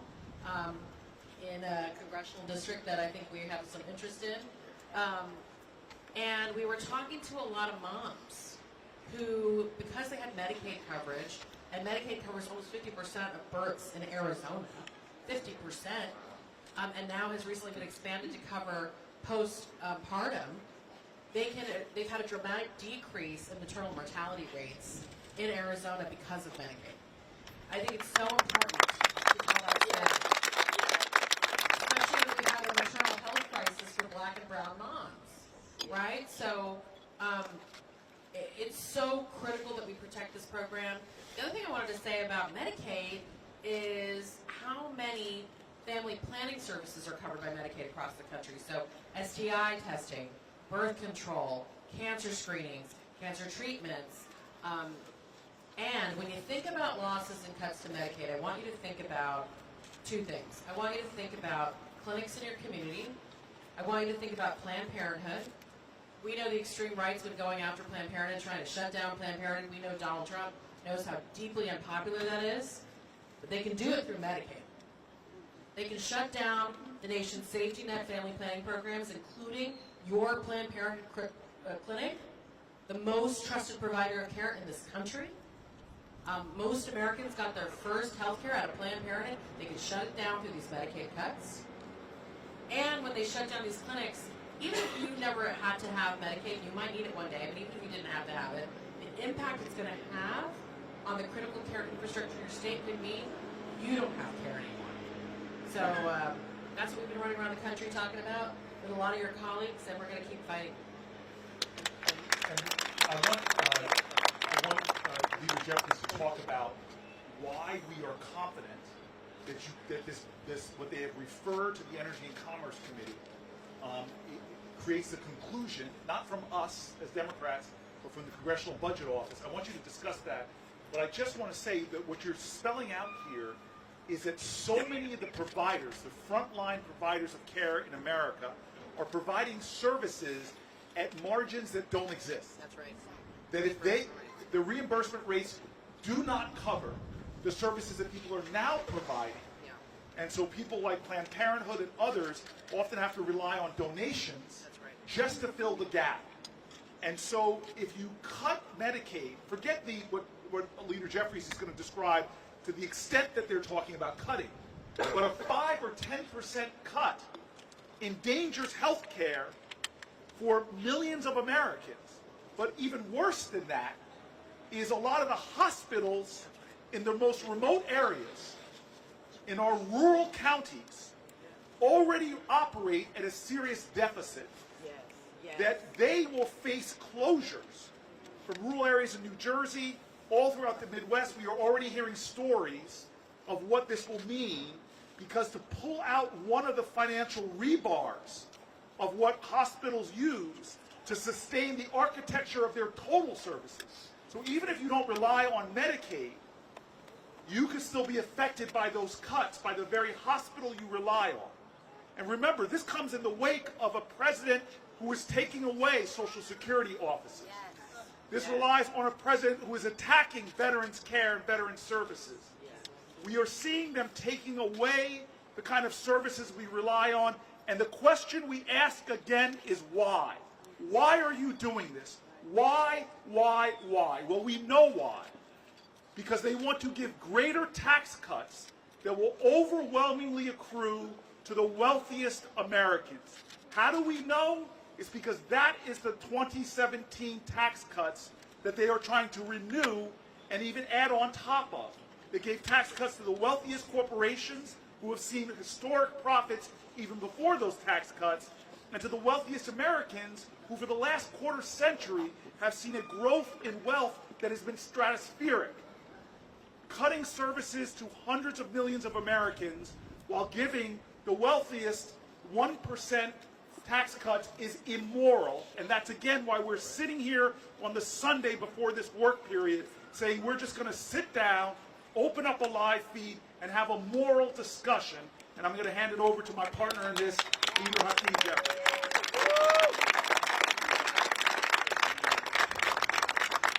Thank you, Reverend Booker. But we're so thankful for all of you, the American people, who've come out at a critical moment, and we'll hear from our senator momentarily, who has joined us. But we're on the cusp of entering into an intense period where we're working hard to stop this reckless Republican budget. It only takes 4 Republicans on the House side and 4 Republicans on the Senate side to join us. And we can stop this reckless effort to enact the largest Medicaid cut in American history. Now, as Cory indicated, despite what they've tried to say up until this point, and they're going to try to deceive the American people, I think maybe in early to mid-February, after they had already frozen Medicaid disbursements across the country. Actually, this was the January Office of Management and Budget unconstitutional freeze. They froze it. American people rose up. We were able to fight to get that rescinded. And then what happened is Trump goes into the Oval Office and he has the nerve to say that we're going to love and cherish Medicaid. They are going to destroy and undermine Medicaid. That's the truth. Now they're claiming, to be the last point, we'll go to the next speaker, they're claiming that this is all about waste, fraud, and abuse. Now we believe that government can of course be more efficient, nonprofits can be more efficient, the private sector can be more efficient. We're all about trying to make sure we have the most efficient and effective government, the use of your taxpayer dollars as possible. But we know their excuse is phony because they, for instance, have spent time, Elon Musk has spent time targeting allegedly waste, fraud, and abuse in Social Security, your earned benefit. The average Social Security recipient lives on $65 a day. Exactly. Elon Musk right now has contracts with the federal government that make about $8 million a day. Exactly. If you want to go after waste, fraud, and abuse, Yes. start right there. Yes. Start right there. Yes. So this is not about waste, fraud, and abuse. It's about them taking your money and your health care so they can enact massive tax cuts for their billionaire donors. Let's thank Yes, Minnie? Minnie. Thank you, Minnie. You want to close out one more thing? Close out. Thanks, guys, and thank you guys for your patience. I promised them ice cream after this, so we're gonna go. Can I finish? Yes, I can. It's gonna be really short. So in the wake of the Dobbs decision, I just wanted to connect the dots for so many folks, right? You were in the streets, you were marching. You know, our leaders here have been incredible champions for fixing this crisis. 21 states with abortion bans and restrictions. 21 states where women can barely get access to care. And then we're going to compound the crisis with these cuts. So I want you to put it in context that we are already in a massive crisis for reproductive health and freedom in this country. Yes. And I know Ruth's going to speak in a minute about how it's impacting moms, but it's all connected. We can't be a nation where we've taken away people's fundamental freedoms and bodily autonomy and we're forcing birth, and then we're going to deny them prenatal and postpartum care, and we're going to be sentencing women to die. Disabled. I want to just underscore it. It's not too extreme to say we're sentencing women to die, and we're sentencing children who are sick to lives without their parents. So thank you all for being here. I'm so grateful for your leadership. I'm so grateful. I want to give it up for Minnie one more time. A frontline, a foot soldier of justice, and these extraordinary sons of hers.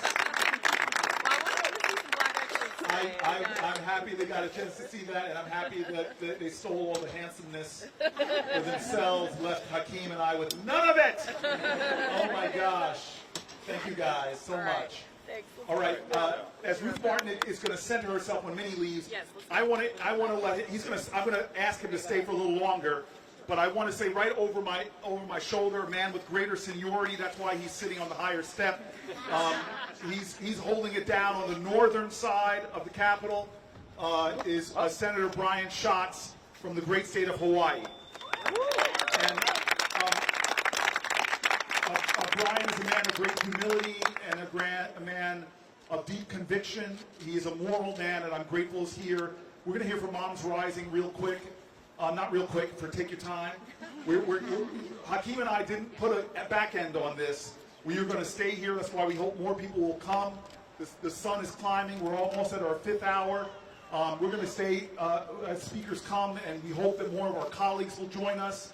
But I just want to say real quick before Moms Rising speaks, Ruth, as a way of introduction to you, I just want you to know I saw something myself in the power of women organizing. It is what sustains my city in Newark. We have so many women who don't think of motherhood as biology, but think of it as a spiritual bond. Most every community in Newark has somebody that they call mom as an honorific title because they love so strong, they love so mighty. The woman that is one of the most influential in my life is a woman named Miss Virginia Morton. Miss Virginia Jones. Mom Morton was another great mother in my community. Miss Virginia Jones was a tenant president of some high-rise projects called Brick Towers. And she showed me the power of organizing, the power of strength. And what folks know this is often when public like this, you see our public faces but not our private pain. Everybody on these steps I know has grief or hurt or worry or fear or trauma in their lives. And Miss Jones, I didn't know it as I got to know this woman we call the mother of our city. I didn't know until later that her son was murdered in the building, one of the 2 buildings in the 1980s. And it shook me because she remained tenant president of those buildings. She never left. She held that community together with the ferocity of her love. She was a mighty, mighty great leader. But I asked her one day, I said, why do you still live here? I know where you work. I know you could move to another neighborhood. Why didn't you ever leave? And she goes, Cory, why am I still in these buildings? I said, yes, Miss Jones. She goes, why am I still in apartment 5A? I go, yes, Miss Jones, why?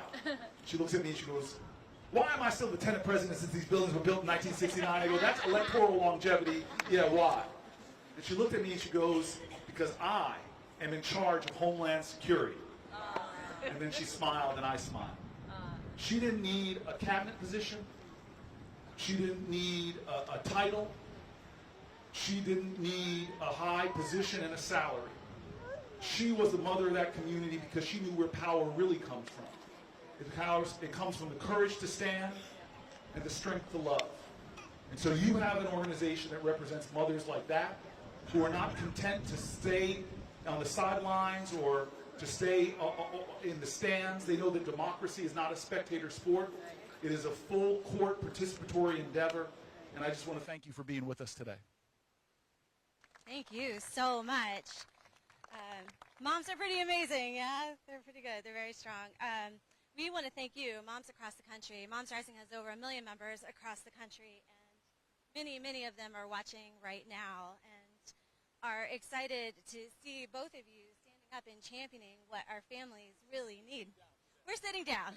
Standing up, sitting down, on the floor. It's story time. It's actually what I brought a couple of storybooks from our members who have taken the time to share their experiences and what this horrible budget could do to our families.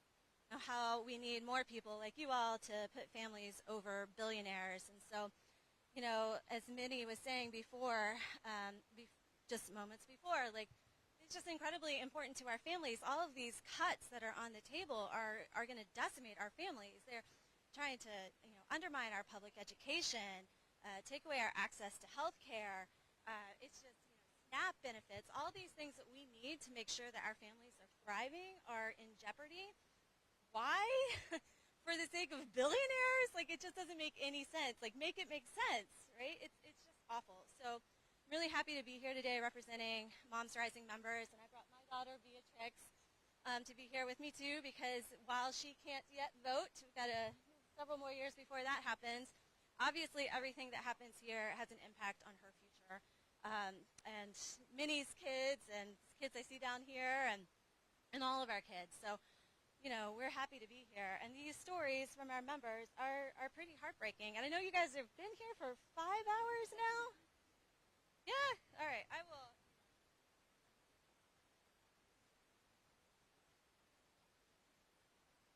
So I'm going to read you Amber's story from Ohio.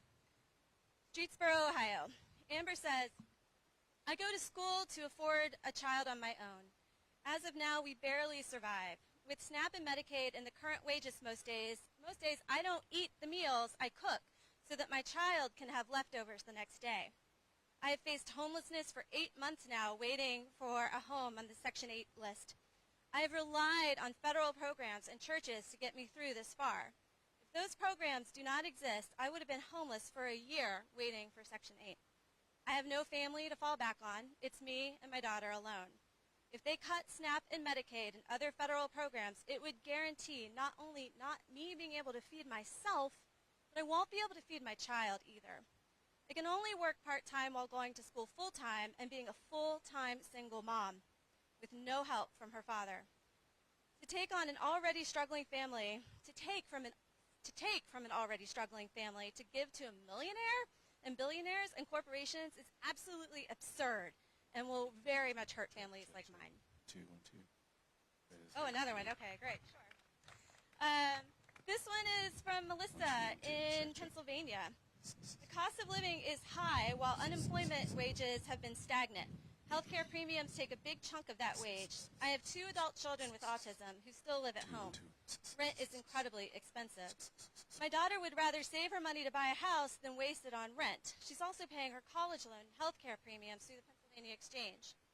My son with autism receives a partial SSI payment, Medicaid, and SNAP. Without it, that would be much more difficult for us to afford groceries for a family of 4. I stopped working full-time so I could spend more time helping my son become more independent and emotionally stable. I always carried the benefits for the family since my husband works in his family's small business. COVID ended my long-term job of 22 years, and since then we have to purchase insurance through the Pennsylvania marketplace. Although I am grateful it's available to us, even the lowest premiums with a premium tax credit are almost $900 a month. I was diagnosed with breast cancer last year. Biopsy, surgery, and radiation therapy cured me, but I ended up owing the hospital over $13,000. I pay them more per month than I pay for my car. They have threatened to send us to collections if we don't pay the full amount. My husband does not want to risk our credit rating, and I have to make these payments for 2 more years. We have a middle-income family, and we have worked hard, and we have paid our taxes our entire adult lives and may have to work until we die because of decisions made by this administration.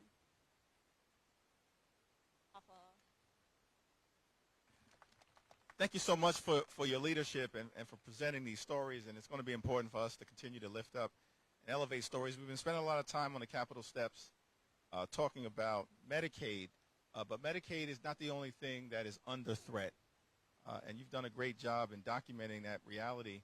In addition to the proposed efforts to try to cut health care from the American people, what they're trying to do in this budget is to cut potentially supplemental nutritional assistance by as much as $230 billion. That literally will take food out of the mouths of babies, families, children, veterans, and seniors. And you've had a lot of folks share their stories. I'll read one. This is Kat Cottonwood from Arizona. I received SNAP benefits. I had to reapply recently because I stopped receiving alimony, and I don't earn enough to make ends meet in the rural area where I live. I have a daughter in college. My daughter comes home, there is no adjustment for the added grocery bill. He will be home almost 4 months this summer, but I receive no additional benefits now that they're trying to cut. I receive no additional benefits because she lives in another state most of the year. And then she makes a profound observation: college students eat a lot. But at the end of the day, the effort literally to cut nutritional assistance is a moral outrage. And we're here sitting down on the Capitol steps urging the American people to stand up, and together we will stop this from happening. Please stay, because I know we're now running behind because we have some speakers lining up, but the stories you have in here are so important, and everybody's not going to be able to get this. I want to read one more from a state that unfortunately sits in the shadow of New Jersey. It's called New York, if anybody hasn't heard of it. I'm sorry, we got some sibling rivalry here, but this is from Bethany, from Jackson Heights, New York. And again, the reason why I want to read this is what you said. It's like there's an irony that we are talking about Medicaid, but there's so many other things that are being cut.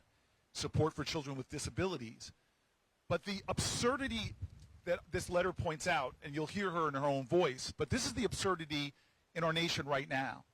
We have a president and Elon Musk and others talk about we want to have more babies. We want to see more babies being born. But they have no intention of supporting moms who struggle in America, struggle in the areas that other countries, their mothers don't worry about. The cost of childcare in America is more expensive in about half of our states than tuition at a college. The stress that a mother is put under financially is outrageous, and this woman is going to talk about it. Bethany writes, with my first child, I had to go back to work starting at 6 weeks because we don't have adequate paid family leave or maternal leave in this country. With my first child, I had to go back to work starting at 6 weeks. She was born with a birth defect and required extra, more specialized care, and none of the daycares could provide that level of support. But beyond that, none of the daycares would even take 6-week-old children. We couldn't afford a full-time nanny. I'm a preschool teacher, so we hired a nanny for part-time while my mom came down to the city a few days a week to help care for the baby. This lasted until she was able to attend preschool where I teach. I just recently had another baby while my husband and I were not allowed to have 12 weeks leave, thanks NYS. Finding a nearby daycare that we could both afford and had openings proved to be almost impossible again. This whole process is insane. We are on multiple wait lists and still have not received any spots. We are lucky in many respects because my work hours are short and my husband works from home, so we are able to get by with another part-time nanny share situation for now. But it also means we are spending a huge chunk of our income on childcare. The system is totally broken. What we should be doing is not cutting programs to support mothers, but investing more, because there's no better return on investment than investing in mothers and children in America.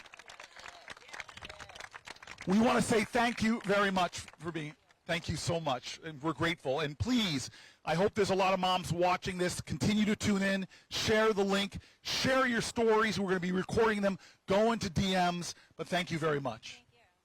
Thank you. Thank you very much. All right, I know we have, Brian Schatz is still here. You okay to wait for a little while long? You're okay to wait. So we are now going to bring up Lindsay Latham. Oh, we're going to go down to Lindsay. Everybody else stay put. We're going to weave down to Lindsay. And she is a parent advocate. Her husband, Toby, her son, Calvin, is here. And daughter, Lucy. I see you, Lucy. Lucy, I'm coming.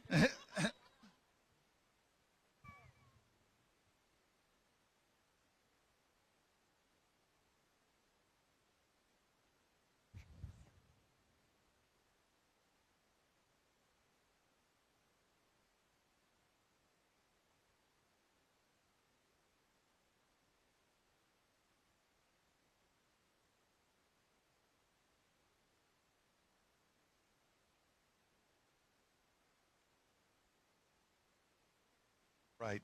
Thank you very much, Lucy's mom. Hi, thank you so much for having us. I'm Lindsay Latham, and this is, do you want to introduce yourself on your talker? No? Okay. This is Calvin, age 11. No? And Lucy, age 6. And I'm their dad. So our journey has started about 10 years ago when Calvin was about 1 years old. He was diagnosed with a rare brain malformation called polymicrogyria.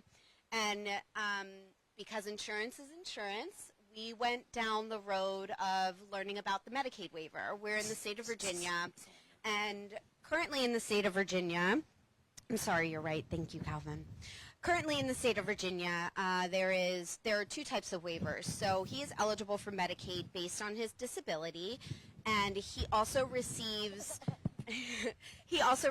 attendant care. So on top of actually getting additional medical services, he receives attendants who come to our home and assist with bathing, feeding, drinking, toileting. He is weak on his right side, so he requires a lot of assistance, day-to-day assistance, hands-on assistance, and we were here in 2017 when they wanted to roll back the ACA, and we're here now because we are facing this existential crisis to not only people with disabilities, but families and women and children, and it is unconscionable to think that we are back here fighting for people to have the ability to live their lives and live their lives in a healthy manner. To get Calvin ready for his day, he requires anti-seizure medicines. He takes four in the morning and 4 at night, including drooling medication. And Calvin has 3 insurances. His third insurance is Medicaid. If we didn't have Medicaid, we would have out-of-pocket expenses for all 4 of his medications on a monthly basis, hundreds of dollars a month. Both my husband and I work full-time. We have good jobs. We worked really hard to get where we are, and we would be devastated. Our family would be bankrupt if we lost Medicaid. Some of the things that Medicaid paid for just to get here this morning, after taking the morning medications, Calvin has to get in the car. The car seat that he has is specially made for him. Went through both private insurance companies, which denied it because it wasn't medically necessary. And do you know who picked it up? Medicaid. And then that chair that he uses as a mobility aid for when he's fatigued, not medically necessary by his private insurance companies. You know who picked it up? Medicaid. His talker, that's $6,500 off the shelf. 2 private insurance companies said it's not medically necessary for our kid who can't communicate without it. You know who picked it up? Medicaid. So to say that Medicaid isn't going to affect families, they're not luxury items. They're not for Calvin. They're what he needs in the classroom. We brought pictures of him this year. We're also advocates in the special education space where there's going to be cuts and impacts based on what this administration is doing. Absolutely. So Calvin and Lucy, Lindsay, all of us, this is a picture of Calvin this year. It was 2 years ago. We were in this tough discussion with the school district about moving him exclusively to a classroom for kids with intellectual disabilities because he could not communicate what he was learning. But we knew that he was picking up subject matter in the classroom, and he had quote-unquote behaviors. And they also wanted to move him out of the gen ed classroom because of the behaviors that he was exhibiting. But we were confident that he was exhibiting the behaviors because he couldn't communicate what he was learning in the classroom like his peers were. So we pushed and pushed and pushed for the supports for him to stay in his gen ed classroom. And that's him acing his first test in his gen ed class, subject matter class, because he got the supports that he needed to use that system of communication to tell his teachers what he was learning in the classroom.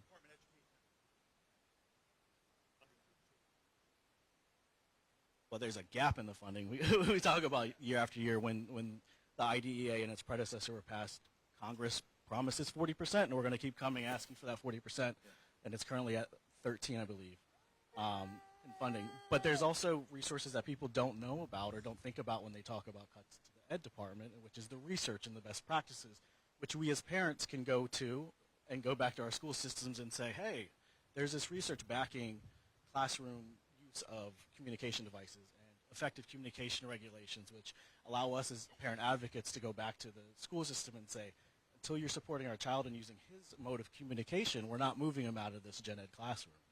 Because that's the deal we struck with our school district. Like, you do this effectively, and we we show that he's not picking up the subject matter, then we'll talk about moving out of the gen ed classroom. But until you do this well, see, he just said he heard a fire engine somewhere.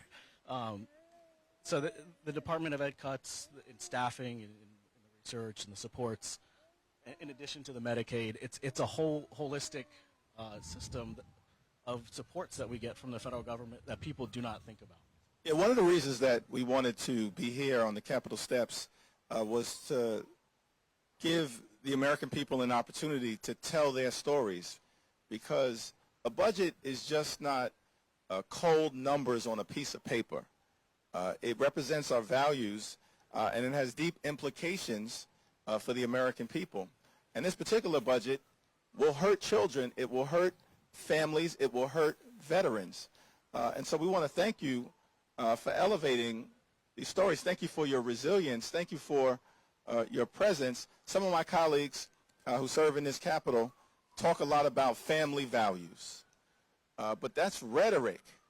That's rhetoric if at the same time you're talking about family values, you're undermining American families, and we're not going to stand for it. We're not going to stand for it. So we really appreciate your presence. I don't know if you have any concluding words. I would just say that all of this is intersectional. We have funding from Medicaid that goes to the schools across this country that help occupational therapists, speech therapists, physical therapists. That doesn't only affect kids with severe disabilities like Calvin. That affects everyday kids. There might be interventions that are required. Our paraprofessionals, some of them are paid through Medicaid, and it is incredibly important to understand the intersectionality between our schools and our community-based services. The idea that HHS is cutting the budget for people to live in their communities and have supports. The disability community has fought for decades to be in their community, to live in their community. And it has only been 30 years since Olmsted. Not even 30 years since Olmsted. So you're seeing more people in your community. Oh, I'm sorry. Olmsted is a Supreme Court decision, and I'm not the attorney in the family. Toby is. So going back even further, it's not even since 1975 that kids have been required to be in the school buildings with their peers. 1990 we got the ADA. So all of these laws on the books you want me to hold it closer? Have gotten people with disabilities in our community, so we're seeing them more often, and people are still getting accustomed to it. But Olmsted was a decision in 1999 where the Supreme Court said that under the ADA, folks have rights to have their services and supports provided in the community so they're not segregated. And so for people who are thinking, I didn't see this in my day, it's because you didn't, right? And it's a good thing that's happening, and there are growing pains that go along with it.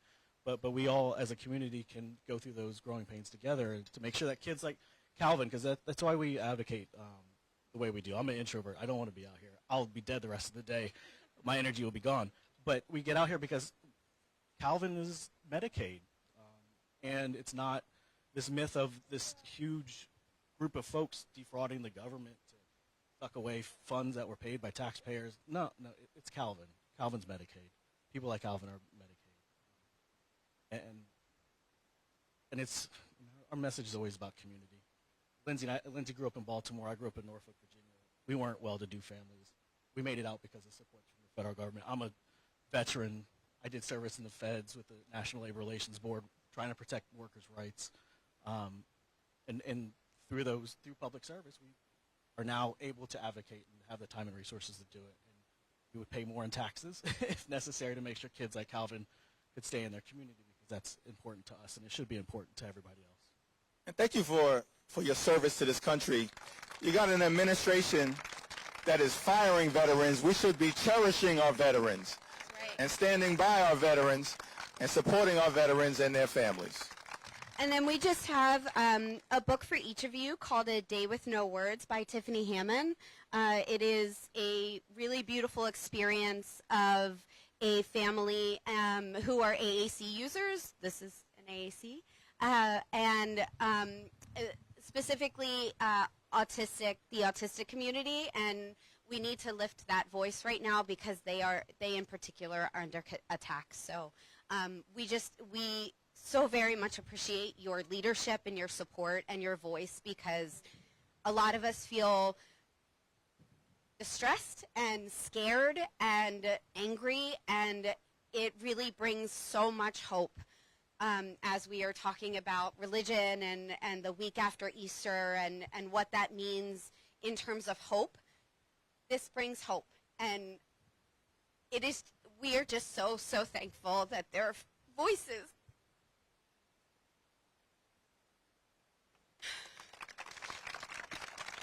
So thank you. This is what it means. This is what it means to be a beloved community. We love one another. We look out for one another. We stand for one another. What courage it takes to come out here and sit with your family and bear your personal story. But why is the poverty that most threatens our nation the poverty of empathy? The poverty of understanding, the poverty of love. We are the wealthiest nation on the world. Families shouldn't have to come every 4 years and beg to preserve programs that should be fundamental to a nation this great. We are a loving society. And I'll be damned, we are going to fight to protect these programs. We are going to fight to protect these services. We are Americans. We stand for each other. We love each other, and we will continue to work together. Thank you all for being out here. Thank you. Leader Hakeem, can you walk that microphone up to Brian Schatz? Ladies and gentlemen, the senator from Hawaii. And we've got a congressman who has joined us. Balance the scales here. That's right. But I mean, because us senators outnumbering you, man, and there's only 100. No, not at all. Not at all. Congressman Gil Cisneros from California. Yes. Who served this country in uniform. I think we should defer. I think we should defer to the House member first. We'll go to Schatz. No. I think you said okay. Come on, let's go to Schatz. Come on, let's all walk upstairs. Let's all walk up.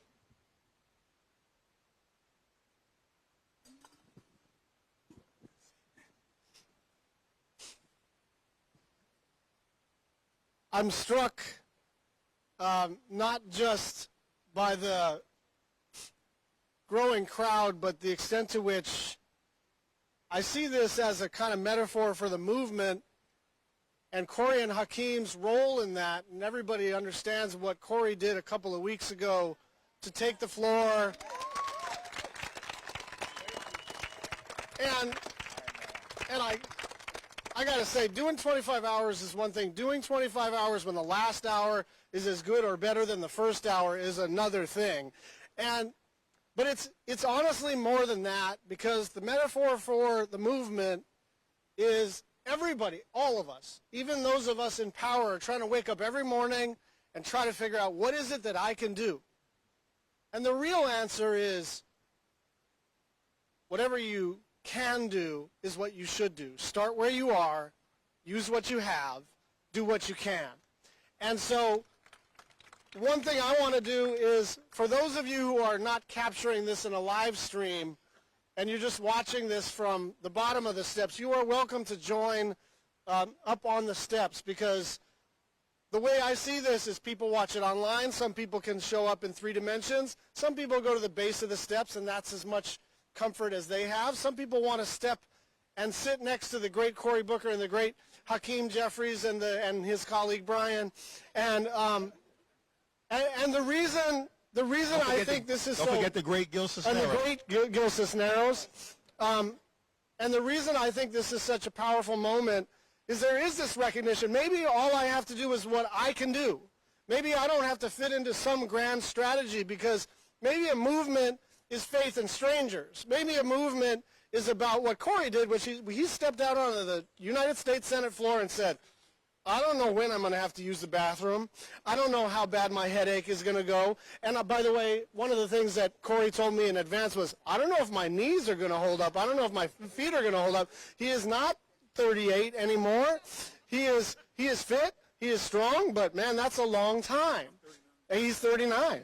But the point is, he took a risk, because he didn't know if it was going to look goofy. He didn't know if anyone was going to care. And they did the same thing this morning. Why don't we just sit at the Capitol steps, because the leader, Jeffries, has access to the Capitol steps, and see who's interested. So now we've got 25,000 people watching this on just one platform, and those numbers are going up. And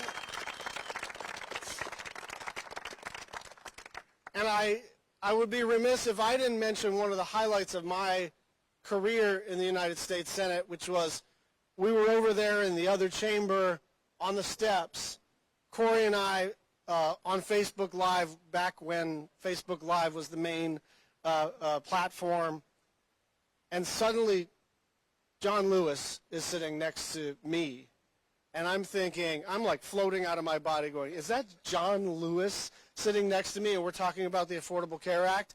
And this is the important thing that Hakeem mentioned, but this is the message for today. All we need is four. All we need is 4 House members. All we need is 4 senators on the Republican side to say, I refuse to shut down rural hospitals. I refuse to punish the sick and the disabled and children and the elderly and people who need a little help with their groceries. I refuse to do that. And last time, when we were fighting over the Affordable Care Act, it did feel unwinnable. We had 2 no's, and we needed a 3rd, and everybody understands that John McCain moment. That is not some historical incident that we can all read about like it was not something we participated in. We won that fight because we fought that fight.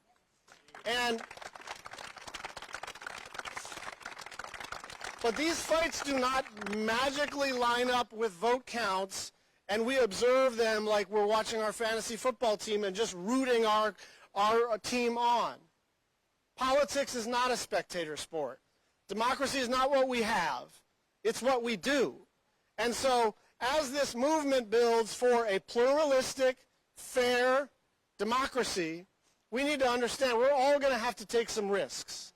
They took a risk this morning. I want to see everybody online and in person having their back, not because their egos are so dependent on our support of them, but because they're fighting for all of us. They are fighting for the poor and the sick and the disabled and the rural hospitals and the urban hospitals and the kids who need special education and all of us together. This is no longer a partisan question. This is a question of who we are as a country. Are we really going to rob families who are struggling and shovel all that money to the wealthiest people who have ever walked this planet? And so join us on the steps. And if you can't physically join us on the steps, do your online thing and understand that this is the kickoff to one of the most important policy fights that we will see in many, many decades. Senator Brian Schatz. Senator Brian Schatz.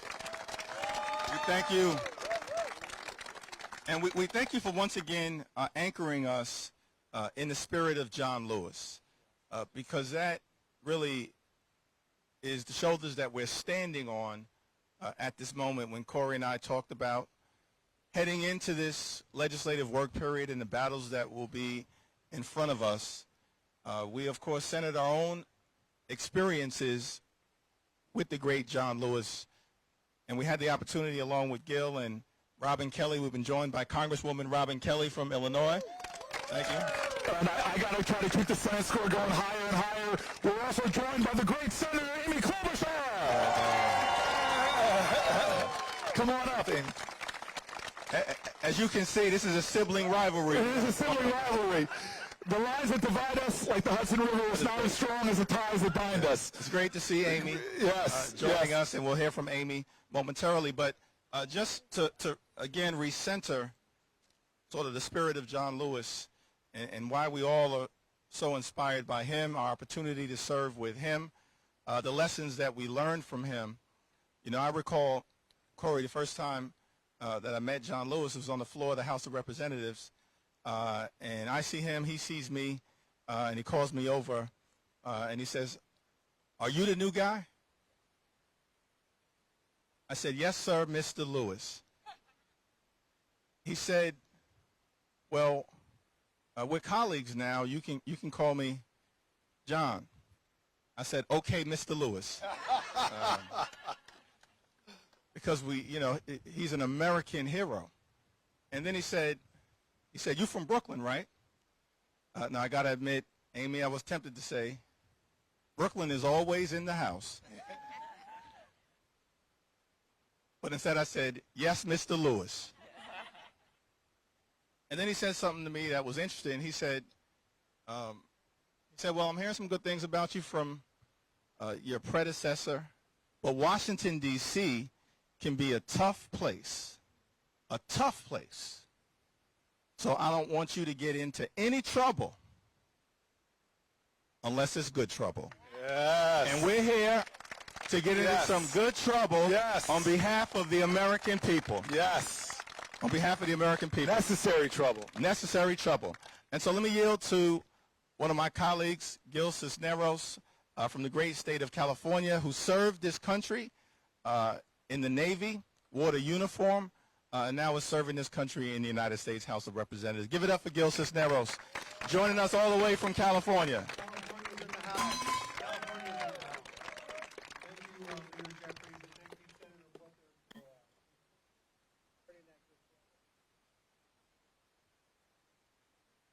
I gotta say, the crowd, like the senator said, the crowd is getting much better.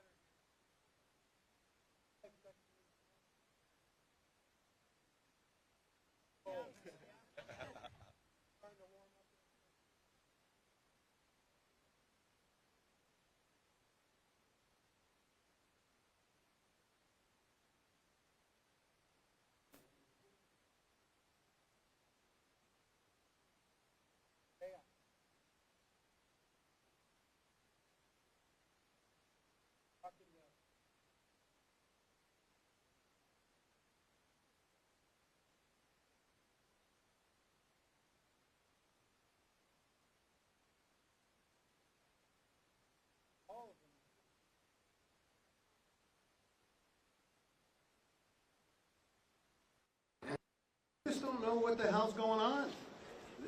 They don't know anything, and it's just all chaos. And as we're talking to the colleges, as we're talking to the school districts, they're taking our money away. They're taking the funding, the programs.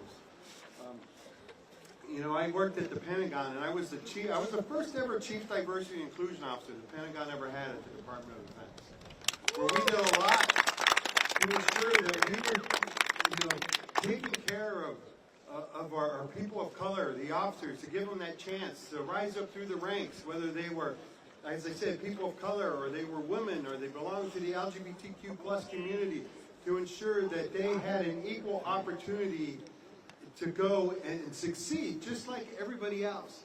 And that's what DEI is about, right? Yeah. Diversity, equity, inclusion. It's about giving individuals an opportunity, taking those rocks and shining them up to become diamonds in the rough, to allow them to show their skills, who may not have known, just like people like me. I had no idea getting out of college what I was going to, when I graduated from high school, what I was going to do. College, this was not something in my family that people went and did. They didn't have that opportunity.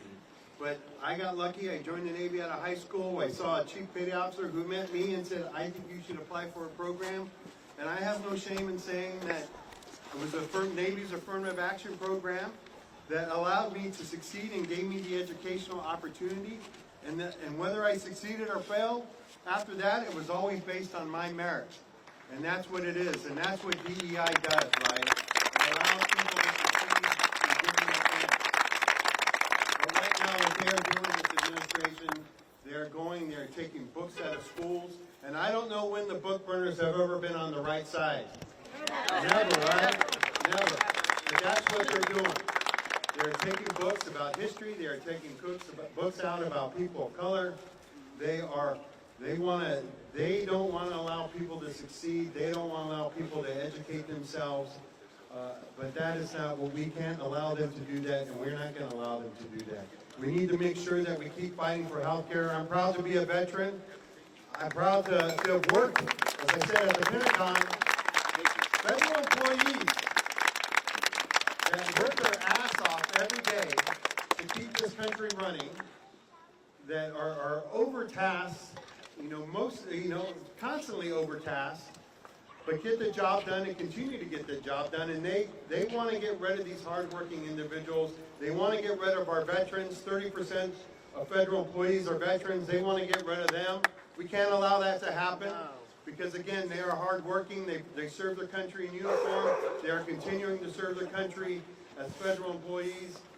And we need to keep fighting. We need to keep fighting that they're getting their health care. Yes. Right? Yes. My dad, my father, a veteran, Vietnam veteran, exposed to Agent Orange, is getting his health care through the VA, but they want to go and they want to cut those resources. They want to take money away from the PACT Act that is out there. One of the great bills that this Congress passed over the last 5 years to make sure that we take care of our veterans. And they want to stop that. And we can't allow that to happen. 40% of the people in my district use Medicaid. But yet they want to do that and they want to get rid of that. And we can't allow that to happen.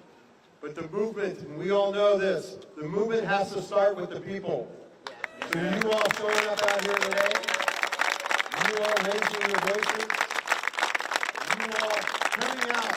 We need to keep that momentum going. We need to keep it going, right? Are we going to keep it going? Are we going to keep fighting? Are we going to let them know they're not going to take our country? All right. We got to do it. You are the momentum that's going to keep us going. So let them know and let them hear you. And thank you all for coming out. And thank you, Senator Booker, and thank you, Leader Jeffries, for continuing to fight and showing your leadership. Thank you very much. All right. Now, got a revival here, folks. So this is exactly what I wanted. The crowd is growing. We have speakers coming up. On deck, not next, but on deck is Amy Klobuchar, who I want you all to know, as a college football player, you go to the Midwest, you fight against some really tough, big people. It wasn't until I got to the Senate that I think the toughest person from the Midwest is definitely Amy Klobuchar. But one might be a contender. There might be a contender, and Robin, Congresswoman Kelly, is after that. But before we do that, we want to keep recentering to how we began almost 6 hours ago. Almost 6 hours ago, Just two of us on the Capitol. just as two of us, Hakeem and I came out there when it was cold. It was about 45 degrees, and we sat down here. We opened up the live stream, and we said that tomorrow, after a 2-week recess, Congress is convening back in these buildings to begin, as the Republicans want to do, to get a bill done that would cut health care from Americans, that would cut support for our seniors, that would cut resources for the disabled, and would cut food from the hungry. And we said that that violates the fundamental moral underpinnings of our nation. Our nation has many faith traditions, but from Jain, Baha'i, Hindu, Muslim, Jewish, Christian, throughout the board, every one of our faith traditions talks about loving the neighbor, supporting the poor, providing health care for the sick, every single one. We started talking about our faith journeys growing up in the black church and how Chris Coons was our first guest, sat here and said over 2,000 times the Bible talks about the obligations to be there and to do for the poor. The character of our country is lying in the balance. And that would be wrong enough to cut programs that support millions of Americans. That would be enough. But to do it in order to give tax cuts to millionaires and billionaires is wrong and immoral. This is not left or right. This is right or wrong.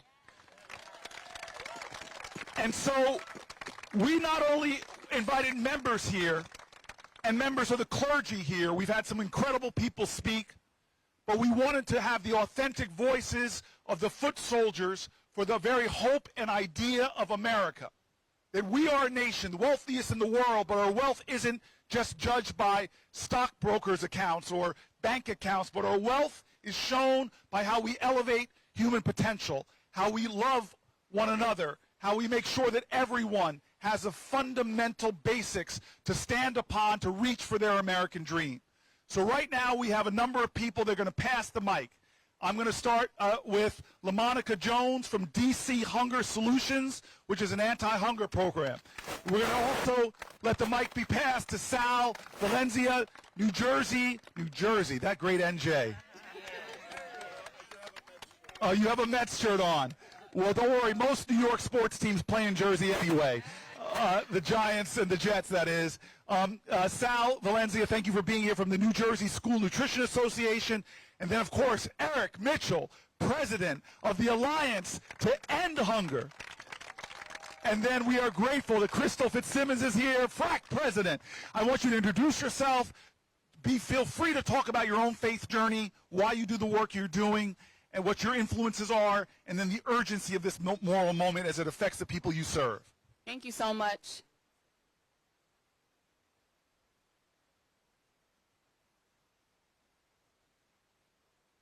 Thank you so much, Senator Booker and Leader Jeffries, for one more time. One more time. Whatever gets the job done. Thank you again, Senator Booker, Leader Jeffries, for having us all here this morning and for setting an example. We are all privileged and honored to have you lead us here as anti-hunger advocates. Again, my name is LaMonica Jones. I am the Director of State Initiatives for the Food Research and Action Center, more commonly known as FRAC. What that means to most folks, I oversee our work with DC Hunger Solutions, Maryland Hunger Solutions, as well as within New Jersey for New Jersey Food Security Initiative. Every day I hear from district residents, from Maryland residents, as well as from the families and households that we work with in New Jersey about the impacts to SNAP. The district here, we have the highest rate of older adult hunger in the entire nation. The majority of our older adults here are struggling with hunger. These are the individuals that have dedicated their life to work. And when we communicate with them, when we have conversations with them every day, they're struggling to figure out how is it that I can only afford basic necessities. I always say the rent eats first. And so after they've paid their mortgage, after they've paid their rent, they're struggling to figure out how can I afford groceries? How is it that I can afford transportation? How is it I can afford my health care cost? And so when we're having these conversations with individuals, we're working closely in the district to try to figure out how is it that we can make sure that we have the funds allocated to support our households. It's also the same in Maryland. We were dealing with a major deficit, budget deficit in Maryland, a $3 billion deficit, which we advocated really closely with our legislators in order to find means so that we can support our SNAP households. Over 600,000 residents in Maryland are dependent upon SNAP. And so when we look at what those cuts look like from the federal level, we're looking at a large number of individuals that are not going to know how are they going to make their ends meet. How is it that I'm going to feed my family? How is it that I'm going to make sure that my children are able to have healthy school meals every single day? And so, our fight is hard and it's long, but something has to be done. When we think about the potential impacts for states to take on these costs for our federal programs, it's detrimental. DC has a nuanced situation that they're dealing with on top of potential cuts. We're heading into what should be budget season here in the district with our local dollars, and we have $1 billion that's being withheld of DC dollars. That's being withheld. That's not allowing us to do what we need to do within the district. And before you pass the microphone, let me ask you, when you hear them say work requirements for SNAP, what does that mean to you and your program? So when we talk about work requirements for SNAP, that is flexibilities for our individuals to, where we have high numbers or high percentage of individuals that have to find employment. We have the 3-month requirement that says that after 3 months you have to secure employment. But if you're in a position where you're unable to do so, even after trying, you're going to strip those benefits from someone. I've done everything that I can. I'm trying to find a job. I'm trying to find employment, but you're stripping these benefits from me even after I've done absolutely everything that I can. It's unfair. It's and it unjust. Also creates a layer of bureaucracy for you that's it does. additive and costly. It does. There's so many steps and hoops that individuals have to jump through in order to just feed themselves, just to nourish themselves. And it's challenging when we talk to our SNAP clients and we're working with them on their SNAP application process, and they're saying, I've done all that I can do. What else do you need me to do? But there's these layers that they have to jump through to say that they need to apply for just our basic necessity. Food is a basic necessity that we all deserve. We all wake up and we all ate today, and it's something that we all should be able to do automatically. Yeah, thank you for that.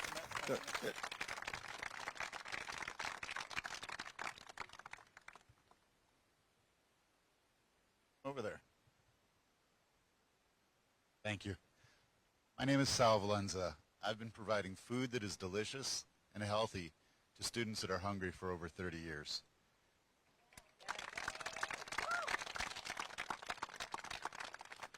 When you think about that, students that are hungry can't learn. It's one of the things that I just saw recently. It said, hunger steals dreams, school meals bring them back. And to look at those programs and talk about taking funding away from them, to me is just a terrible thing that people talk about.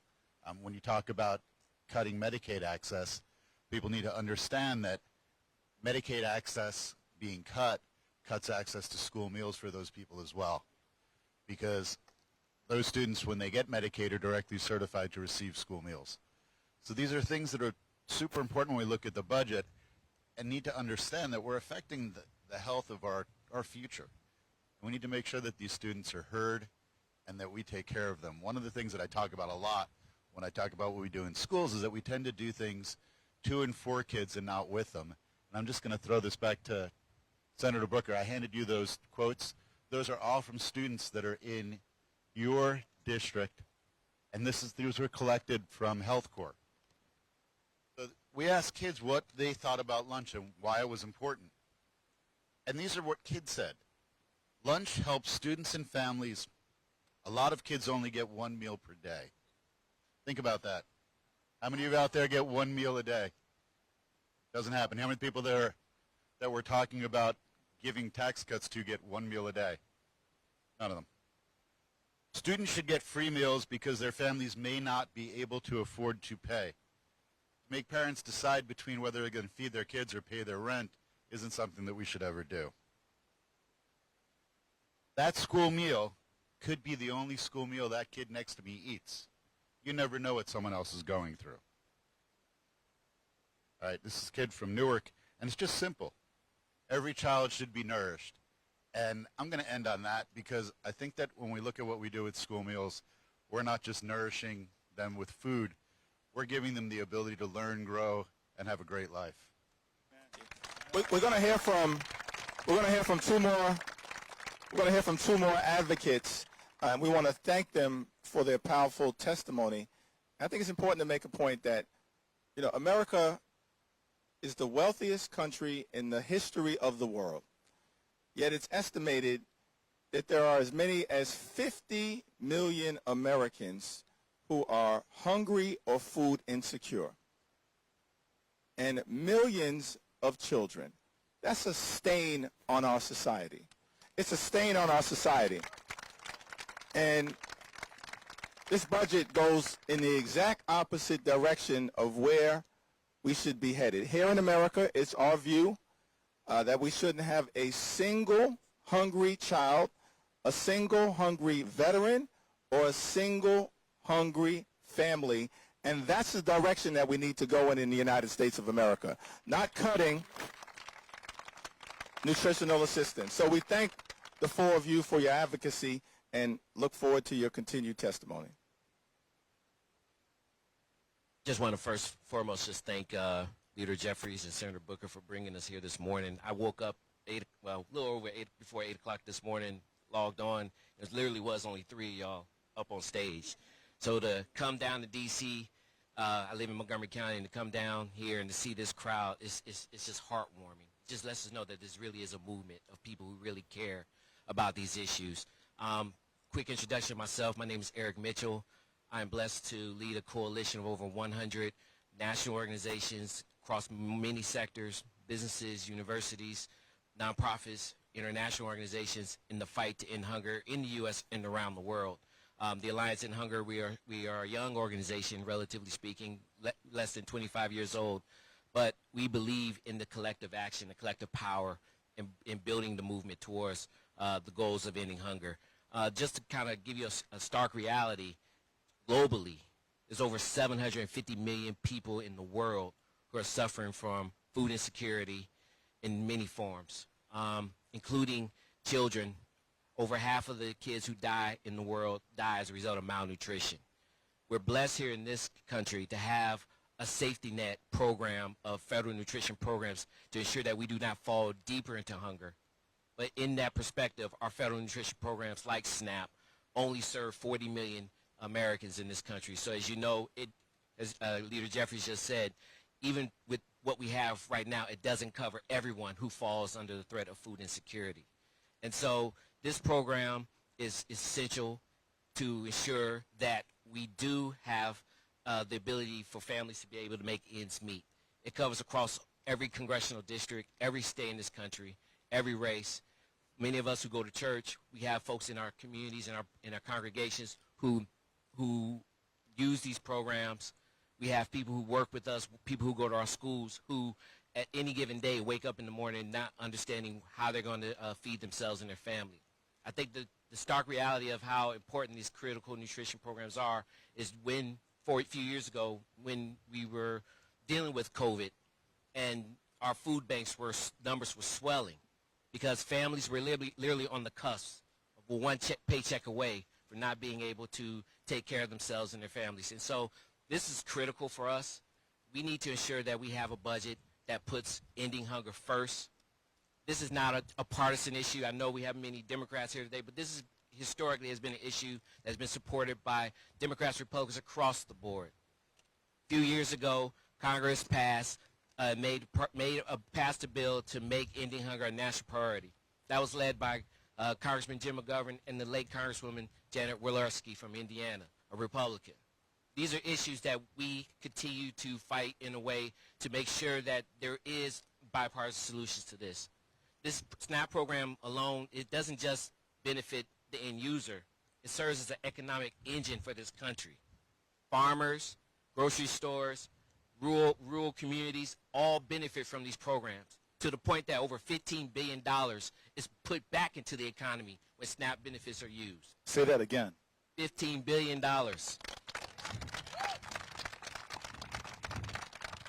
And so if you want to make America stronger, more prosperous, more secure, you don't do that by ripping the very fabric of this country and taking away the ability to have families who need it the most to be able to feed themselves and their families. So I want to thank y'all for this opportunity. Thank y'all for the leadership. We want to thank you that y'all for provide. speaking truth to power, being here in this sacred civic space to talk about the moral obscenity of poverty in our country and the challenges. We've got one more speaker.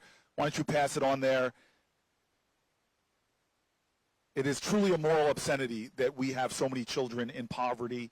What it does to the development of our children, as we had earlier here, one of our great pastors, one of the leaders of the Moral Mondays, Reverend Barber, who talked very pointedly that poverty amongst children is violence. It is violence. And to not stand up and protect our children. But the investment part is key. That $15 billion is a return in measurable financial means.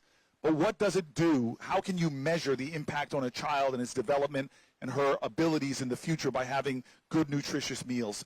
The unlocking of their potential, the opening up of their artistry, the incredibleness of their invention. We don't know how many children we have lost out for because in this rich country they have been malnourished and not getting the food that they need to develop. So please, last of this great coalition, this great quartet, you guys can sing a gospel hymnal before you leave. We need some music up on here. And if you guys are up there and want to sit, there's still some spaces behind us.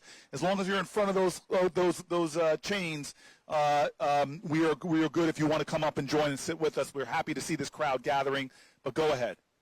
Thank you, and thank you, Senator Booker. Thank you, Speaker Jeffries. And I also want to thank Senator Klobuchar, who is our ranking member on the Senate Agriculture Committee and helping Yes, fight, my chairwoman.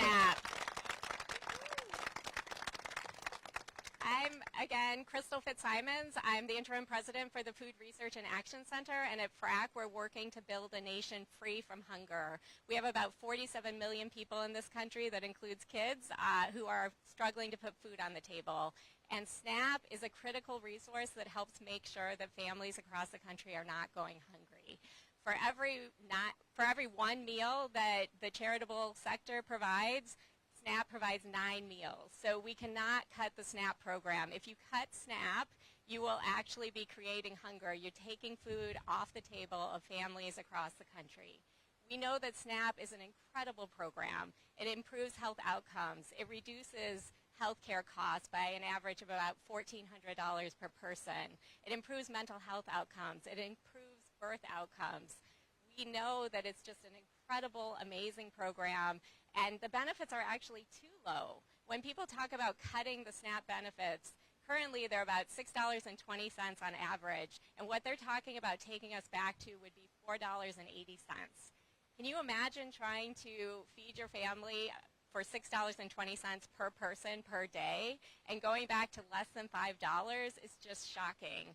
All of the proposals that are on the table would either cut benefits, take people off benefits, or make the program harder for states to serve. Cutting the program by $230 billion, I can't even believe that they're talking about cutting it by $230 billion, is going to increase hunger across the country and have devastating effects. We do a lot of story collections from families, and we've gotten lots of stories from veterans, from seniors, from families with kids who are struggling. And the common theme is that this will be devastating to them. They're struggling to make ends meet. We are seeing families really struggle to cover the costs of high food inflation, to cover their rent, and this will just make it even harder for families. So we really need Congress, when they come back tomorrow, to all come together and recommit to ending hunger in the United States. That is a core value for us. If we want kids in this country to thrive, if we want to have a productive workforce, if we want to be safe, if we want to give older Americans and veterans and people with disabilities what they need, we need to end hunger in the United States, and we need to not cut SNAP or any of the other federal nutrition programs. Thank you very much. Please give it up for these four incredible foot soldiers in the fight against hunger in America. Fabulous four. Fabulous four. We know that this administration has already cut Meals on Wheels to our seniors, vital food programs going to our seniors. We know they've already attacked school lunch programs. But we are seeing in this next work period, they're going to begin to go after SNAP. One of the great champions of the fight for SNAP, who knows, as was said so eloquently, that we shouldn't be cutting benefits, we should be investing more in nutrition programs for our children. The highest ranking Senate Democrat on the Agricultural Committee that oversees SNAP, one of my friends and truly one of our great champions in America, Amy Klobuchar. Amy.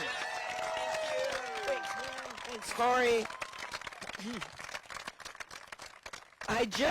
I love that this, I'm losing my voice out here. You'd think I was out here at 6 a.m., but I love that this started with 2 people, and then 3 people, and then 5 people, and now all of you, and it's only going to grow during the day, because that's what organizing is about. And I want to thank Cory, I want to thank Hakeem, and all the members that are out here, but I mostly want to thank the people that just turned on their stream in the morning, saw it, and decided to come out here.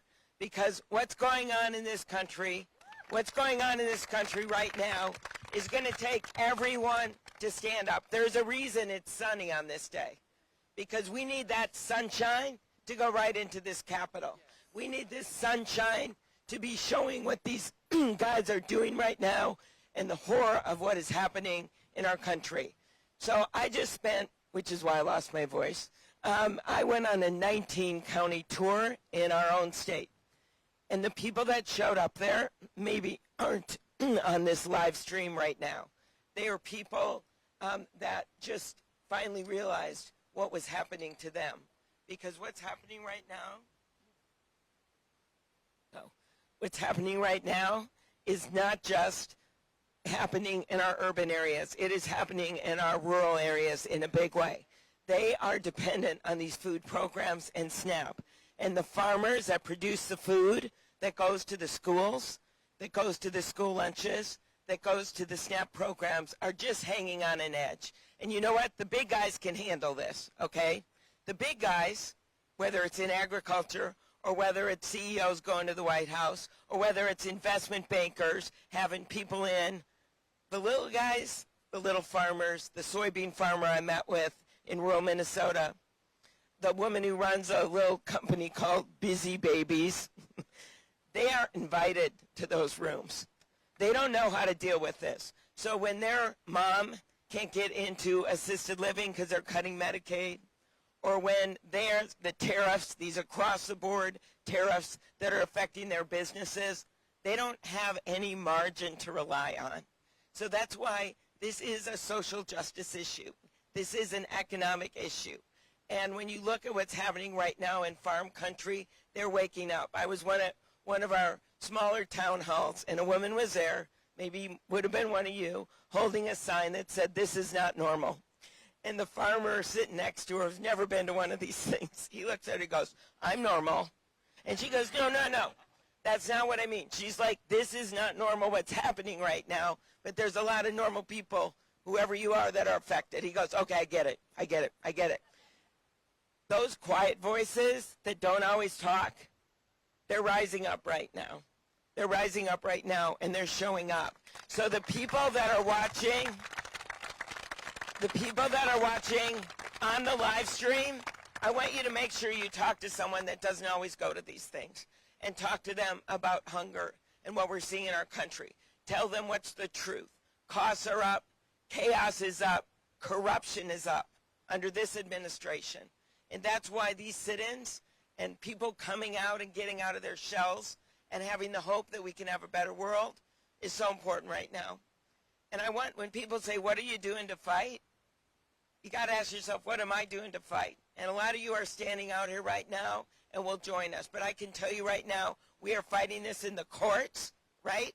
We're fighting it in the courts, where 90 judges, Republican-appointed judges, Democrat-appointed judges, are standing up and saying, no, this is unconstitutional. We are fighting it in Congress, where all it takes, as Hakeem and Cory know, to have 4 Republicans stand up in the House, 4 Republicans stand up in the Senate and say, no, we're not going to do these tariffs. We're not going to cut Medicaid. We're not going to take lunches away from kids. Remember that number. 4 Republicans is all it takes. And then finally, we are fighting it with our constituents by our side. And that is all of you. So I want to thank you for turning out today. I hope you talk as much as I did, so I lost my voice. But I hope you do it so you share it with everyone else. Thank you, Cory. Thank you, Hakeem. Keep up the great work. Thanks, everyone. Thank you, Senator Amy Klobuchar. We're so thankful for the senator, the great senator from the great state of Minnesota. You know, when we stand up for SNAP, we're standing up for rural America and urban America and suburban America and small town America and the heartland of America. We're standing up for families, and we're standing up for farmers. We want to make that clear. Families and farmers. That's who we're out here standing up for all across America. We're now going to hear from two members of the United States House of Representatives. We had one. You wanted to make one last comment. Go ahead. Yes, sir. Just packages what Senator Klobuchar just said. Yeah, I'm a House alum as well. I used to work for Congressman John Lewis. That's why he's allowed to do this. And he'll often say, you know, we got to get in the way and get in good trouble. And this is what example of what this is.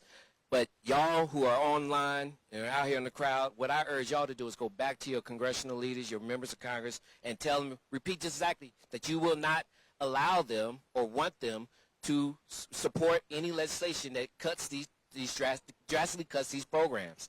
Put the pressure on our elected officials. That's what they need to do. They need to hear from y'all. They need to hear from y'all back at home, not just here in D.C., but back at home in your communities. Tell them what these programs do to your lives and how it will impact you and their constituencies. That's how we put the pressure on to make sure that policy moves in the right direction. Thank y'all again. Yeah, so just to drive Eric's point home, we want to actually flood the emails for all the members of Congress as they come back to Monday, because they're all returning from recess tomorrow. We want all of their inboxes to be flooded. If you go to frac.org, frac.org, and go to our Action Network, You can actually find an email that you can easily send and tailor however you want to go to your members of Congress, to your representatives, and your senators. So I encourage you to do that, because the only way we are going to make this happen and push back on these proposals is for people to hear, for our elected officials to hear what a big deal this is, and that people are paying attention and that they care. Sorry about that. So we also really need to let the USDA know that we need our local food for schools money back. They took that away. That's hurting the farmers. That's hurting the kids. We need local food for schools money back. All right, now I'm going to yield to a good friend of mine, my big sister in the United States House of Representatives from the great state of Illinois, but she was born in New York, Congresswoman Robin Kelly. I just want y'all to know I came the furthest. I started off in Boston watching you. Yes, yes, yes. And I flew in because I'm going to the Victory Fund to support our LGBTQ plus community. But I just wanted to thank Senator Booker and my little brother, my fantastic leader in the House, for what you are doing today and how you have gathered all of us. Thank you, thank you, thank you. It takes leadership, and you two are great leaders, along with Senator Klobuchar. In my district is urban, suburban, and rural. I start on the south side of Chicago through the suburbs, and I have 4,500 little farms in my district. 4,500. The girl from Harlem, 4,500 farms in my district. So I hear all the sides, and my parents had a mom and pop grocery store, so I know, as a gentleman said, how it's all connected. If people can't buy food, the grocery stores, you know, don't hire as many people, they can't buy as much from my farmers. Illinois is #1 in soybeans. Their #1 customer is China. So you don't think the tariffs are hurting my farmers? You know, cutting USAID is hurting farmers across the country. Then if you cut SNAP, that adds, you know, insult to injury. But I really want to thank, like the senator and my leader and my other colleagues have said, thank all of you, because as Martin Luther King said, the day comes to an end when good people don't speak up. And we are fighting with one arm tied behind our back, maybe two arms, maybe two arms. But we're going to start kicking if it's necessary. But we need you to be there with us. We are partners in this struggle. We are partners in this struggle. We are all in this together. So don't forget that your voices really do count. So we do need you to call your representatives, not even the federal ones, on every level, to let them know that you are watching and that you vote. And I just want to say, last but not least, in my district, if Medicaid is cut, I have 753,000 people in my district. 300,000 people will be affected. 190,000 people will be affected by SNAP. That's just my district alone. If they continue with the Department of Education, almost 7,000 teachers will lose their jobs. So I need you. I need you fighting with me, and I've been fighting, and the leader puts us to work. I've had town hall meetings, tele-town hall meetings, meeting with my school superintendents, every single thing that I can do to encourage everybody to speak up. So thank you for being here. Thank you guys for your leadership. You are the best. Thank you. Thank you, Robin Kelly. Thank you, Robin, from Boston all the way down here. We thank her. Thank you, Amy Klobuchar. Thank you, Amy. All right. Robin. You can come up to the Capitol steps if you want to sit here. I know the crowd's getting big, but I want to thank little Catherine. How old is Catherine? 4 years old. She came out here and delivered me this gift of a picture. Thank you, Catherine. We love your picture. I'm saving this from the day. Who's next up? So next up, we've been joined by another distinguished member of the United States House of Representatives, one of our newer members, but he's off to a tremendous start. He represents the great state of Rhode Island, and in fact, I believe is the first Ghanaian American ever elected to the House of Representatives, Congressmember Gabe Amo. Thank you, leader. All right. I'm so grateful for your leadership, Senator. Thank you for your leadership, and thank you really to everybody who's out here. I spent the last couple weeks having a lot of conversations with people at home, and they're afraid. They're scared. They're not scared because of, the craziness of these cuts. They're scared because of what it means to our values. Our values. What do we stand for? So, you hear government programs all the time. Medicaid can be abstract. To me, it means dignity for those with disabilities. For me, it means that the nursing homes that care for so many people are well funded. For me, it means that those women who are about to have babies have the certainty that they will have coverage. For me, it means so many things, and we have to continue to speak to those values. What do we stand for? A budget.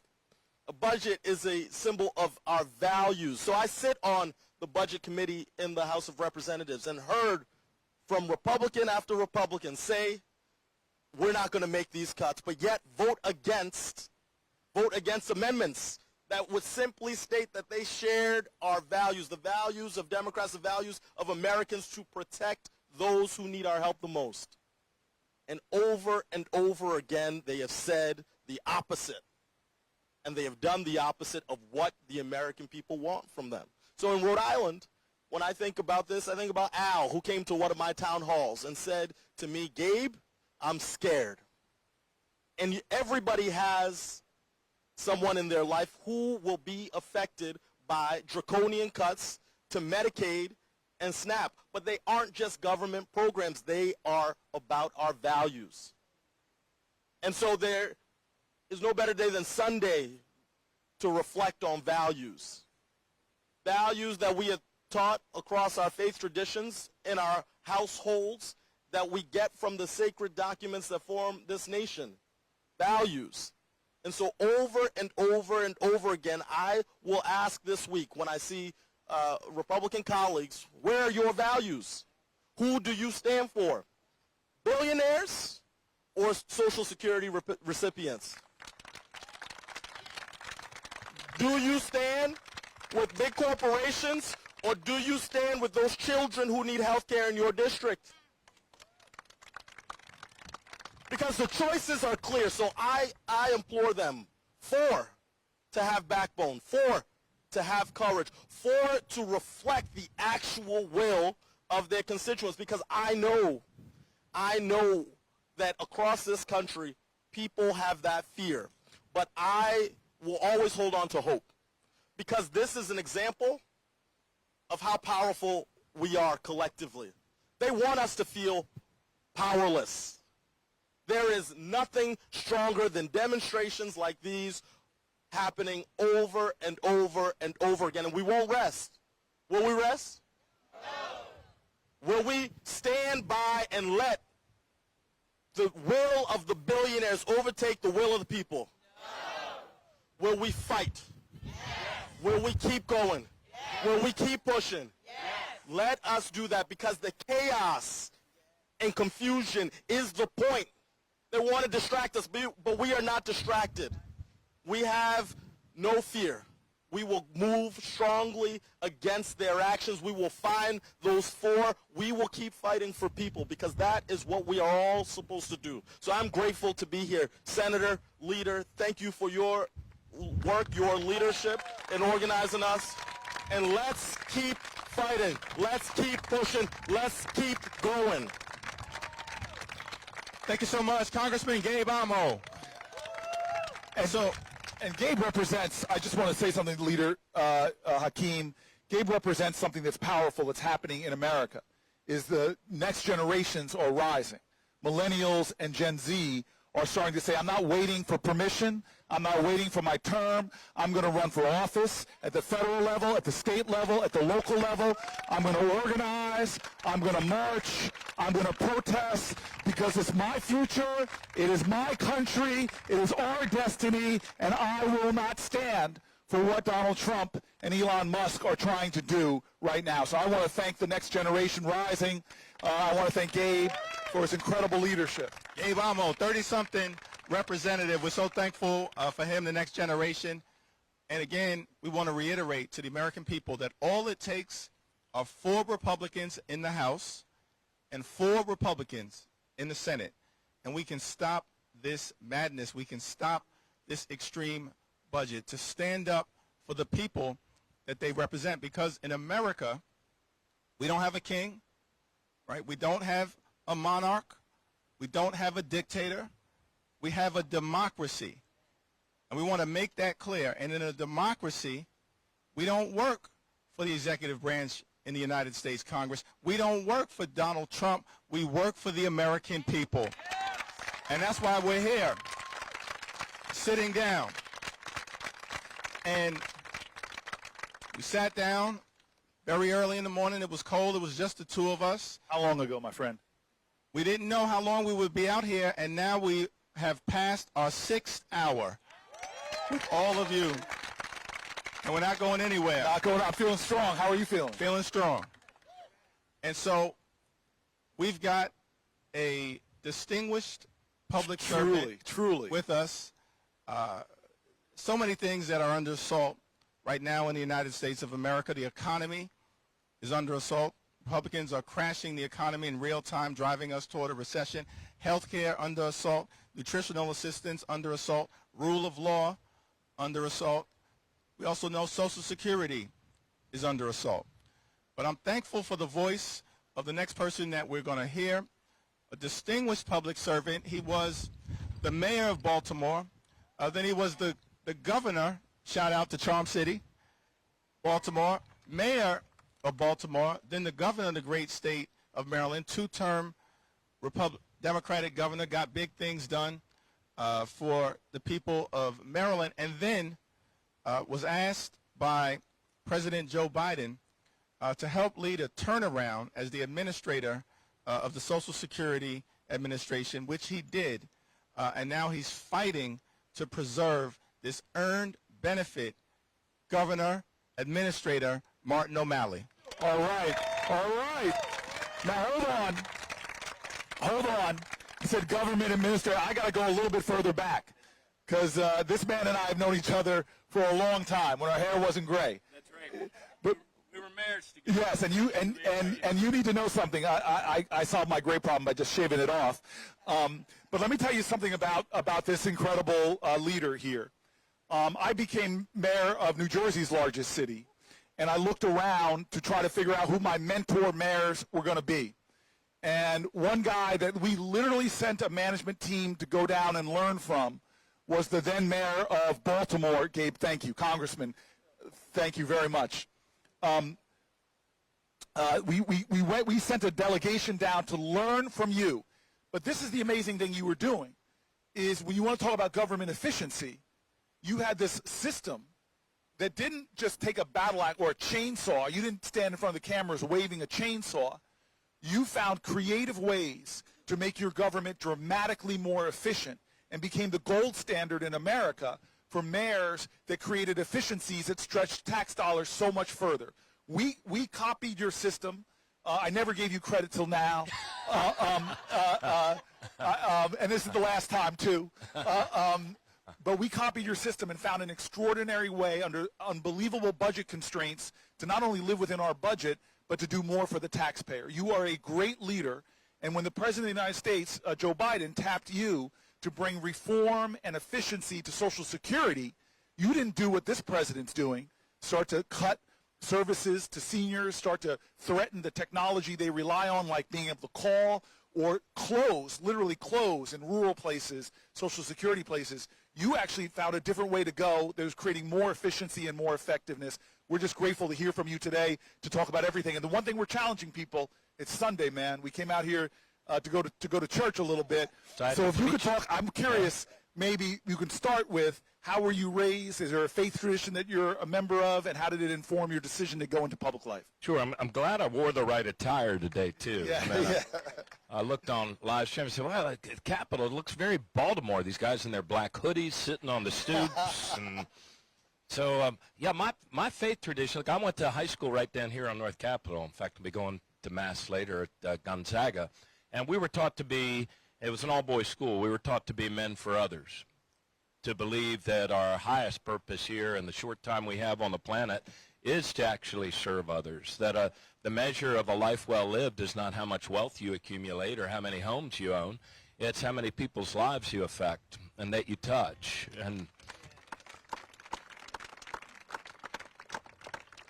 And so that's how I was raised. I was one of 6 kids, a small Irish Catholic family at the time, only 6 kids. At Our Lady of Lourdes, they thought we might be Lutheran spies. We only had 6 kids, and so I was honored when President Biden asked me to go to Social Security, and the White House was straight up. They said it's not because it's doing well. It's because after 9 steady years of House Republicans cutting their staffing was at a 50-year low, and the number of customers, because of baby boomers of my generation, I know you guys are much younger than me, but baby boomers of my generation, customer base at an all-time high, staffing at a 50-year low. But I was so heartened. You know, you talk about that system we use called CityStat that you and so many other really effective mayors used all over the country, which I borrowed and took from New York and CompStat. Timely, accurate information shared by all, rapid deployment of resources, creating a scoreboard, really, in a winnable game. And I watched those folks at Social Security, what used to be one of your most highly skilled executive services in any federal agency, literally sprint up that downward moving escalator, and they turned around almost every, not every, but almost every service metric. I'll give you just one of them when I'm talking service metric, like the time it takes to get through on the 800 number. When you've worked your whole life to earn your benefits, but you need to set up an appointment to effectuate those, the average wait when I walked in there was 42.5 minutes. That's average. So you could wait an hour and a half if you had called at the wrong times.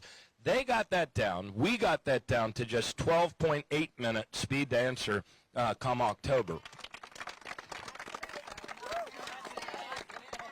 And there's a few other metrics, like the time it takes to get initial disability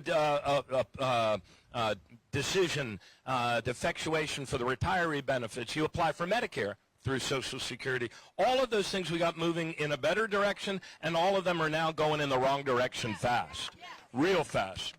Because Elon Musk and his Doge team and Donald Trump, they came in with a chainsaw. They gutted Social Security. They have driven more people out in a shorter period of time than ever before in the history of this storied agency that never missed a single monthly payment in 90 years. Through world wars, through the pandemic, they came in and they took your money and paid your understaffed agency employees to quit and to leave. So far, they've driven out 7,000 people.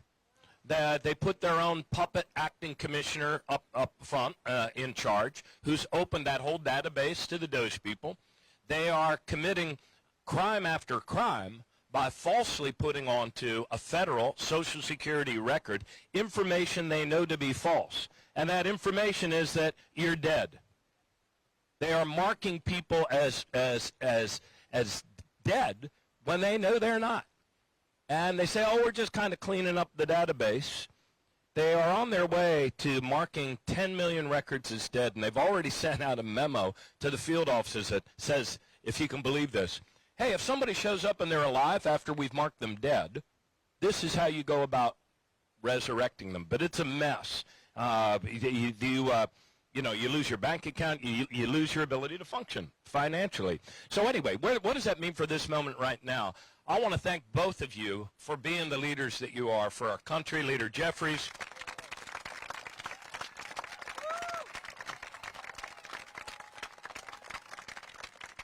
Leader Jeffries and the House Democrats, I've gotten to know a lot of your members very well. I've gotten to know their districts very well.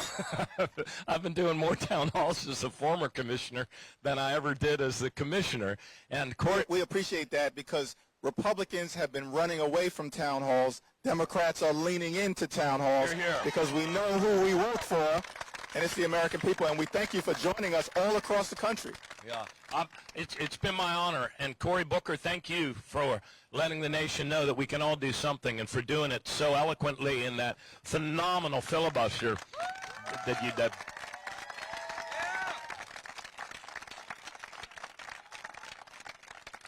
I truly believe that because of your efforts, the democracy is very much awake. I believe that people are focused in, and we may talk about the nuances and differences between how Medicaid works in one state and another. And yes, we've relabeled, some of the Medicaid programs as Badger Care or Apple Care, so that can, make people ask a few questions. But anybody who gets Social Security gets Social Security. And it's 73 million individuals. By the way, many of them children. Most of us don't think that Social Security of a child's program, but actually Social Security lifts more kids out of poverty than any other program, with the exception of, I think, the child care tax credit. And so the public is very much woken up. I understand there have been millions of calls to members of Congress, and that's what we need to do. I was with Emmanuel Cleaver in Kansas City the other day for a town hall there. And you're from Missouri? Yes. Where in Missouri? Hannibal, Palmyra, Missouri. Hannibal, Palmyra, Missouri. Y'all can afford two names for a town in Missouri? Well, they're two different towns. Oh, okay, I see. All right, one mayor, two mayors? Huh? One mayor, two mayors. One. Okay, well, that's efficiency in government. So where was I going with this? People are waking up. People are calling. And that's what we really need to do. Emmanuel Cleaver said, you know how many congresspeople were standing with Dr. King on the steps of the Lincoln Memorial? 0. So we have a lot more congresspeople than that helping us now. We've got Leader Jeffries. We've got Emmanuel Cleaver, Tom Suozzi. And this program is actually I think, the antithesis of what Elon Musk is all about. This is a guy who, he believes that people who are disabled, who can't work, who are elderly and can't work, he believes that people that don't work in the economy that's made him so wildly wealthy are by their nature useless, wasteful, inefficiencies. He even said that he believes that empathy is the greatest weakness in the Western mind. We believe differently. We believe we're all in this together. We need each other. We have to help each other if we're going to succeed.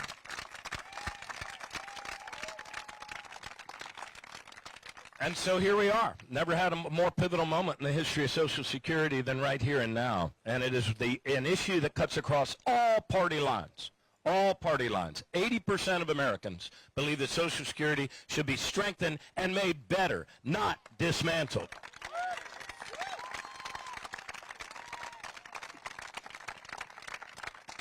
So you guys have been at this a while, huh? Did they give you comfy pillows or anything? You've just been sitting here on this hard step since dawn's early light. Right. For the people. Of the people. Let me ask you one question, because one of the ways in which the extremists are going after Social Security, and they've been doing that for a long time, they've been at this for a while, is to claim that Social Security is an entitlement program. It's not an entitlement program. They call it an entitlement program because they think they're entitled to destroy it. It's not an entitlement program. It's an earned benefit. The American people have earned this benefit, paid into this benefit, and we're going to protect this benefit. Could you speak a little bit about... Sure. Yeah, here. Absolutely. It's an earned benefit. Everybody's, and these cats at Social Security, they have collected a lot of data for a lot of years. All of our very first, when we first had a summer job or had a W-2, all of that data is in there. And they've done a phenomenally good job over the years. And they keep that data because it is exactly that earned benefit. You have to work 40 quarters, roughly 10 years, in order to earn the benefit. It's like an insurance company. So you become insured against living in poverty in your golden years, or living in poverty if you get disabled, or having your kids living on the street if you should die before they're old enough to earn a living for themselves. So that's you earn your way into it. It is nothing that it is nothing given to you. It is something that we, the people, do for each other in the here and now, and as a promise over the generations. You've heard Elon Musk say it's a Ponzi scheme. Not a Ponzi scheme. It is a pay-as-you-go program. In other words, the dollars that get paid in by Americans working in the economy are the same dollars that get paid out for the benefits. So it is a pay-as-you-go program, not a Ponzi scheme. Now, Bitcoin, that might be a Ponzi scheme, but not Social Security. And the way to keep it going, I see a lot of younger people here, which is awesome, because sometimes at the town halls, all right, next gen, let's hear you, next gen. Next gen in the house, all right. I'll tell you something. When I was a senior in high school, it was right before Congress. Congress has to make an adjustment to Social Security every 30 or 40 years, because it operates on a 75-year forecast. How many of you young people operate on a 75-year forecast? None of you? I can tell you this 62-year-old guy doesn't operate on a 75-year forecast. But Congress was right on the brink of it. They had to make an adjustment so that Social Security would get back on that 75-year healthy financial future forecast. And all of us were saying in high school, it'll never be there for us. We just pay for the old people. It'll never be there for us. Well, it's there for me now. And it's going to be there for you if we defend it, because it's a promise over the generations. But listen up.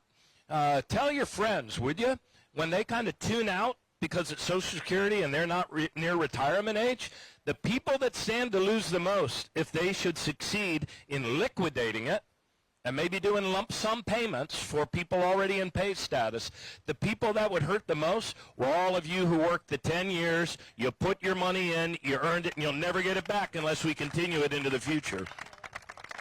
Yeah, so not going to let them take it from us. Absolutely.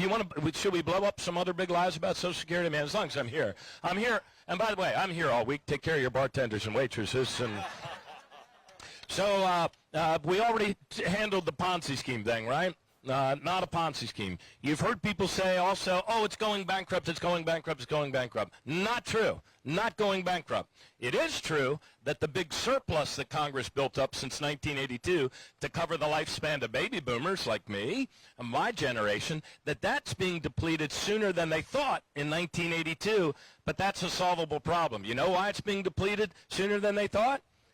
Income inequality. So income inequality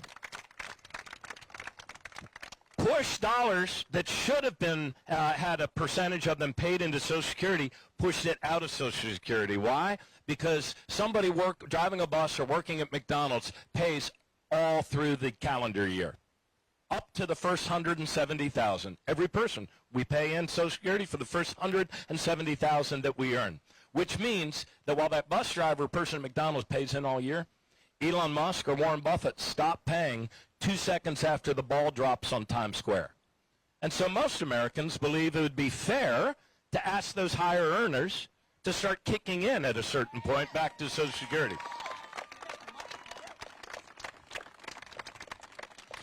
So not going bankrupt. Let me blow up another big lie about the bankruptcy thing, because the cliff, so-called, the dip, is a 17% reduction. But if you had a family-owned business and your sister that does your accounting told you that by 2035, sis, we're going to have a 17% reduction in income, you wouldn't immediately run out and plaster a going bankrupt out of business sign on your business, would you? You'd make the adjustment. So it's a pay-as-you-go program. The year before I came in, I think we paid in, Americans paid in $1.3 trillion. We paid out $1.4 trillion in benefits, and the difference came from that built-up surplus reserve that Donald Trump and Elon Musk would take from you to make their own for some nefarious purpose. Other big lie. There is a zombie apocalypse taking place all across America. The Walking Dead have checks spewing out of their cadaverous pockets, and it's your money, and they're taking it. Not true. There's automatic alerts from all 50 states and the territories. We also get alerted by Medicare if somebody over the age, I think, of 80 suddenly stops billing to Medicare. Could be a miracle, but it's probably evidence of something else. So that doesn't happen. It's been reviewed year in and year out. Not 20 million people. How many people in New York? What's the size of New York now? Is that like 20 million?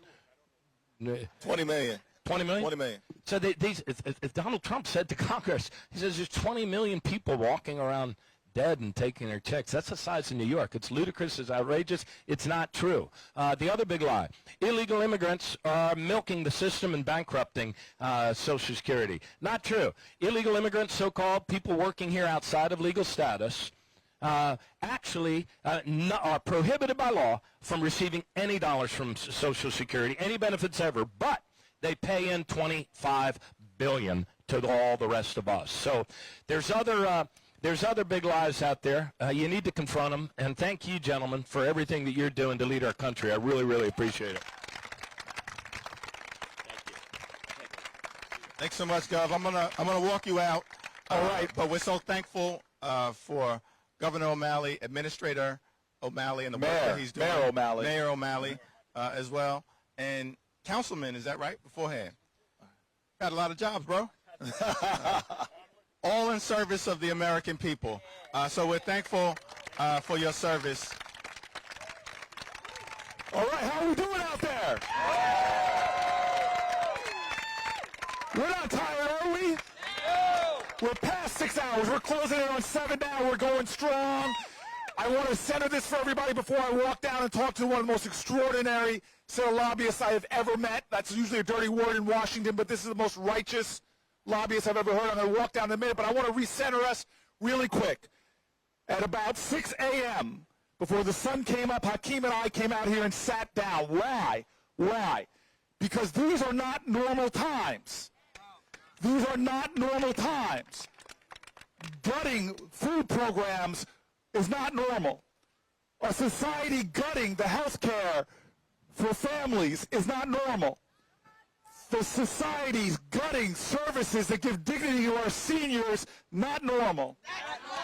A society taking away support for people with disabilities, not normal.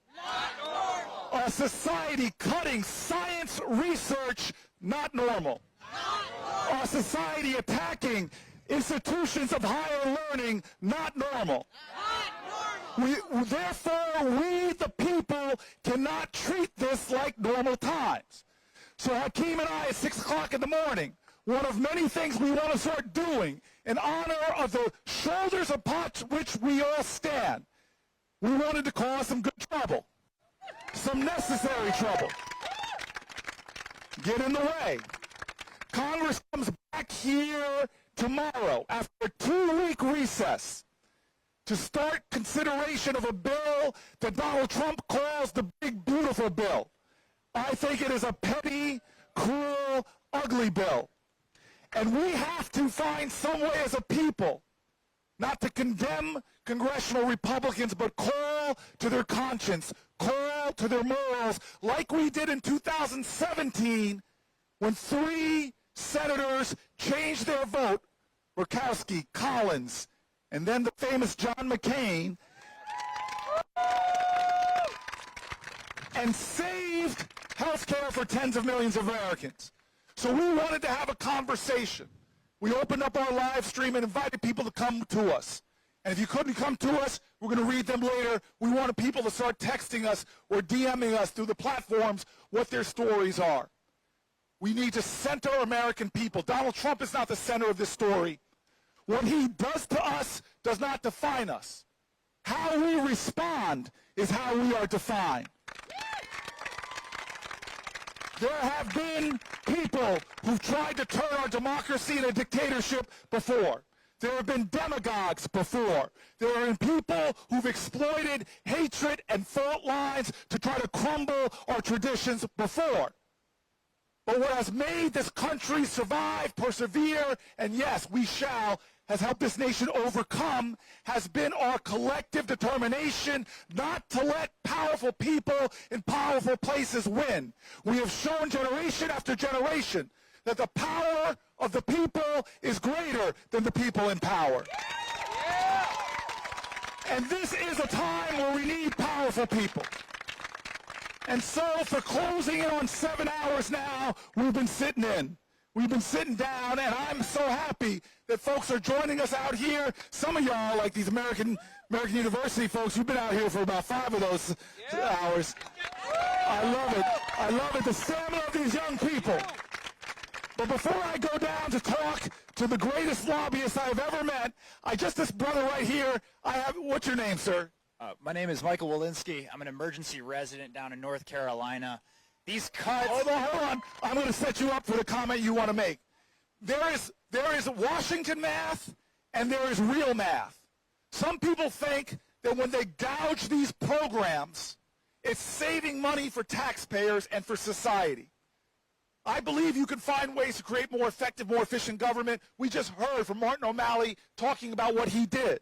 But when you go to the core of programs, you're not saving money. You're pushing the costs out there to other people. You're pushing the costs to local governments. You're pushing the costs to state governments. You're pushing the cost to the moral conscience of a country. What does it cost us when we take food away from children who need nourishment to learn? What does it cost us when we take away health care? Well, I know this as a mayor. When you cut care for people, primary care for people, when you cut prenatal care for people, they end up getting their care in the emergency rooms where it's far more costly. The young man to my left comes up and tells me that if this bill goes through, it's going to cost us more, and the real math of America. Speak to that for a minute. How many of you have been to an emergency room, a family member to an emergency room? You know the wait times. You know how long it takes to be seen for sometimes the most rudimentary of things, sometimes for serious trauma, gunshot wounds, loss of a pregnancy.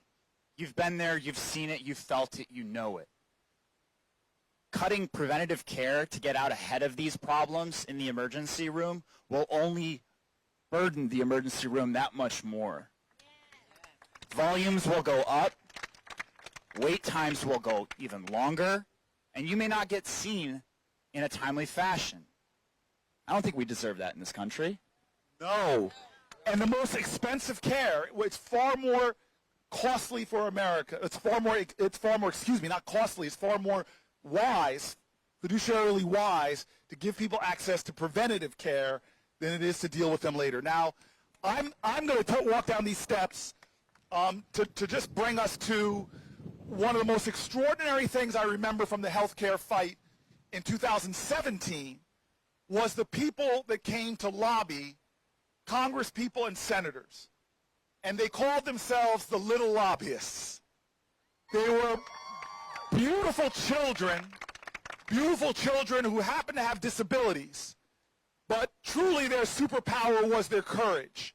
I watched them in their wheelchairs. I watched them move around and go right up to senators and speak truth to power, go right up to people, and not with hate in their voice, but with a heart of redemption and grace. Please do not cut the services that I rely on. They were the most effective lobbyists there are. I'd like to say that we changed John McCain's vote by the persuasiveness of the voices of his fellow senators, but it wasn't the case. It was the people telling their stories, and none more powerful people than the little lobbyists here. And I don't know who I'm giving the microphone to, but I think I'm giving it to you. Would you introduce yourself? Elena Hug. Thank you, Senator. Thank you. You're talking about 2017, and I just want to give a shout out. I see so many of you from 2017 who are here fighting for health care. I see you. I thank you. And those of you who are joining us in 2025, we have been waiting for you. So I just want to introduce us real quick. We are the Little Lobbyists. We are a family-led organization for children with complex medical needs and disabilities.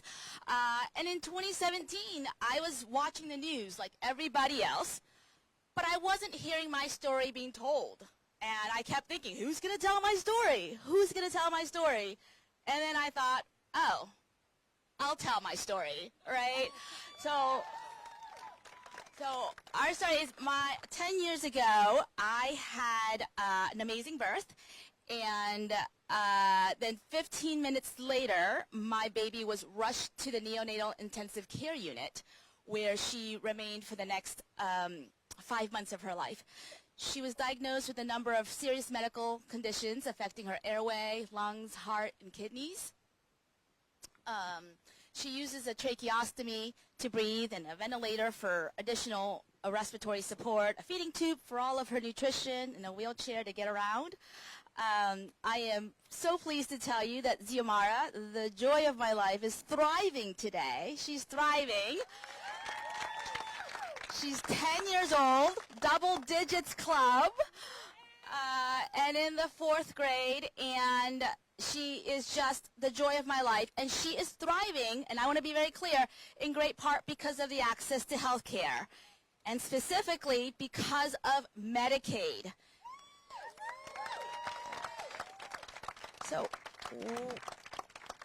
and families like mine wanted to share our story. Children with complex, oh hi! 2017, right there. Wanted to tell our stories that children with complex medical needs and disabilities rely on Medicaid to live at home, to go to school, to be in the community. You know, it wasn't that long ago that a child like mine would have been automatically institutionalized. Automatically. For being disabled, for needing a ventilator. Children with ventilators didn't come home. But thanks to Medicaid, Xiomara gets to grow up at home, gets to grow up with her big brother. So that's what Medicaid means. And I want to take the opportunity to introduce you to some of our little lobbyist family. We have families across the country, and some of them came to D.C. in 2017, and 18, and 19, and 20, and, right? And the thing that we share, we have experienced the joys and challenges of raising disabled children. We know what is possible because we see it. We live it every day. Thanks to Medicaid, we know what is possible.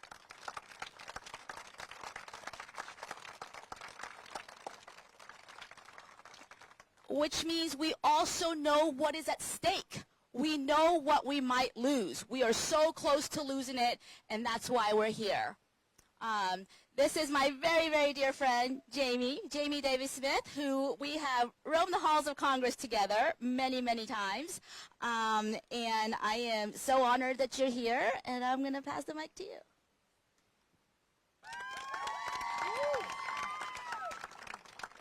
Thanks. Well, I can't believe we have to be here again. As Elena said, Little Lobbyists started in 2017 when a group of parents who didn't really know what we were doing decided to come walk the halls of Congress and tell our own stories and how much our disabled children rely on Medicaid and the joy they bring to our lives and how happy they are, how happy we are to have them at home.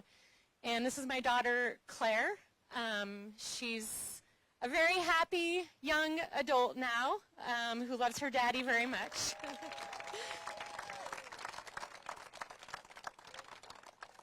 And thanks to Medicaid and the home and community-based supports that we've been able to access, Claire has been able to thrive, not just survive, but thrive at home with her siblings, go to the playground with them, go to movies, just be a part of our family, go to school. Medicaid has helped pay for her wheelchair, which needs to be replaced periodically as she grows, special equipment she needs at home to be able to sit at the dinner table with us and attend school with her peers.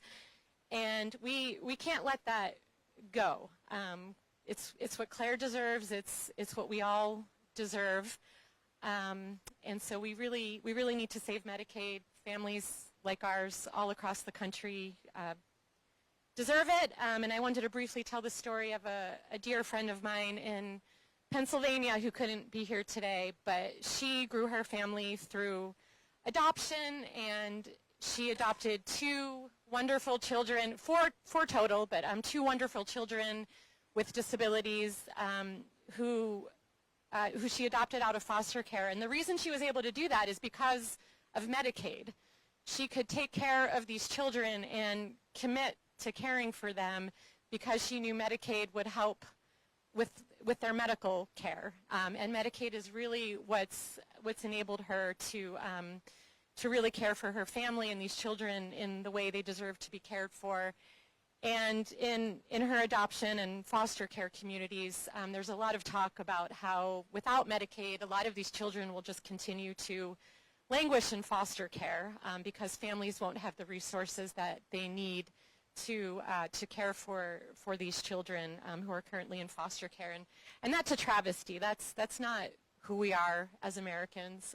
We need to take care of the most vulnerable members of our society, including our disabled children. So thank you all for being here, and I think Claire's dad wants to say something. Well, I would just add that many Americans, I suspect, were probably like I was. You know, before Claire was born, I didn't really know much about what Medicaid was, what Medicaid did.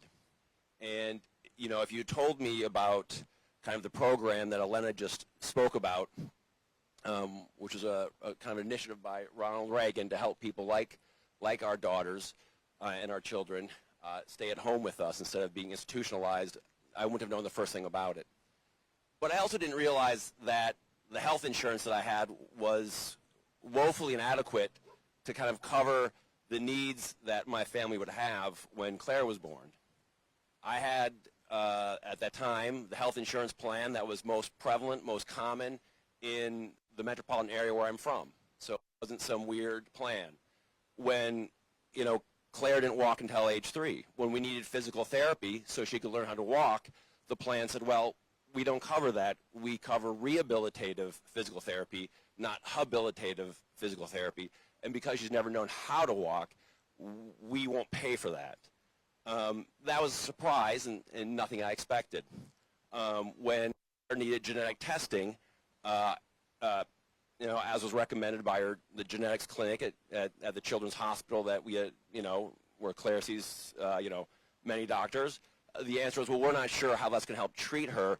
That just seems like some curiosity you have as to what the genetic condition you have that your daughter has because you haven't been able to identify it through means other than genetic testing.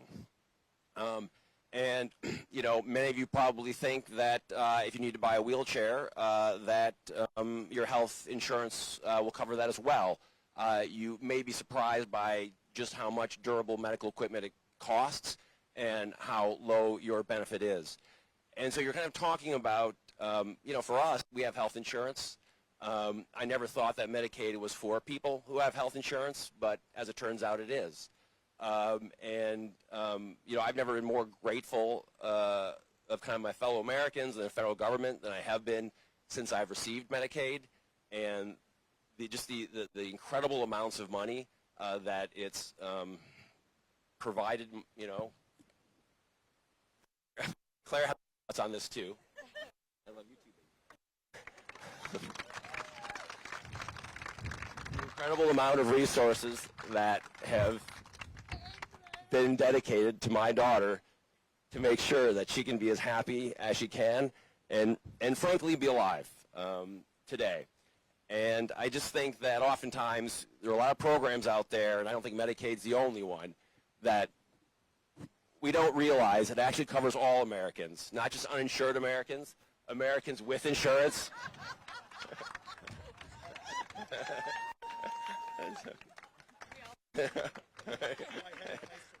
Yeah. And I don't really think that most Americans actually want to stop services. I don't think they realize that they're covered by Medicaid. When they're going to be in a tough situation, it'll be there for them. I don't know that they realize it covers, you know, special education services to our schools. Your schools will be underfunded if Medicaid is cut. And, you know, all I can say is myself and Adam, we're both very, very grateful for everything everyone's doing today to fight to save Medicaid. We're very optimistic because we think Medicaid's an important program for all Americans, and we think we're going to come together and, you know, leadership in the House and the Senate, and hopefully a change of heart maybe in the executive branch. We think we're going to be able to turn this thing around. Thank you for being here, the family. I'm sorry that you have to come down here and fight for what should be basic in a country like ours. To hear that there are children in foster care that their parents and their families want them, but they just don't have the resources to take care of them. And so for you to do this, as I said earlier, the biggest, most costly, most threatening poverty in America is a poverty of empathy, is people not understanding what their fellow Americans are struggling with, and not because we can't afford it, not because we're not the richest nation on the planet, but because we're not prioritizing. And the reason why Hakeem and I came out here nearly 7 hours ago was to try to center stories like yours, open up a live stream, and hope that more Americans, tens of thousands of Americans, will watch and hear these stories and understand what we're fighting for, and ultimately do what this courageous little lobbyist is doing, is to say, if this little lobbyist can come down to Congress, can fight, then I can come down and talk to my congressperson, talk to my senator, let my voice be heard. You do not stand alone. You are not alone. We love you, we see you, and we will fight for you. Now, Cole, I've heard about you, sir. I am so happy that you are here. I am so grateful for you as one of the great little lobbyists, and I see your T-shirt. Look at that great T-shirt with the American flag here. Can I say hello to you? Can I shake your hand? Do you want to say hello to everybody? Hi. Thank you. And maybe I'll let you speak for a minute. Would you like to say something? All right. Thank you so much. My name is Victoria, and as you just heard, this is my son, Cole. You want to say hello? Okay. He is 8 years old, and he was born with mitochondrial disease. He spent most of the first few years of his life in the hospital, and if it weren't for Medicaid, we would be in big trouble. He hit a lifetime cap within the first 4 months of his life, and we would not be here today if it weren't for him having access to Medicaid. He also requires 20 hours a day of skilled nursing, and the only insurance that pays for private home care nursing is Medicaid. Without Medicaid's involvement, he wouldn't be able to go to school with his peers. He wouldn't be able to access his community the way that he does. And he would be in an institution, which is just crazy to me. He is so full of joy and hope and life, and all of our children are, and that's the thing that I think a lot of people forget when we're talking about children with disabilities. They are still children, they are still people, they have hopes and dreams and joy, and Medicaid is one of the resources that allows them to chase those dreams. And Cole has big dreams of being a video game designer and a plumber. He's having 2 jobs. Right? I don't know which. No? Okay. You don't know which one yet, and that's okay. You have time. But Medicaid has been such an important resource for our family. It allows me to be a mother to him and not just a full-time 24/7 caregiver around the clock. I get to experience life with him, and it has been such a blessing. And we're so grateful to be here today to share our story and lend our voice to hopefully making some change. We're so thankful for our little lobbyists who are here standing up in defense of the best of America and the health care of the American people. And, you know, I was struck. We mentioned earlier, as Cory and I started this, standing on the shoulders of so many civil rights heroes and great patriotic Americans of every race, of every religion, fighting for what the best of America is, but of course inspired by our experiences serving with the great John Lewis. Several of us, the great John Lewis, had the opportunity to work alongside him. Many of us were down in Selma just last month for the annual Civil Rights Pilgrimage to mark the 60th anniversary commemoration of Bloody Sunday. John Lewis and Hosea Williams and those civil rights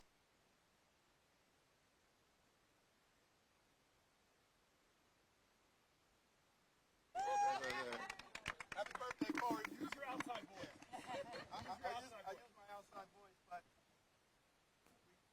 let's go. Hey, Mike, come back around. We're going to go up. Okay, we're coming up. Okay.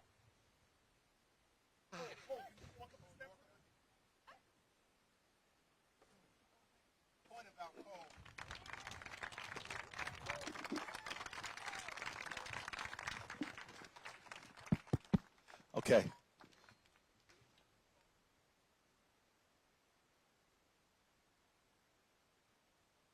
So we're here, of course, Cole. We're here in the spirit of John Lewis, who always urged us to get into good trouble. And there's that iconic moment of John Lewis standing at the foot of the Edmund Pettus Bridge, knowing that as they were preparing to cross it, there was great uncertainty, danger on the other side that was waiting for them, sent by George Wallace and Sheriff Jim Clark. But there was this iconic photograph of them standing together. And one of the things that has always struck me was that you have John Lewis, and he has his backpack on him that he always took with him. And when I was looking at Cole and his spirit and his fight, I said, what an amazing thing. 60 years later, he's standing as a little lobbyist for the best of America with his backpack on him, just like John Lewis. Just like John Lewis. Cole, we appreciate you, and we appreciate the little lobbyists. All right, sit down for a second. We have our next speaker. We're going to come down. You can go wherever you want, Cole. This is your capital. This is your house. This is your house. Anywhere you want to go, man. So I want to just tell one quick story, then we're going to go down to talk to the Unidos. But I just want to preview one of the great leaders in America. He was a great leader in the House of Representatives, but then in the draft, we drafted him over to the Senate. And there's a little tension. You can see there's a little space between these two men because he abandoned him in the House, East Coast, West Coast rapper kind of thing. But we're after we go down and talk to the president of Unidos, we're gonna come back and introduce the great Adam Schiff.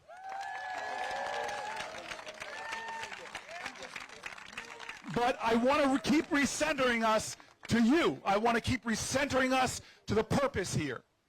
The purpose is that tomorrow Congress is back in session. And they are saying they're going to push a very big bill. Thank you. Thank you. I'm embarrassed that I need reading glasses, but thank you for them. Congress is back in session. They're going to be pushing a piece of legislation that will cut food for the hungry, cut health care for the sick, cut services for our seniors, support for the disabled, programs to support the little lobbyists, future leaders of our country, not future, current leaders of our country. And so I want to, we said today that we would talk a lot about John Lewis. So before I come down to talk to one of the best, a much better president than the one that sits in the Oval Office, the president of Unidos, I just want to share that moment where you're with the backpack and the raincoat on the Edmund Pettus Bridge. That day, March 7th, 1965, there was a guy at home, white guy on a couch in New Jersey watching TV. Most of America that night, we only had 3 TV stations. I know some of the young people, what hardship, I know. And here's also the hardship. This is why people were so in shape back then, is that you had to get up to go change the channel. That exercise alone was a lot. Well, this guy on the couch was watching a movie called, talk about moral moments, watching Judgment at Nuremberg. And they cut away that night to show that incident on the bridge. Breaking news. And he watched what was happening. And here's this guy in New Jersey, and this white guy who was so disturbed, morally disturbed, that his first instinct was, I got to go to Alabama and help. And then he slumped back on his couch and he realized he had just started his law firm, that he could barely afford the cost of his family, he couldn't afford a plane ticket, and he kind of slumped down on the couch. But then he realized something that is a great American tradition. I don't have to do everything. I just need to do something. And I'm not going to allow my inability to do everything to undermine my determination to do something. I'm going to do the best I can with what I have where I am. And he decided, it sounds meager, but that he could afford one more hour of pro bono work than he was already doing. He was already a committed guy. And he found a small group in New Jersey called the Fair Housing Council, called them up, and they said, we need some help because we're trying to break the housing discrimination in New Jersey. And amazingly, they go to work and they create a sting operation where they send black couples to look at houses in all white areas, and when they're told the house is sold or a house is off the market, they would send the white couple to see if it was real. And indeed, it often was lies, and they exposed it. And they got good at it, bringing it to the newspaper, putting pressure. And then about 4 years later, he gets this case file from a family coming up from the South that kept getting turned away. And they said, okay, well, we'll do the sting operation. They sent them to go look at a home. They fell in love with the home, but the real estate agent said, I'm sorry, this home is sold. So they leave, and the white couple comes and finds out the house is still for sale. They put a bid on the house for the black family, and the white couple's bid was accepted. Papers were drawn up, and on the day of the closing, at the real estate agent's office, the white couple did not show up. The lawyer did, volunteer lawyer, and the black man from the family. And they walk into the real estate agent's office and confront the real estate agent. You told this family that the house was sold. It wasn't. Produced the contract for the white family. Now we want to, but the guy didn't even let them finish. The real estate agent gets up and punches the lawyer in the face and sigs a Doberman pinscher on the black guy. Fight breaks out. Things get broken. They're able to get out there, not too messed up. And they start writing legal letters, alerting the press. The owners of the home, the good people that owned the home, were so embarrassed when they heard what was happening, they agreed to sell the family, the black family, the home directly. And the black family moved in. They integrated this area of New Jersey. But that's not the end of the story. 43 years later, the baby, just 4 months old at that time of that black family, gets elected as the 4th black person ever elected to the United States Senate. Me. I am here because one American who was sitting on the couch said these are not normal times. This is a moral moment. I have to do something different than I'm doing now. Do not underestimate your power to make a difference. Nobody's standing up in a righteous cause to defend health care, to defend services for the disabled, to defend food for the hungry. No one standing up in the cause of our country does so in vain. Ladies and gentlemen, I'm now going to walk down the steps one more time to introduce. Does she have a microphone already? Is a mic coming? Oh, this is wonderful. We got a mic, and as we introduce Janet, I want to acknowledge that we've been joined by 3 members of Congress, House of Representatives. Yes. Congresswoman Marilyn Strickland from the great state of Washington. Yes. Is that Washington, D.C. or Washington? Great state of Washington. Washington. Washington State. I know. Congressman Greg Landsman from the great state of Ohio. Woo! Of course, we got Congresswoman Maxine Dexter from the great state of Oregon. Yes! We got the Pacific Northwest in the house. Pacific Northwest. Oh, okay.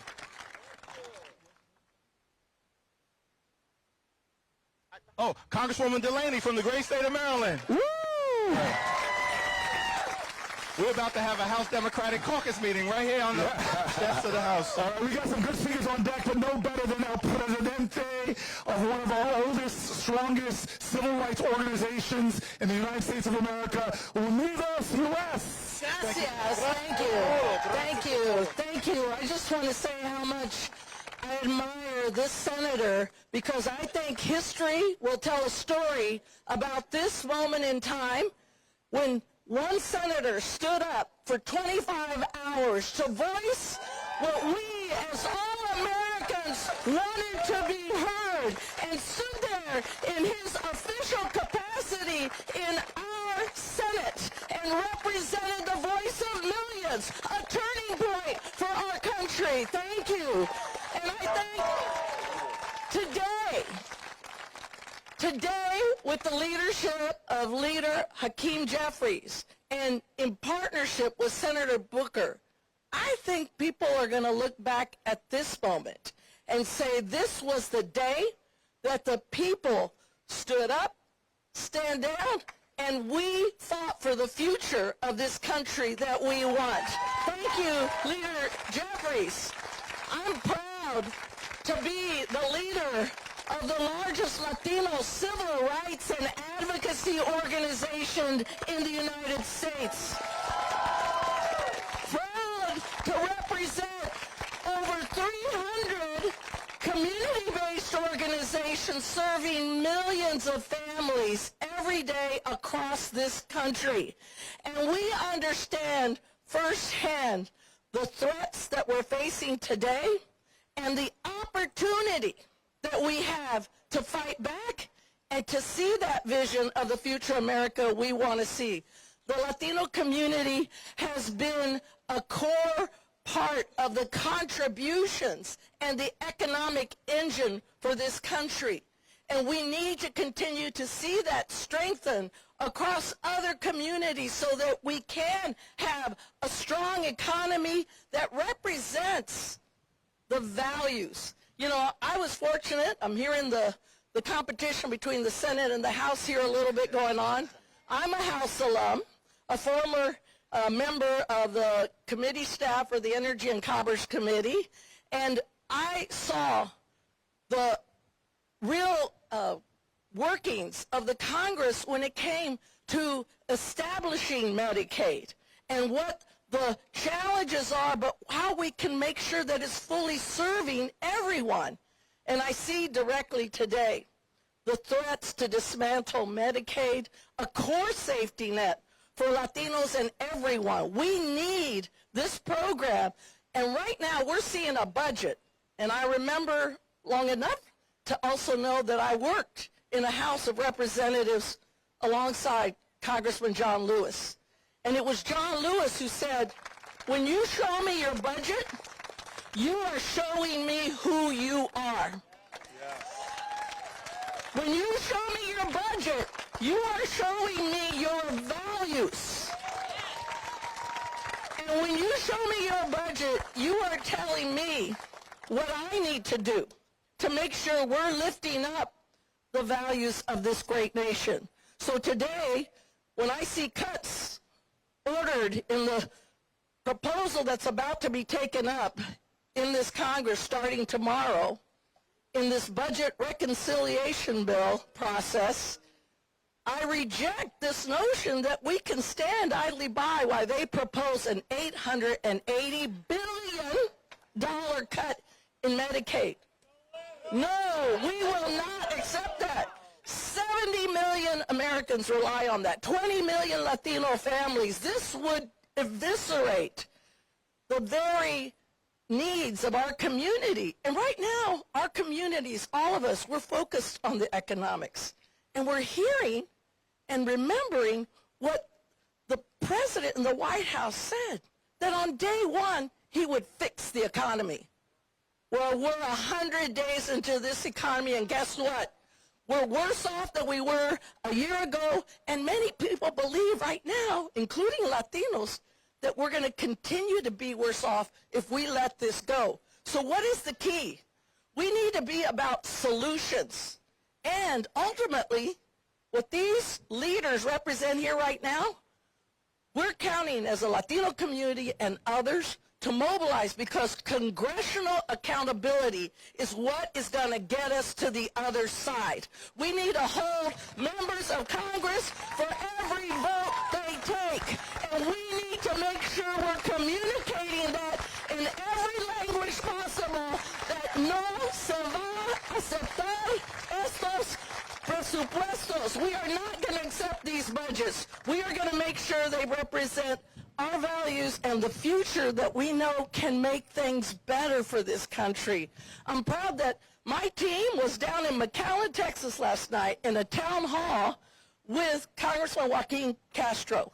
And we heard story after story of how folks are concerned. And they showed up. At least 200 folks showed up with short notice to make sure that we could hear and that we could communicate to Congressman Castro. And we're going to be doing this the concerns around health costs, housing costs, jobs, the ability to buy essential goods, to not have to make the tough choices between rents and health care and food. You heard from all of my partners previously. We partner with FRAC and so many of the other organizations.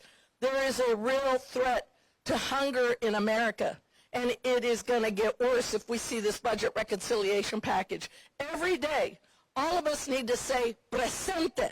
We are here, and we're going to communicate to every member of Congress. We're going to show up in town halls. We're going to write letters. We're going to make phone calls. Y no vamos a hacer todo lo posible. Vamos a hacer todo lo posible para avanzar.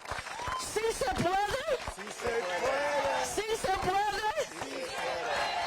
Adelante. Siempre adelante. All right. Oh, no, we're not done with you yet because you have to translate for me, okay? All right. Tengo fe y esperanza. I have faith and hope. Que la gente unido. That a united community. Vamos a tener éxito. Will have success. All right. Thank you, everybody. Gracias. Muchas gracias. One last thing. When Senator Booker spoke to our crowd at one of the last events, he ended on one note. And that note was ánimo, ánimo, ánimo. And that means hope, spirit, and yes, we can. So muchas gracias. Yes. Con ánimo, vamos a subir. You want to say something? So we're going to, thank you, Jane. What an extraordinary leader. Give it up. What an extraordinary leader. And we're going to transition now. We've got Senator Schiff, and we got several members of the House of Representatives. And as we transition, just again to recenter us, we began today at around 6 a.m. It was just two of us sitting on the Capitol steps. And now, hours later, hundreds have showed up on behalf of the American people, representing millions of the American people who have said, enough, this is not America, we are better than this. And you know, we weren't exactly sure, Cory and I, how many people were going to tune in. And so we started, and I said, well, Cory, we can at least be confident that we will have some viewership. His mother and my mother. But now people are watching all across America and the world to stand up against this Republican budget.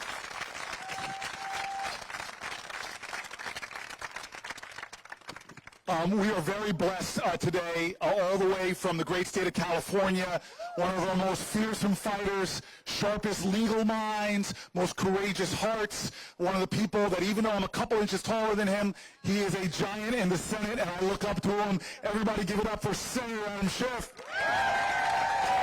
Thank you, my friend. Happy birthday, Pa. Happy birthday. Well, Cory and Hakeem, thank you for bringing us together today. Thank you for your extraordinary leadership in the Congress of the United States. We're so blessed to have you both. And thank you all for coming today. Thank you to those that have witnessed and spoken out, particularly the young people. I was so impressed listening to Cole. It brought back wonderful memories when he said that he wanted to be a video game programmer or a plumber. When my daughter was a similar age, she wanted to be a hospital doctor and help people or make fusilli at the California Pizza Kitchen. But it brought back to mind, too, our own family experience with health care and just what's at stake in the debate over this reconciliation package. When my daughter was around 4 or 5, and this story pales in comparison to the families you've already heard, she had her tonsils taken out, and I remember the doctor telling my wife and myself that there's a very small chance, less than 0.5%, that 10 days to 2 weeks after you have your tonsils out, you could begin bleeding profusely from the mouth, and you could die from that. It's never going to happen to your child. Don't worry about it. It's never going to happen. So sure enough, 10 days to 2 weeks out, at about 1 or 2 in the morning, our daughter comes into our bedroom bleeding profusely from the mouth. And we are terrified. And we scoop her up and we take her to the Children's Hospital of Los Angeles, great, great hospital. And they take wonderful care of her, and she's fine. And thank God there was such great medical care near where we lived, and great practitioners who knew what to do and could take care of our daughter. Now, we have private insurance. But the thing is, but for Medicaid, that hospital probably wouldn't be there. Wouldn't be there for us, wouldn't be there for anyone. If you eviscerate Medicaid, we're going to see hospitals all over this country shutting down. Hospitals are going to close, clinics are going to close, and people are going to die because they can't get the care that they need when they need it. It will be utterly catastrophic. Hospitals and clinics are already on the razor's edge of keeping their doors open. We've already seen so many hospitals close, particularly in rural areas. We've seen labor and delivery vanish from different communities. We've seen emergencies disappear. We've seen people die because it takes longer to get to an emergency room. So this affects all of us. This affects all of us. It most keenly affects those who are lowest income and disabled. And so this is a life or death issue, what happens here. Life or death. And I'm so heartened to see all of you here today, but also to see the mobilization all over the United States of America. Millions of people taking to the streets to say, we're mad as hell, we're not going to put up with it. We're a better country than this. We're going to fight back. We're going to stand up. We're going to defend our democracy, our rule of law, our hospitals, our people, our immigrants, our citizens. We're going to defend the best of America. And that gives me hope, and it should give you hope, too. Thank you so much, gentlemen. Thanks for bringing us together. Senator Adam Schiff. Woo! A variety of different organizations have joined us today, and certainly I want to express our thanks to Win with Black Women, who have been here with us almost from the very beginning for all that you do. And now I want to yield to one of 4 members of Congress who have joined us here on the Capitol steps, Congresswoman Marilyn Strickland.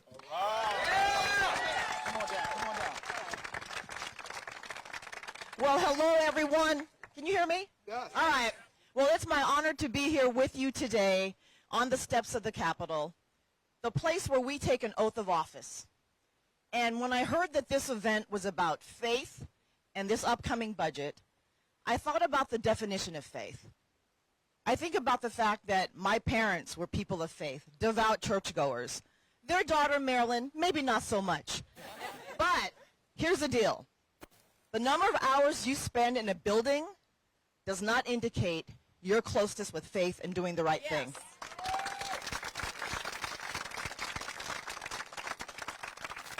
And as a proud member of the 92% of black women who made the right choice in the last election,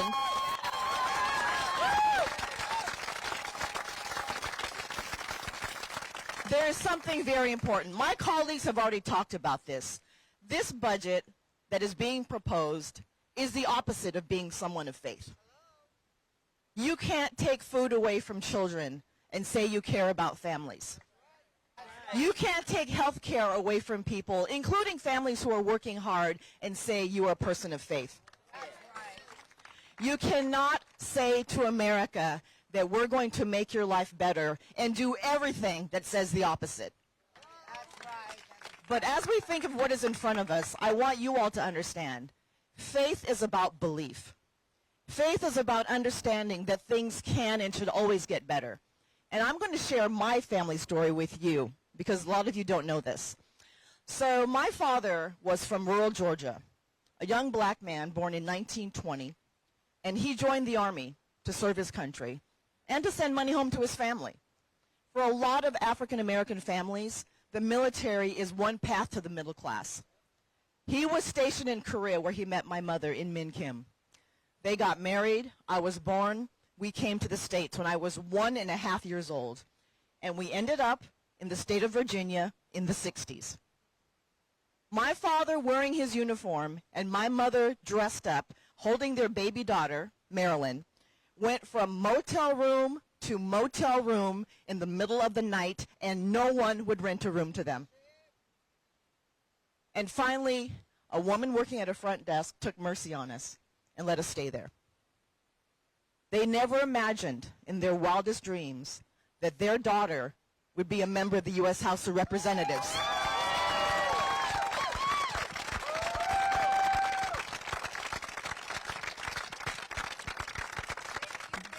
But I want you to understand something. As a family that was served by the military and members of the military, we got access to health care. We got a food allowance. We got a housing allowance. We got our basic needs met. My parents always said to me, you have to go to school and get an education. So I am a beneficiary of a public school system. And as we...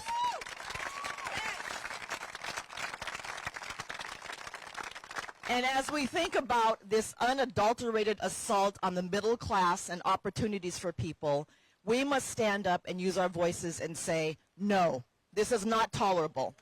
And here's something I want you all to think about as far as what we can all do together. 90 million people did not vote in the last election. And I guarantee you, we all know some of those people. And I'm not here to shame anyone. I'm not here to say we're here because of y'all. There are a whole host of reasons. But we can do better.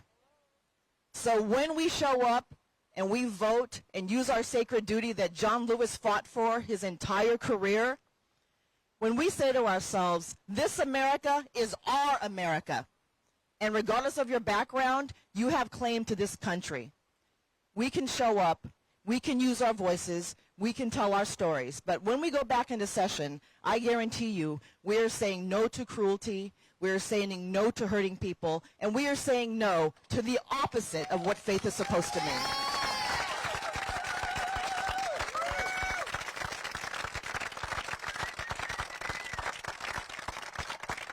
So let us rise together. Let's look upon the people who are here today and say to ourselves, this is a reflection of America. This is who we are. We can always do better, but we have to take action together. So thank you for letting me be here today, and let's go out and let's handle our business. Congresswoman Marilyn Strickland. What a powerful story. We're going to go next to second-term member of Congress. We've had Christian leaders, we've had Jewish leaders, we've had Muslim leaders and others throughout the day. We heard from Congressman Carson a couple hours ago. It's what a wonderful thing that we've been joined by so many diverse members of the House Democratic Caucus, diverse leaders from across the country of different faith traditions. And it's now my honor to yield to Congressman Greg Landsman from the great state of Ohio.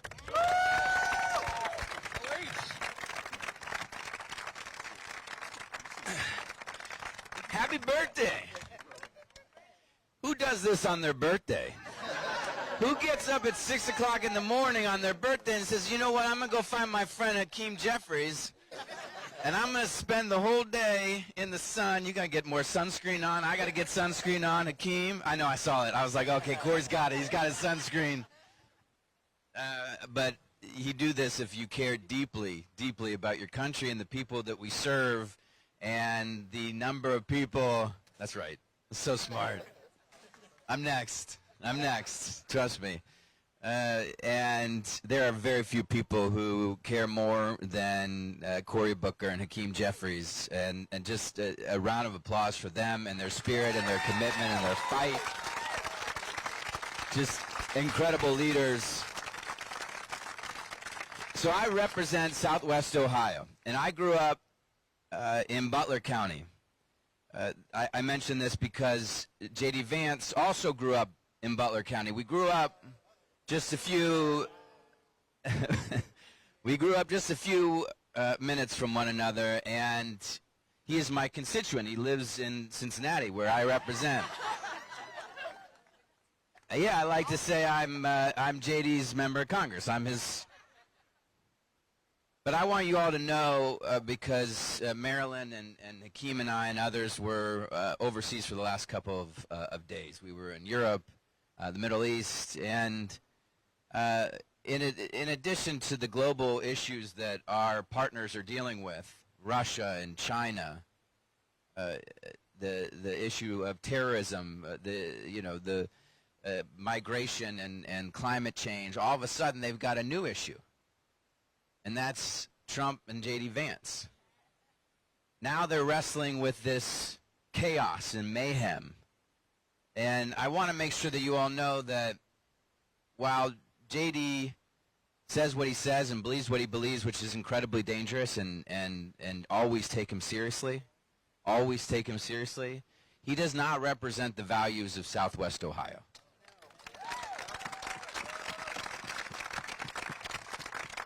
He does not. We believe in our democracy. We believe in our freedoms. We believe in our economies. We believe in our workers. We believe in people's health care. We believe in Social Security. We believe in our public workers. We believe that the best way to keep America safe is through global partnerships, the rule of law. But since we were flying home yesterday, we were on I don't know how. Also, it's Cory's birthday, and you could be doing a lot of things. I mean, really anything else. But Hakeem, we've been flying all over the place. Could have slept in, man.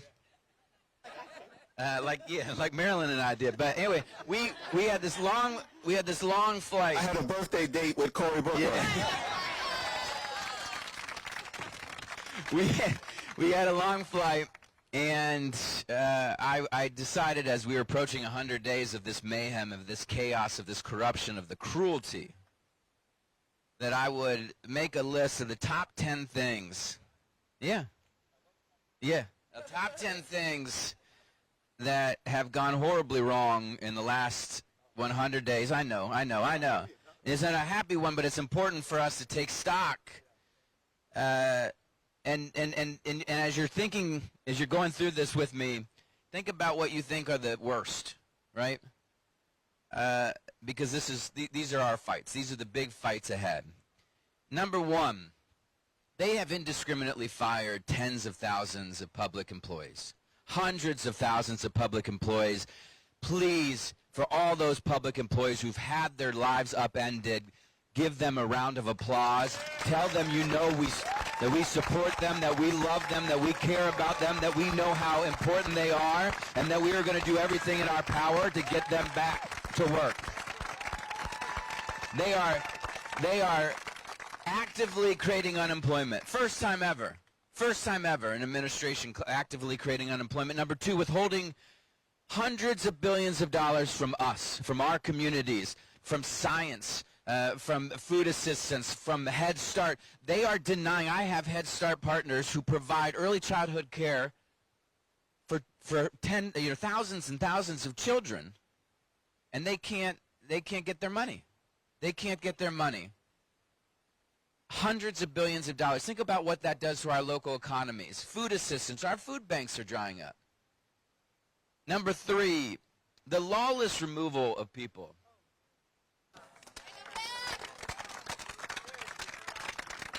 And while Abrego Garcia rightfully got our attention, because if they can remove somebody with zero process like Abrego Garcia, they can remove you. They can remove me. None of us are safe. But the stories yesterday of the removal of toddlers, some with cancer, American children, the removal of toddlers, is so lawless and cruel, and it's not keeping any of us safe. Number four, he launched this costly, unnecessary global trade war. I mean, and this may be the offense that has gotten him to an approval rating of 40%. 60% of people now say no.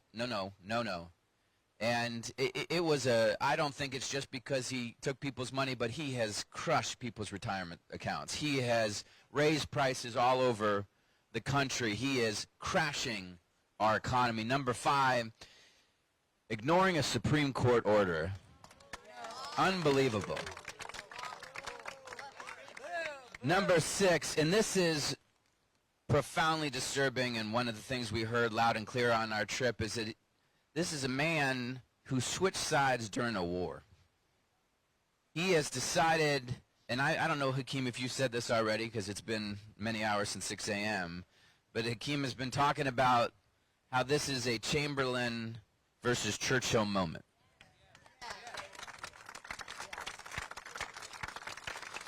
And as a Jewish American, somebody who was raised with the history of the Holocaust, and who got to spend the day in Israel on Holocaust Remembrance Day, we know what happens when you appease dictators. And Chamberlain tried to appease Hitler in the late 30s, right? He ended up invading Poland anyway. And what do you think is going to happen as Putin gets appeased by Trump? He's going to invade Poland anyway. We need all of us to be the Churchills. As Hakeem has said, that the United States Congress, if he's going to be Chamberlain, we're going to be the Churchills.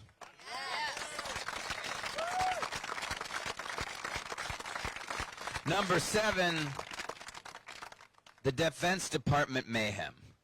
I mean, look, it's one thing to have a Secretary of Health and Human Services that, no, it's not. It's not, it's just, look, I said loyalty to Trump when I heard about RFK doesn't mean we all should be getting measles, but that's where we are, right? This man is going to lead to an outbreak and a deadly virus. The Defense Department mayhem is going to get people killed. It is going to get people killed. And the clock is ticking on this administration to fire Pete Hegseth, to keep us safe. Now, the last 3 have everything to do with this budget. They are going to spend 5 now. It keeps going up. $5 trillion on tax cuts, most of which will benefit the wealthiest people in this country. They are going to destroy Social Security to do so. They are going to try to take health care away from tens of millions of Americans. Almost $1 trillion in health care cuts. And they're going to add trillions of dollars to our debt. Now, I just want to make sure that as we take on this fight, and I assure you that we are ready for this fight. I mean, I assure you, we may not have been ready for RFK or Pete Hegseth or the fact that he might trade sides in a war, though we know he might have. We knew it was possible, but we are ready for this fight on this budget. I can assure you that both in the Senate and in the House, I'm on the Energy and Commerce Committee, we are going to fight back on these health care cuts. We will keep them in the room as long as we have to. We'll pull a Cory Booker. Although we'll let people drink water, but, you know, if it means that we have to hold them in that room until they say, look, and this is a math thing, and then I'll yield the mic. This is a math thing. You could do, and this is what we support, you could do tax relief for all the people who need it. Working people, middle-class families, farmers, and small businesses. Paid for by the people who make the most in this country, the uber wealthy and the big corporations, and you wouldn't have to cut a single dollar in Social Security, you wouldn't have to take health care away from anybody, and you wouldn't add a dollar to the national debt. That is the better way. But as we fight this health care fight, remember this. It may be Medicaid, but Medicaid is a program. It's health care. Okay? It is health care. And it's nearly $1 trillion in health care that they're going to take out of a system that is already struggling. Rural hospitals will close. Doctors' offices will shut their doors. People who have nothing to do with Medicaid will lose their coverage. You are talking about the fact that when all of these people lose, millions, tens of millions of people will lose their health insurance. Children will die. And that is one of the things that we will repeat over and over, not because we're hyperbolic or we're exaggerating or because we do care, but because it's true. Don't do this. Don't pass this budget. Back away. Back away from this budget because children will die. And as we take on this fight, just know that we will stand up for our federal employees because of the core services they deliver. We will keep hammering on this administration to release every one of the dollars that this Congress appropriated for our communities.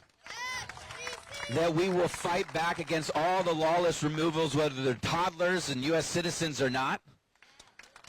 That we will take back our tariff authority and end this global trade war that is costing Americans millions and their jobs. That we will hold these folks accountable for ignoring the Supreme Court. That we will not let this country switch sides in a war, that we will support our allies in Europe. That we will keep calling for the end of the mayhem at the Defense Department and the firing of Pete Hegseth. That we will make sure that nobody loses their health insurance, that nobody loses Social Security, and they don't add a single dollar to the national debt. We will fix this country together. God bless you all. Thank you, Cory. Thank you, Hakeem. Thank you, thank you, thank you. Congressman Greg Landsman, give it up for him once more. And thank you for recentering the fight that we're in. We made the decision to gather here because over the next few weeks, we'll be pushing back against the Republican efforts to jam this far-right extreme budget down the throats of the American people. And we wanted to make sure that heading into that fight, we were very clear with our Republican colleagues. There will not be a single Democratic vote to take away the health care of the American people. Not a single Democratic vote. And so that means, as Cory and I have been saying, all it takes is 4 Republicans in the House or 4 Republicans in the Senate to do the right thing and come to the conclusion that you don't work for Donald Trump, you don't work for Elon Musk, you don't work for far-right extremists, you work for the American people. But the start of this, before we go to the next congressperson, we have to remember how we got here. I was moved by your story. In one generation, what seemed impossible was possible. How did we get here? The great Congresswoman mentioned the Civil Rights Act of 64, Voting Rights Act of 65, Fair Housing Act of 68. How did those things happen? Do you think we got here because a bunch of senators over there one day got together on the Senate floor and Strom Thurmond pulled everybody together and said, I've seen the light. Let those Negro people have the right to vote. That's not how it happened. Do you think we got suffrage in America? The right to vote for women because a bunch of men on the House floor got together and said, hey, fellas, put it in right here, okay, on the count of 3. On the count of 3, women get the right to vote. Ready? 1, 2, 3, wait. No, that's not how it happened. What happened first before Obergefell? And they actually decided to let people marry who they love. Did it happen at the Supreme Court first? Or did it start at Stonewall? Did it start with Harvey Milk? We've got to remember how we got here, from Selma to Seneca Falls. We are here because of the power of the people. Change does not come from Washington. It comes to Washington. Power concedes nothing without a demand. Without a demand. And so we came out here today to start with our grounding, our foundation. below these buildings, constructed, some of it with slave labor. The bedrock of our nation is not the people who are presidents or vice presidents or senators or congresspeople. The bedrock of this nation was seen in those dark days, hiding out in barns, when black folk and white folk got together and plotted the greatest infrastructure project America has ever known, the Underground Railroad.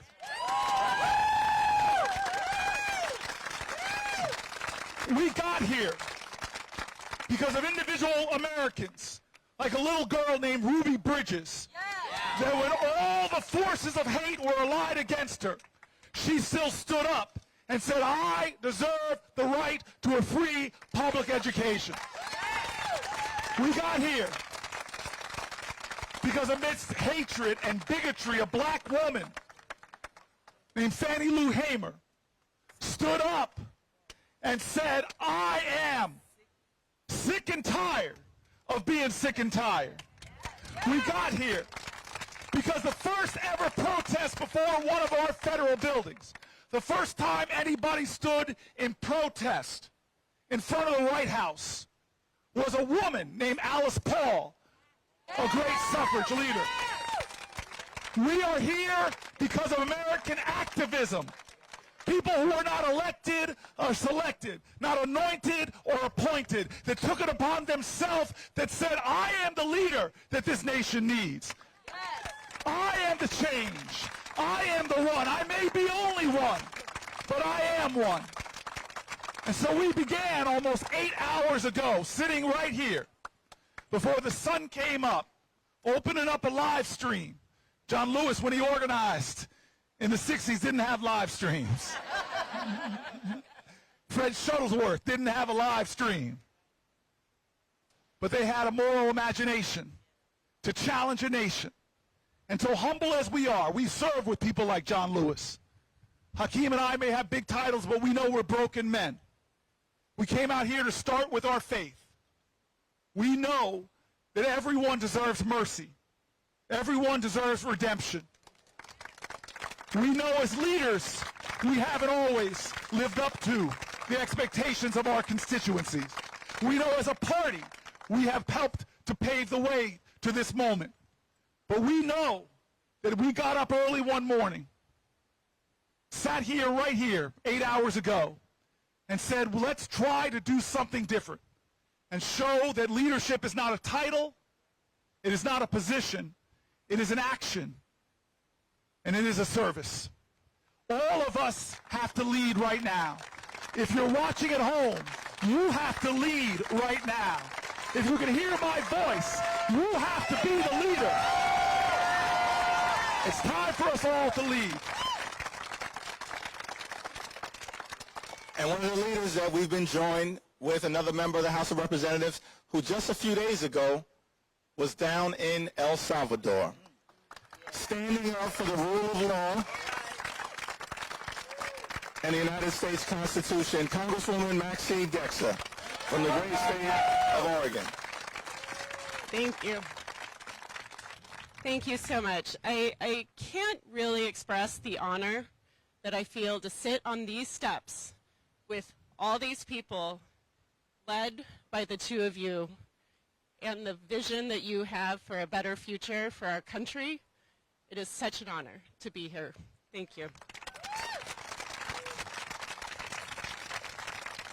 So I'm going to start with why I was in El Salvador. And it is exactly for the reasons that Senator Booker was just speaking to. The people that I lead in the great state of Oregon, Portland, Oregon, who has been, we have received a lot of attention and not of it all positive over the years. But it is because the people of Portland stand up and they won't back down and they demanded that I do the same. Since we started disappearing people in March, the people have been calling, emailing, stopping me in the grocery store, wanting me to know that they wanted me to fight back and show up for due process and for the right to free speech in this country.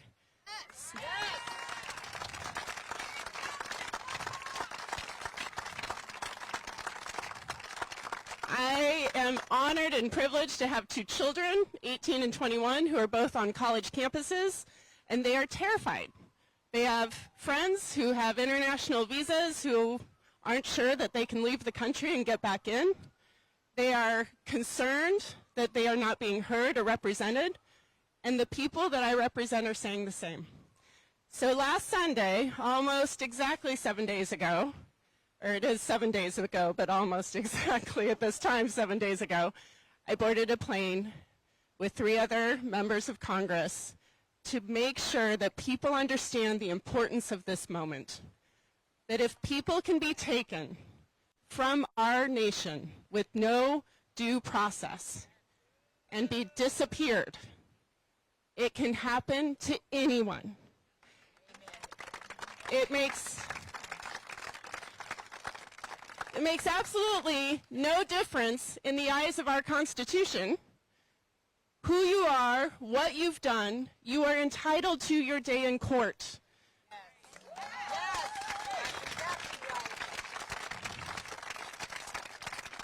So I was honored